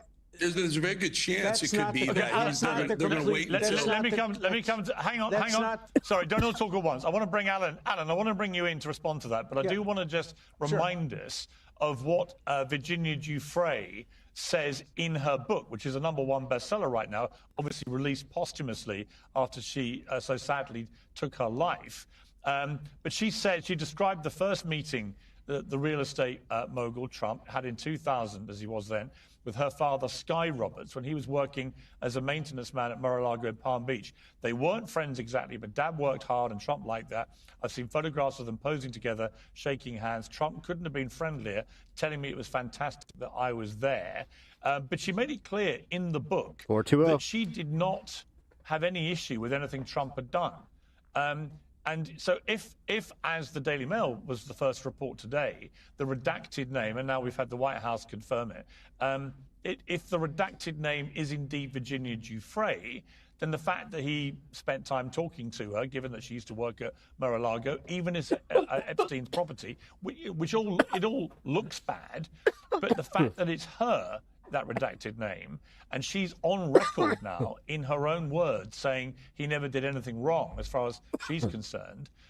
You put all that together and you've got to think, well, why did they redact that name? Have they done that deliberately to stir up a political point-scoring thing against Trump? Because once you know it's Virginia Giuffre and once you know what she has said about Trump, it's nowhere near as damning. No, of course I agree with that. And the fact that Virginia Giuffre is mentioned is very significant because she's written the bestseller.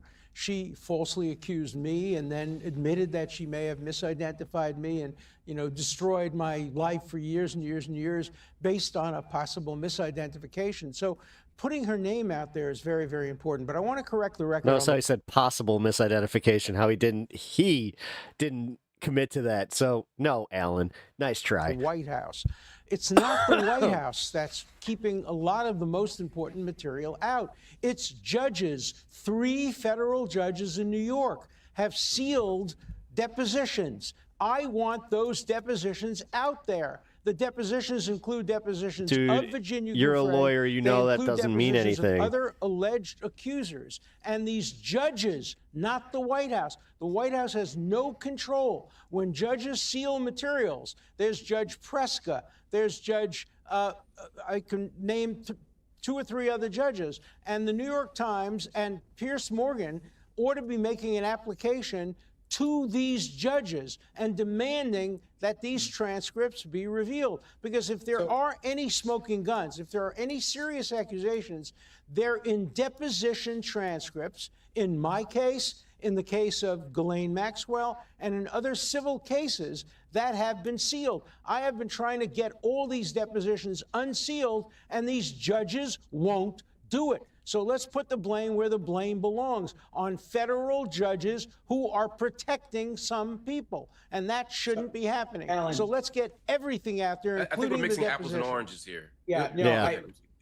Sorry, I want to make sure that people It's not mixing apples and oranges. He literally was just like, pay no attention to the apple cart. Look, orange. understand the depositions that Shoving Alan's the orange in talking your about face. represent about 3% of what would be considered the Epstein files. That's the Maybe estimate a bad on example, that. yeah. So Well, 97% I don't of agree. the documents. I don't agree with well, that. that's the I don't estimates that agree are with out that. there. I Alan, bet but, that's- like, the 90, I Alan, bet it's more than 97% of the 10%. documents that haven't been released are in control of the White House and the DOJ. They could end this at any time. Yes, there are some things that are under seal, but the No, vast they majority can't, because they Aren't can't those Trump judges? Yes. get the judges. It'll never end as long as judges are sealed. I know at least one of them is. That's correct, Alan, but it is misleading. but the other Well, let's get them out there. I know what's in those documents. I know something you don't know. I know what's in those documents. awfully That's why convenient it's for so you, Alan, in important to this get moment to these tell me that you know judicial something you don't. documents out there. I want them out there. If the judge will Nanner boo boo. give me permission, I have them in my possession. My lawyers have them. Judge, let me give them to Pierce Morgan. I want to give them to Pierce Morgan. Why, Judge, are you preventing me from disclosing material that would This guy's art. All right, Perry Mason, calm down. be very, very important in putting a whole picture on this thing? Well, I agree we should put those things out. Okay, Sorry, I want to Mark, bring you in. take I want it. to, You take it. hang on, guys. I want to bring in Mark Lamont Hill. Mark, aside from this, we also have the ongoing situation with Ghislaine Maxwell. House Democrats have said this week that she's preparing to formally ask President Trump to commute her federal prison sentence. She's obviously now in a less strict prison as we speak.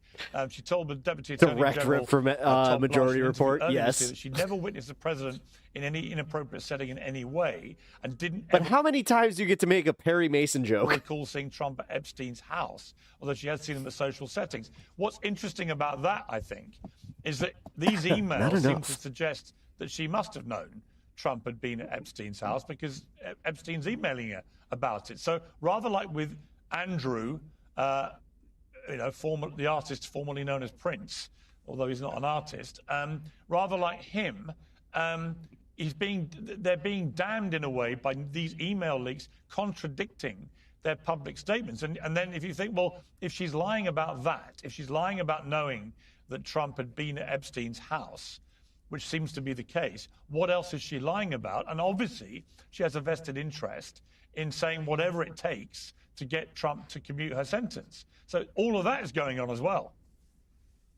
Yeah, I mean, if I were sitting in a prison and You go to say objection, and then the jaw falls off. Objection! And Donald Trump were the person who could get me out, I would say that I saw the JFK assassination. I mean, like, it doesn't matter what the thing is, if I need someone to get out. Credibility is shot from Maxwell, but not just for her. And I think that's what makes this so messy. And to beat the dead horse, that's why we need all the information released. Donald Trump says that he and Epstein fell out over competing, interests in a property. Next thing you know, it's because he was poaching people from Mar-a-Lago. The stories change. An email says that she knew that she had no knowledge of Donald Trump's actions later on. It's like, oh, she definitely knew. I don't know who to believe. I don't know what to believe when it comes to these people involved in this scandal, because all of them seem to be saying contradictory things, and that's the danger. But I can guarantee you one thing: her tune will not change if she's up for a commutation, because that's just human nature. That's just common sense. Mm. You know what's interesting, Eric?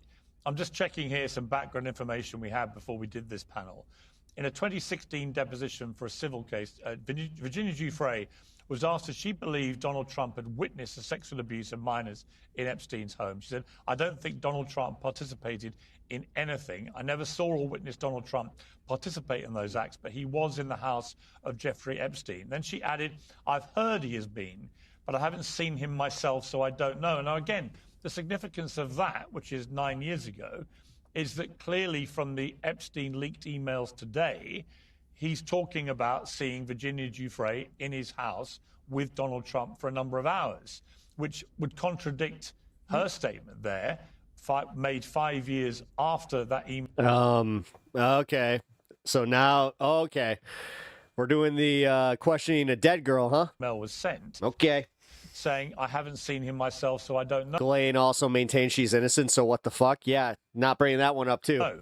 So again, what we're Jesus seeing fucking Christ, Pierce. is a kind of, through these leaks. Keep because riding they're that. He is on that fucking tightrope, and he's kind of going towards the side of protecting pedos. Selectively, we're just seeing a lot of stuff that's been said publicly by everybody involved, seemingly. Yeah, and it was Trump's people who said it was Gouffre. Contradicted by the leaks, but we don't have all the leaks. We don't have all. Yeah, wait a minute. Wait. I didn't even really piece that one until you said that.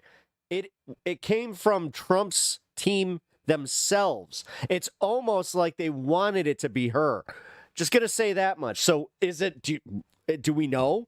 All the like what the fuck? And it's quite hard to work. We don't know the redacted victim is yeah, I was about to say the Democrats need to fucking now unredact that. Proper context. Sorry, guys, you have to. For this stuff. Like if they're gonna go out there and say it, it's like no, you have to either confirm or deny it. Pierce, in the sad part is being this far removed from when the actual nefarious operations, things were going on in the island and also in Manhattan, etc. Now we're pulling the "it was so long ago" thing. You on that list? Around the world. What the fuck, dude? I don't know, man. All these shitheads that make millions doing what they're doing here. Yeah. Dershowitz, Piers Morgan, and Bowling. They all make millions. They've all gone to parties where they have bumped heads and shaken hands, even though, ugh.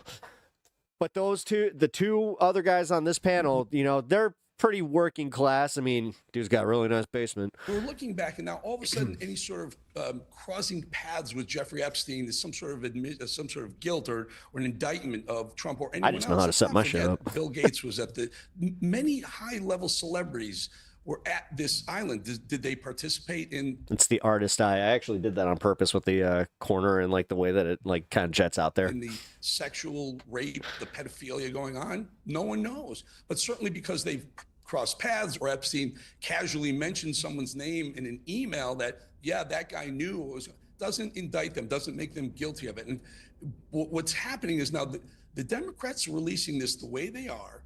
And frankly, the way the Trump administration handled the original, we're going to release and then pulled back, is creating this media circus around it. Oh my God, you're going to freak out about a media circus? Go fuck yourself, Mr. Media Circus. Dude, you guys thrive off that. So I do not give any passes to somebody that's just like, they're doing this for the media exposure. Clearly. Oh my God. What? It's a media ratings? Oh my God, Jeremy. Are you telling me that you're perfectly fine with only a few people viewing this? Massive appeal to the consumer. Disingenuous asshole. And the political consumer. I just don't think it's going to have a political influence the way the way I believe the Democrats think it will. My guess is No, because you still think with child brain that we're trying to sway people like you and who actually like Trump. Maybe some No, we're trying to convince other people to never do this again. Now it's literally just like, hey, if you want to be associated with this, then you got to own it. Smoking gun with Trump, but it also will incorporate some high-level donors on both sides, maybe some friends of Trump, certainly some friends. I know that's a vase behind him, but it looks like he has a tiny little owl robot that like is just like of Biden, or it would have come out during the Biden administration, and everyone's staying quiet. Not sure if that and is once again, the American people get screwed. We get completely blindsided by the swamp and the disgusting shit that goes on. You know what's even bigger than this that no one's talking about? The $100 or $200 million that congressional members and senators have paid victims of their own sexual abuse. Yet we're worried about whether Donald Trump knew or didn't know what was going on at the Epstein mansion when it was going on. At this point, who the hell really cares? Well, that's my robot, VA5. Well, I got to say, I care, actually, and I've known Donald Trump a long time. Yeah. Oh, see, convenient of you to bring this up only when you need it. You notice how you don't bring that up when he's in trouble. Friend of mine. But I care. I care because 2,000 young because he's covering the effing thing up. Yes. Women and many underage girls were abused by a lot of rich, powerful people.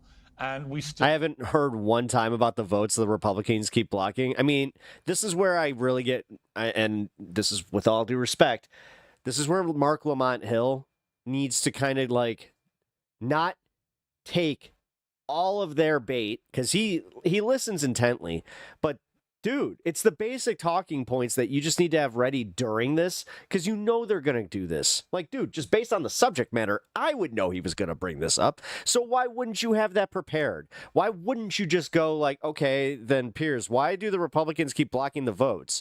You know, if Trump is truly the leader of this party, doesn't it kind of fall on him?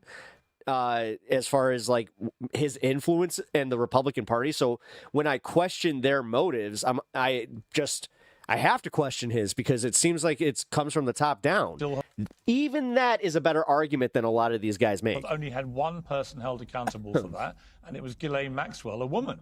Right, so no man has ever been held properly accountable. Epstein cheated accountability by, I believe, taking his life. Others think otherwise, but I think he probably did. I don't mean, Alan, Pierce, what I want to bring don't to you mean to belittle the victims. So I'm not belittling the victims. I mean, yes, you are. Anyone who's yes, you are known to have participated in this. At what point do you start saying, I don't think that this even happened? I think that Epstein honestly was not, you know, well, come on. Should be held accountable. You're so close. I absolutely agree. I meant for Trump politically, release the stuff. Let people know.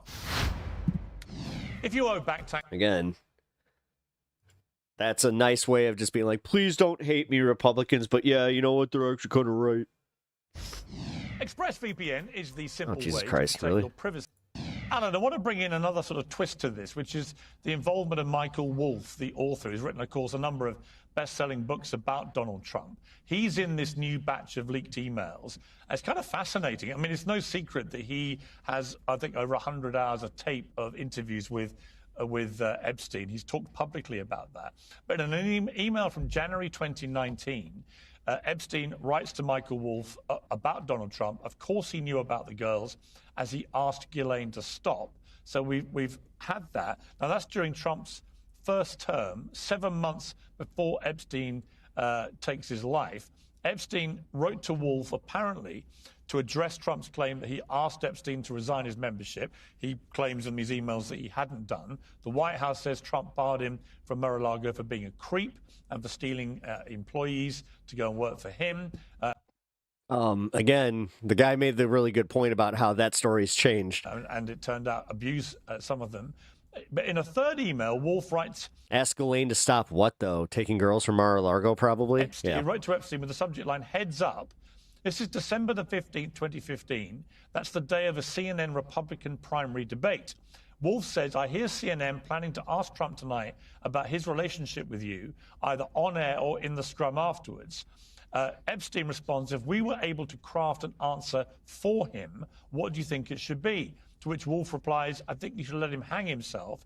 If he says he hasn't been on the plane or to the House, then that gives you a valuable PR and political currency.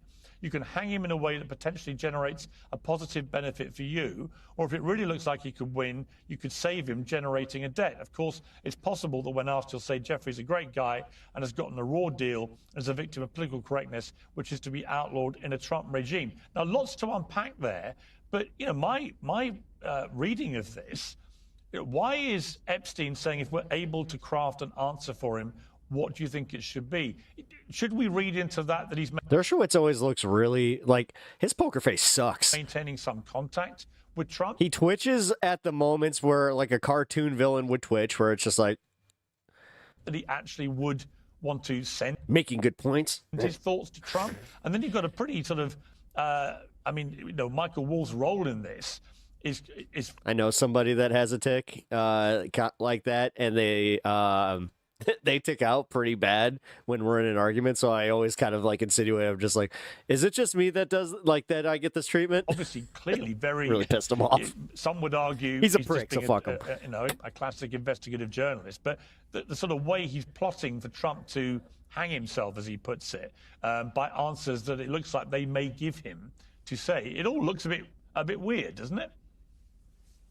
It does, and we have to understand, too, that when Jeffrey Epstein talks to a journalist, he's talking in his own self-interest. So we have to got into a big argument with him about how it's like, okay, so you hate Biden, you love everything that's going on with Trump's regime, but you're just like, yeah, I just don't like him. It's like he wishes that all this Trump shit was happening with a reincarnation of Reagan. Ask questions about what is his motive. Is he telling the whole truth? Is he trying to curry favor? Is he trying to attack? We know that Jeffrey Epstein was an extraordinarily manipulative guy.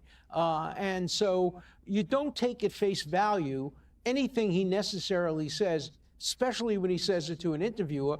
And now it's like, oh, you can't trust Jeffrey Epstein's words in email or in any context. Who's going to be... Jesus Christ. At what point?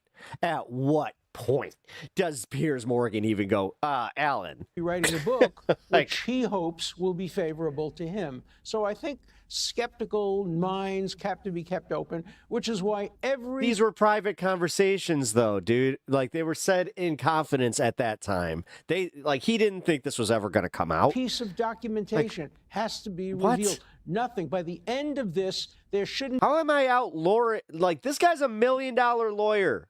I'm a stoner podcaster. What the fuck? How am I making a better argument against this? Piece of paper. Your Honor? A single recording, a single videotape that has been suppressed. Until everything has been released, nobody... Your Honor, Alan Dershowitz is a fraud.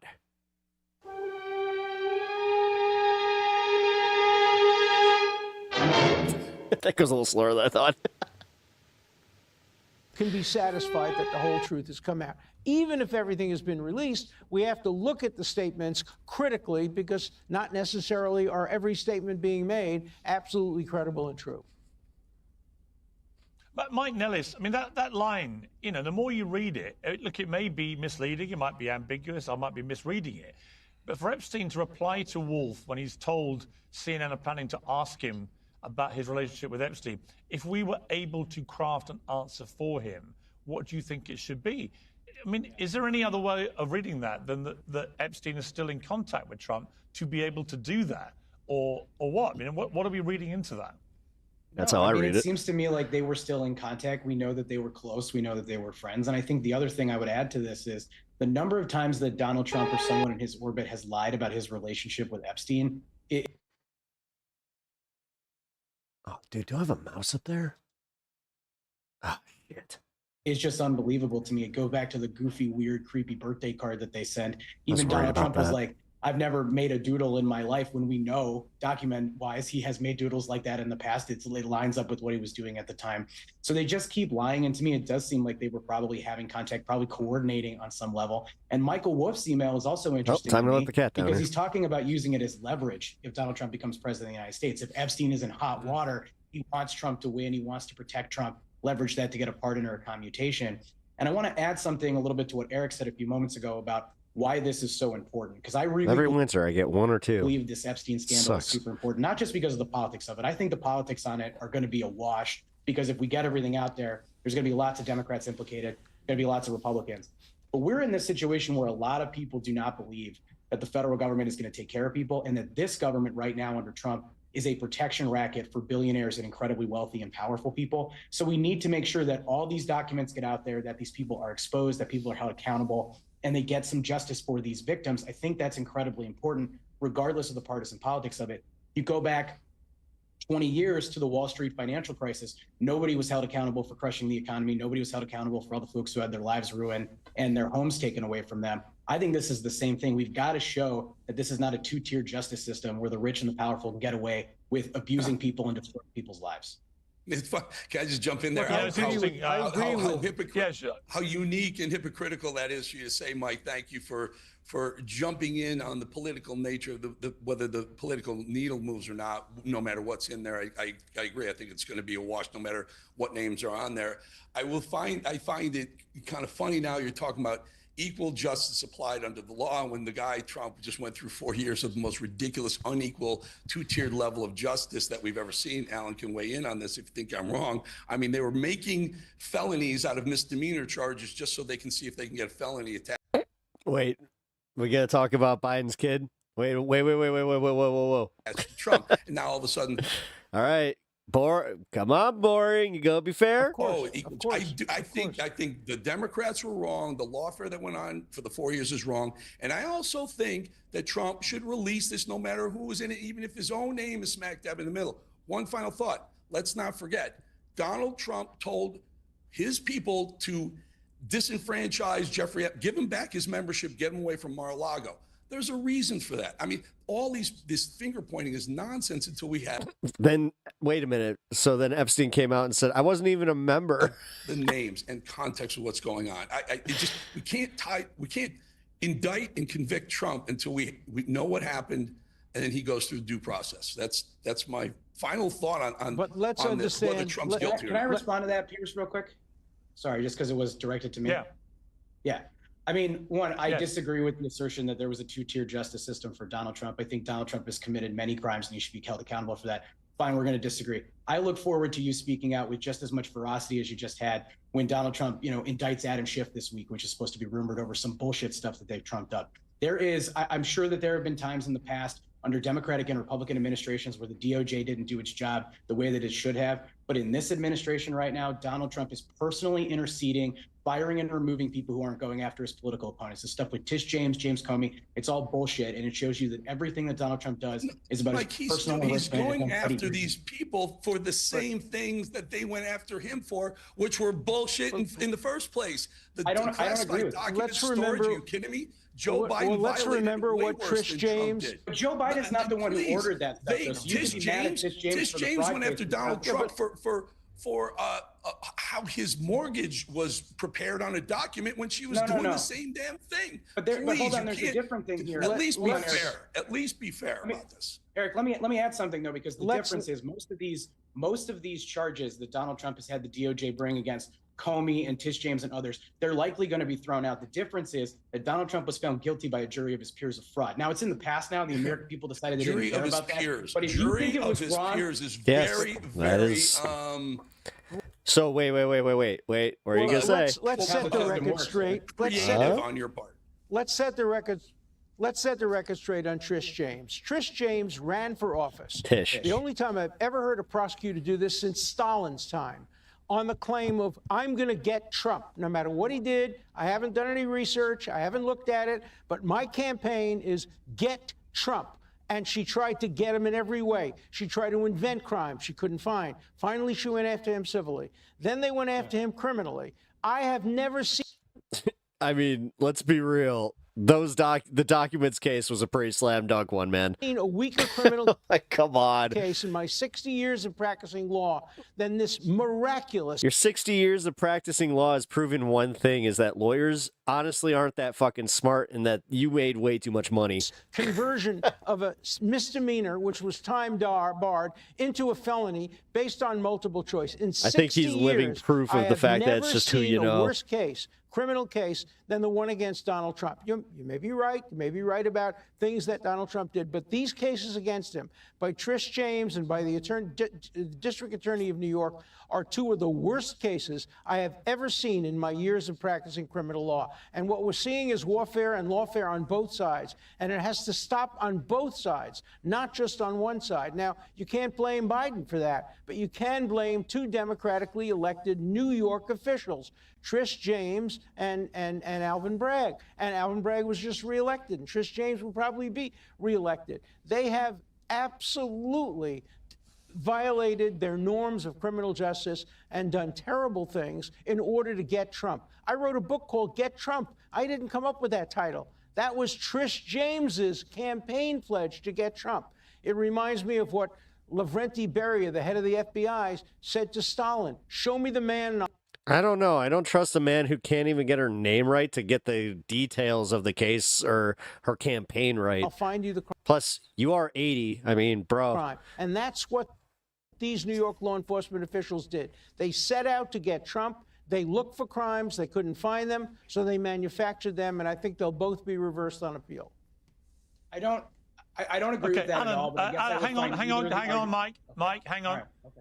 Mike, hang on. I want to stop you because there are more emails being released as we're speaking. It's what I've been slightly distracted by as you guys were Mark's face. debating there. And Alan, there is one that mentions you. It's not, I would say, significant to what we're talking about. I love It's Mark just Lamont interesting. Hill. Jeffrey Epstein That was called great. Trump borderline insane in a 2018 email exchange with Larry Summers, the former Treasury Secretary and president of Harvard University. Trump, borderline insane, Epstein writes, who then makes a reference to you, Alan, saying Dersh a few feet further from the border, but not by much.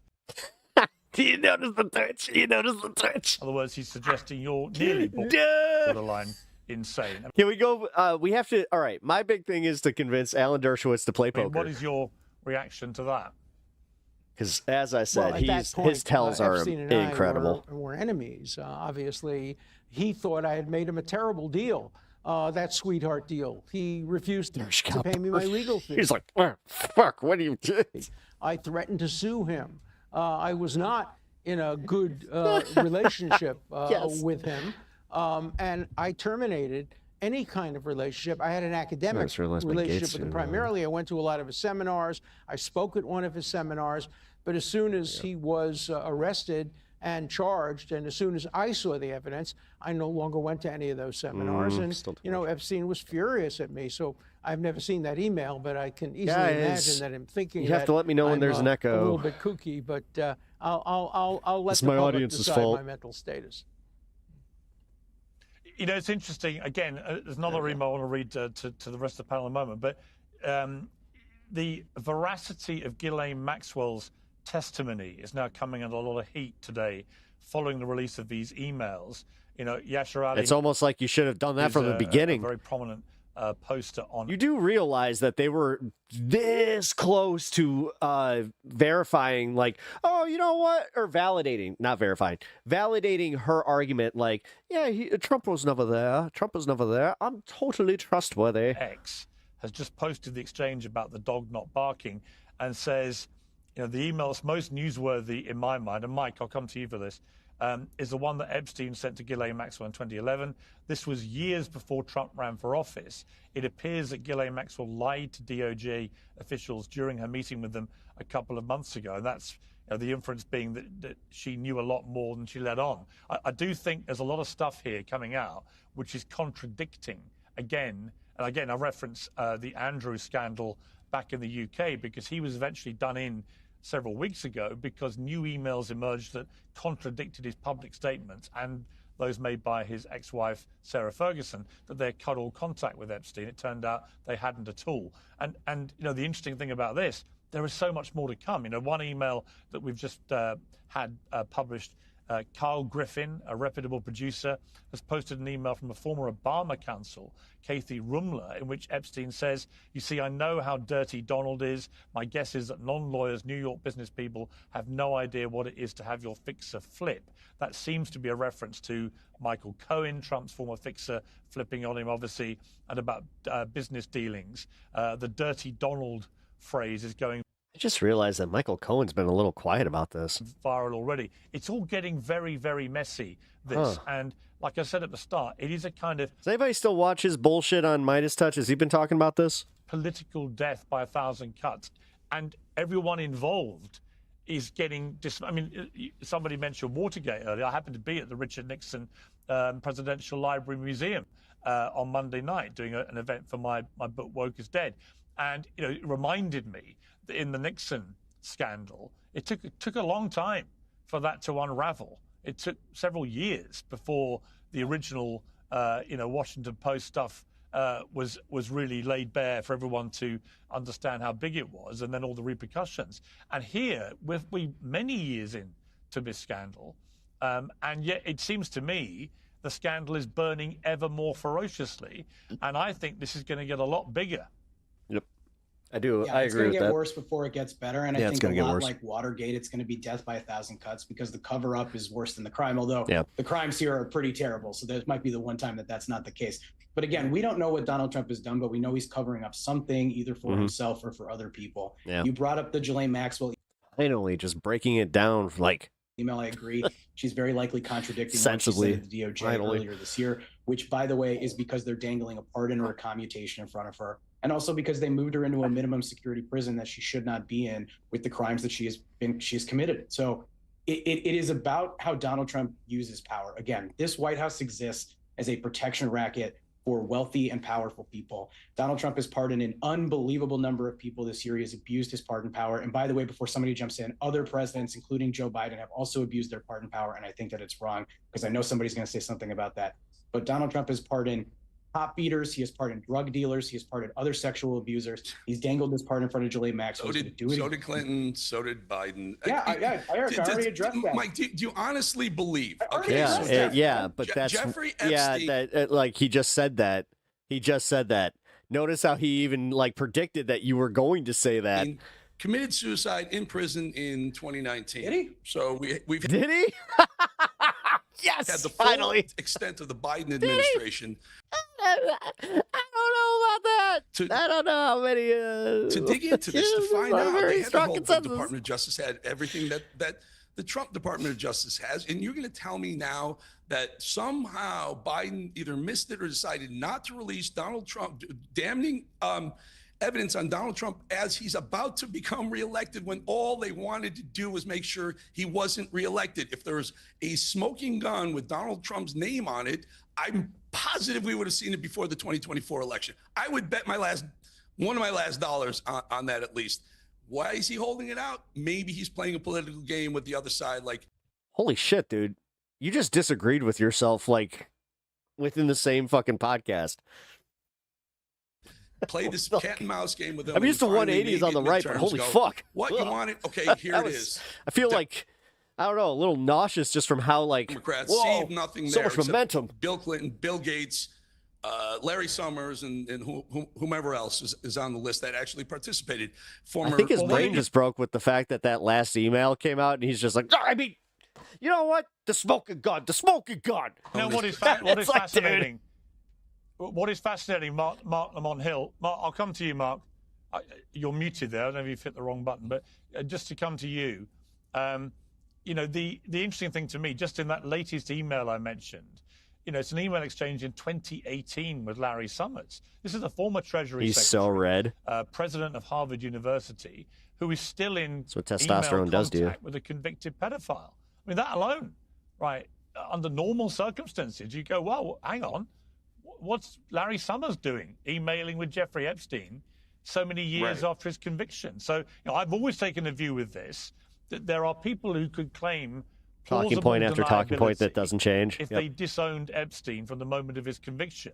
But if you carried on consorting with him afterwards, then I think all that plausibility disappears very quickly. You know what he is. Very much so. Unless your legal counsel, sex unless your legal counsel, there's not a really good reason to hang around Jeffrey Epstein. And I think that speaks, though, to Eric's question, right, or assertion. Yeah, there wasn't a lot.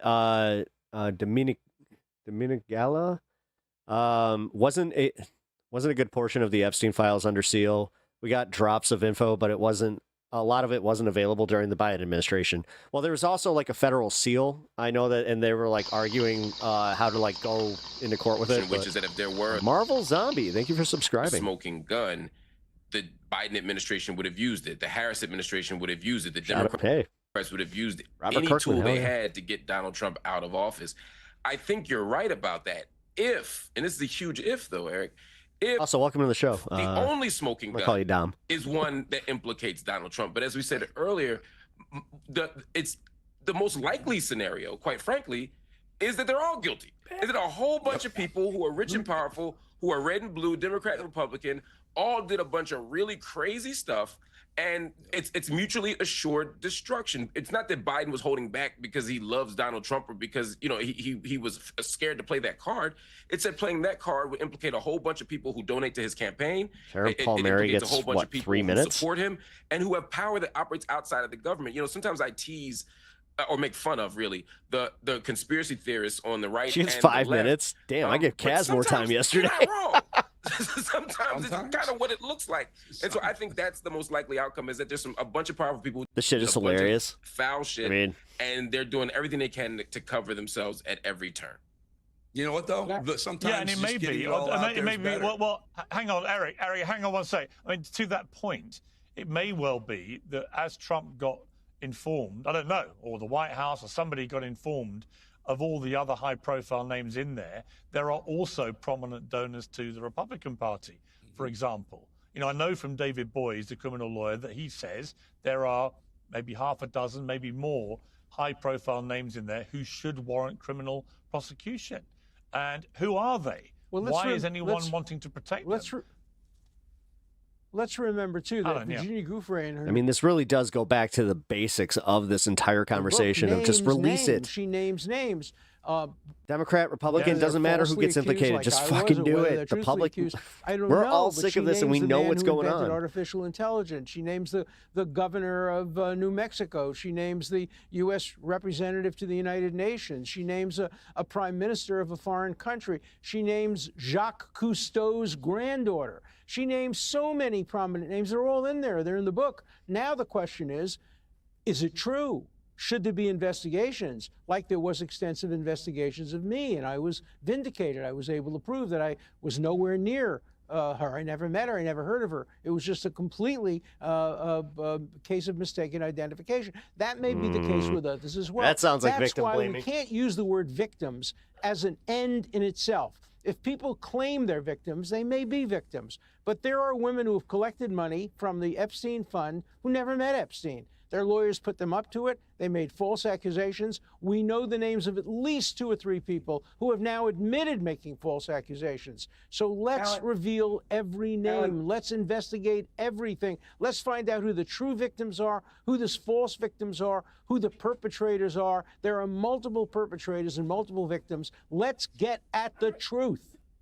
Here's the thing, Alan. There is a class of people in this country, of the wealthy and powerful, who are out and they're protecting each other. And that's to the point of, Eric, like you like to point out, the Biden administration. You sound like Mamdani. You sound like Mamdani. I don't sound like Mamdani. Well, you feel that way because you're part of that class of people, Alan, and you want to be protected just like the rest. Sure. I'm part of that class. I'm a wealthy I'm a law professor who made based on everything I know about you, Alan, you've done pretty well in your... Yeah, and you're not taking it to the grave with your fuckface. You rub elbows with a lot of power. Hope it bought you some happiness. You seem miserable. What's wrong with that? Yeah, but I'm not a member of that class. I have a small apartment in New York, but this class nonsense. He's not it's an elite. Marxism at its worst, and it's just not Alan true. Dershowitz, I gotta stand with Alan. I gotta stand with Alan on that. He is not an elite. He's just because he's a Harvard law professor who has represented some of the most powerful and influential figures in the world, who is a best-selling author of numerous books and has had extraordinary influence over global public policy. That doesn't mean he's an elite. He's just like you and me. He can have a beer with us. I'm a regular guy. Just a regular guy, Alan. I'm a regular guy. Yeah. You know, as we're talking, I'm going to end what's been a fascinating panel, and thank you guys for all scrambling so quickly. It was obviously very late breaking news, and I really appreciate you joining me. It's a really interesting debate. As I'm talking, more and more emails are coming out. Another email here, which is just more cryptic than anything, from Epstein to Paul Krasner in 2017 with the subject I know what I'm talking about tomorrow. It says the allegation was not at a pedophile party. It was at my house with me. To what wording would you suggest I change that? So we don't, again, know exactly what that means, what it's referring to, but it certainly is going to cause, I think, a lot of speculation, as indeed it already is. So thank you very much to my panel. I appreciate it. Thank you. Thank you, Pierce. Thank you. Thank you. It's a pleasure. Well, I'm joined now by the host of the Tara Palmieri show, Tara Palmieri. Tara, welcome back to Uncensored. What do you make of all this stuff crashing out today in these leaked emails? Well, Pierce, I always believed it would be a drip, drip, drip. It would always be.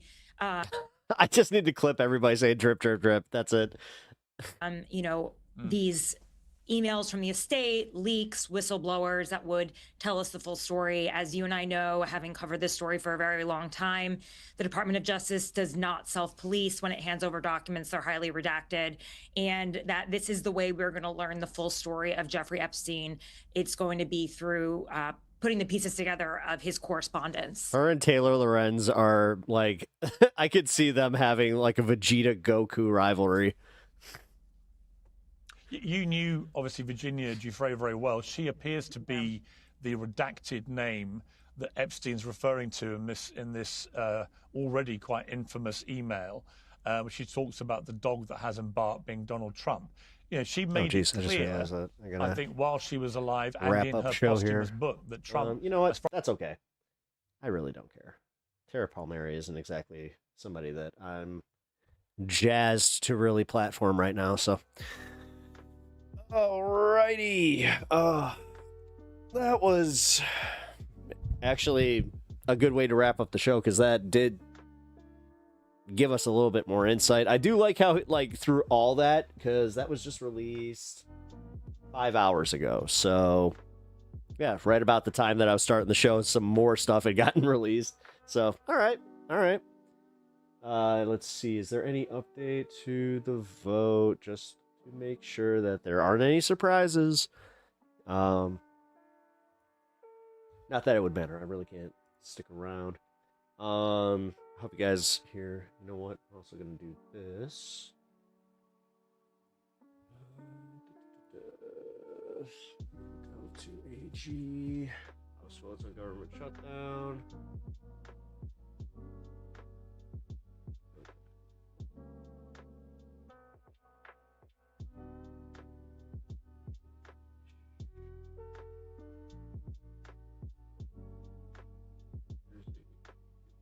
Give me 1 sec. I'm trying to find this.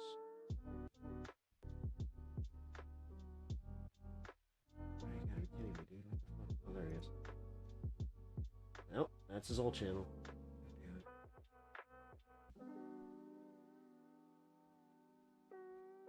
Ugh.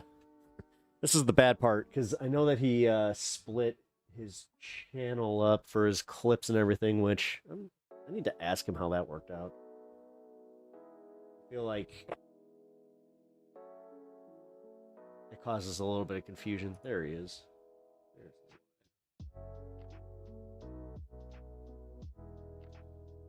Yeah, I would just keep it to the one channel.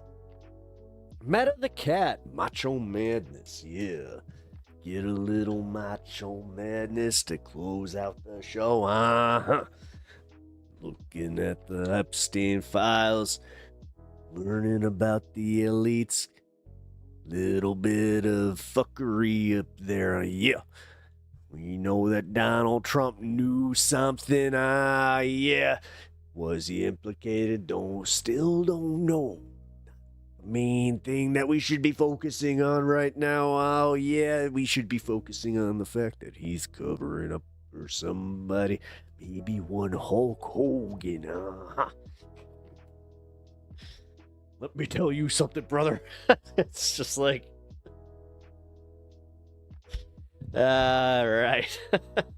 No, that was perfect. Perfect. I appreciate that. Here, let me link the AG's channel here. Please, if you guys are going to go and hang anywhere, go hang out with the AG. Also, don't be afraid to shout out where you just came from, because Mr. AG is a friend of the channel. So, yeah. Appreciate that. But if you guys enjoyed the show, I really appreciate you guys hanging out for the duration here. Also, if you are new here, appreciate you guys stopping by. Subscribe to the channel if you have not already. I really appreciate that. It helps me out a lot. You guys can also hit that like button. Free for you. Helps me out a lot too. But if you guys really do enjoy the content, I do have memberships, I do have all that stuff, but I'm going to not do the whole spiel. You guys can go hang out with the AG and have yourselves a good night. I will let you guys know what's going on tomorrow. It all depends on if my my gaming thing is still on or not, because there was a little bit of a we're not sure if we're going to be able to make it type of situation. So if I do not have that, I will be doing a stream. But also be prepared that if I don't stream, then that's kind of the Thursday thing now. So not necessarily the worst thing. So guarantee I will see you guys on Friday no matter what. 4 p.m. Central. We will have a lot of fun. Like I said, I appreciate you guys hanging out tonight. Go hang with the AG, and I will catch you guys later. Good night. Let's move that. And outro time. Outro. Oh, right. I forgot this wasn't working. Hold on. Let's try this. Who the heck is Pep Talks? I'm not gay, but I fantasize about Marco Rubio. Pep Talks. Pep Talks. Pep Talks. Let's eradicate the Kung Flu. I'm literally coming. Pep Talks. Pep Talks. Who the heck is Pep Talk? They want our women. They want our children. Pep Talk. Sometimes no means yes. Grab them by the Pep Talk. Grab them by the Marco Rubio. Obama is a racist. Pep Talk. I'm literally coming. I'm literally coming. Pep Talks. We found weapons of mass destruction. My fellow Americans, it has been confirmed today from Pep Talks that we are indeed all high on politics.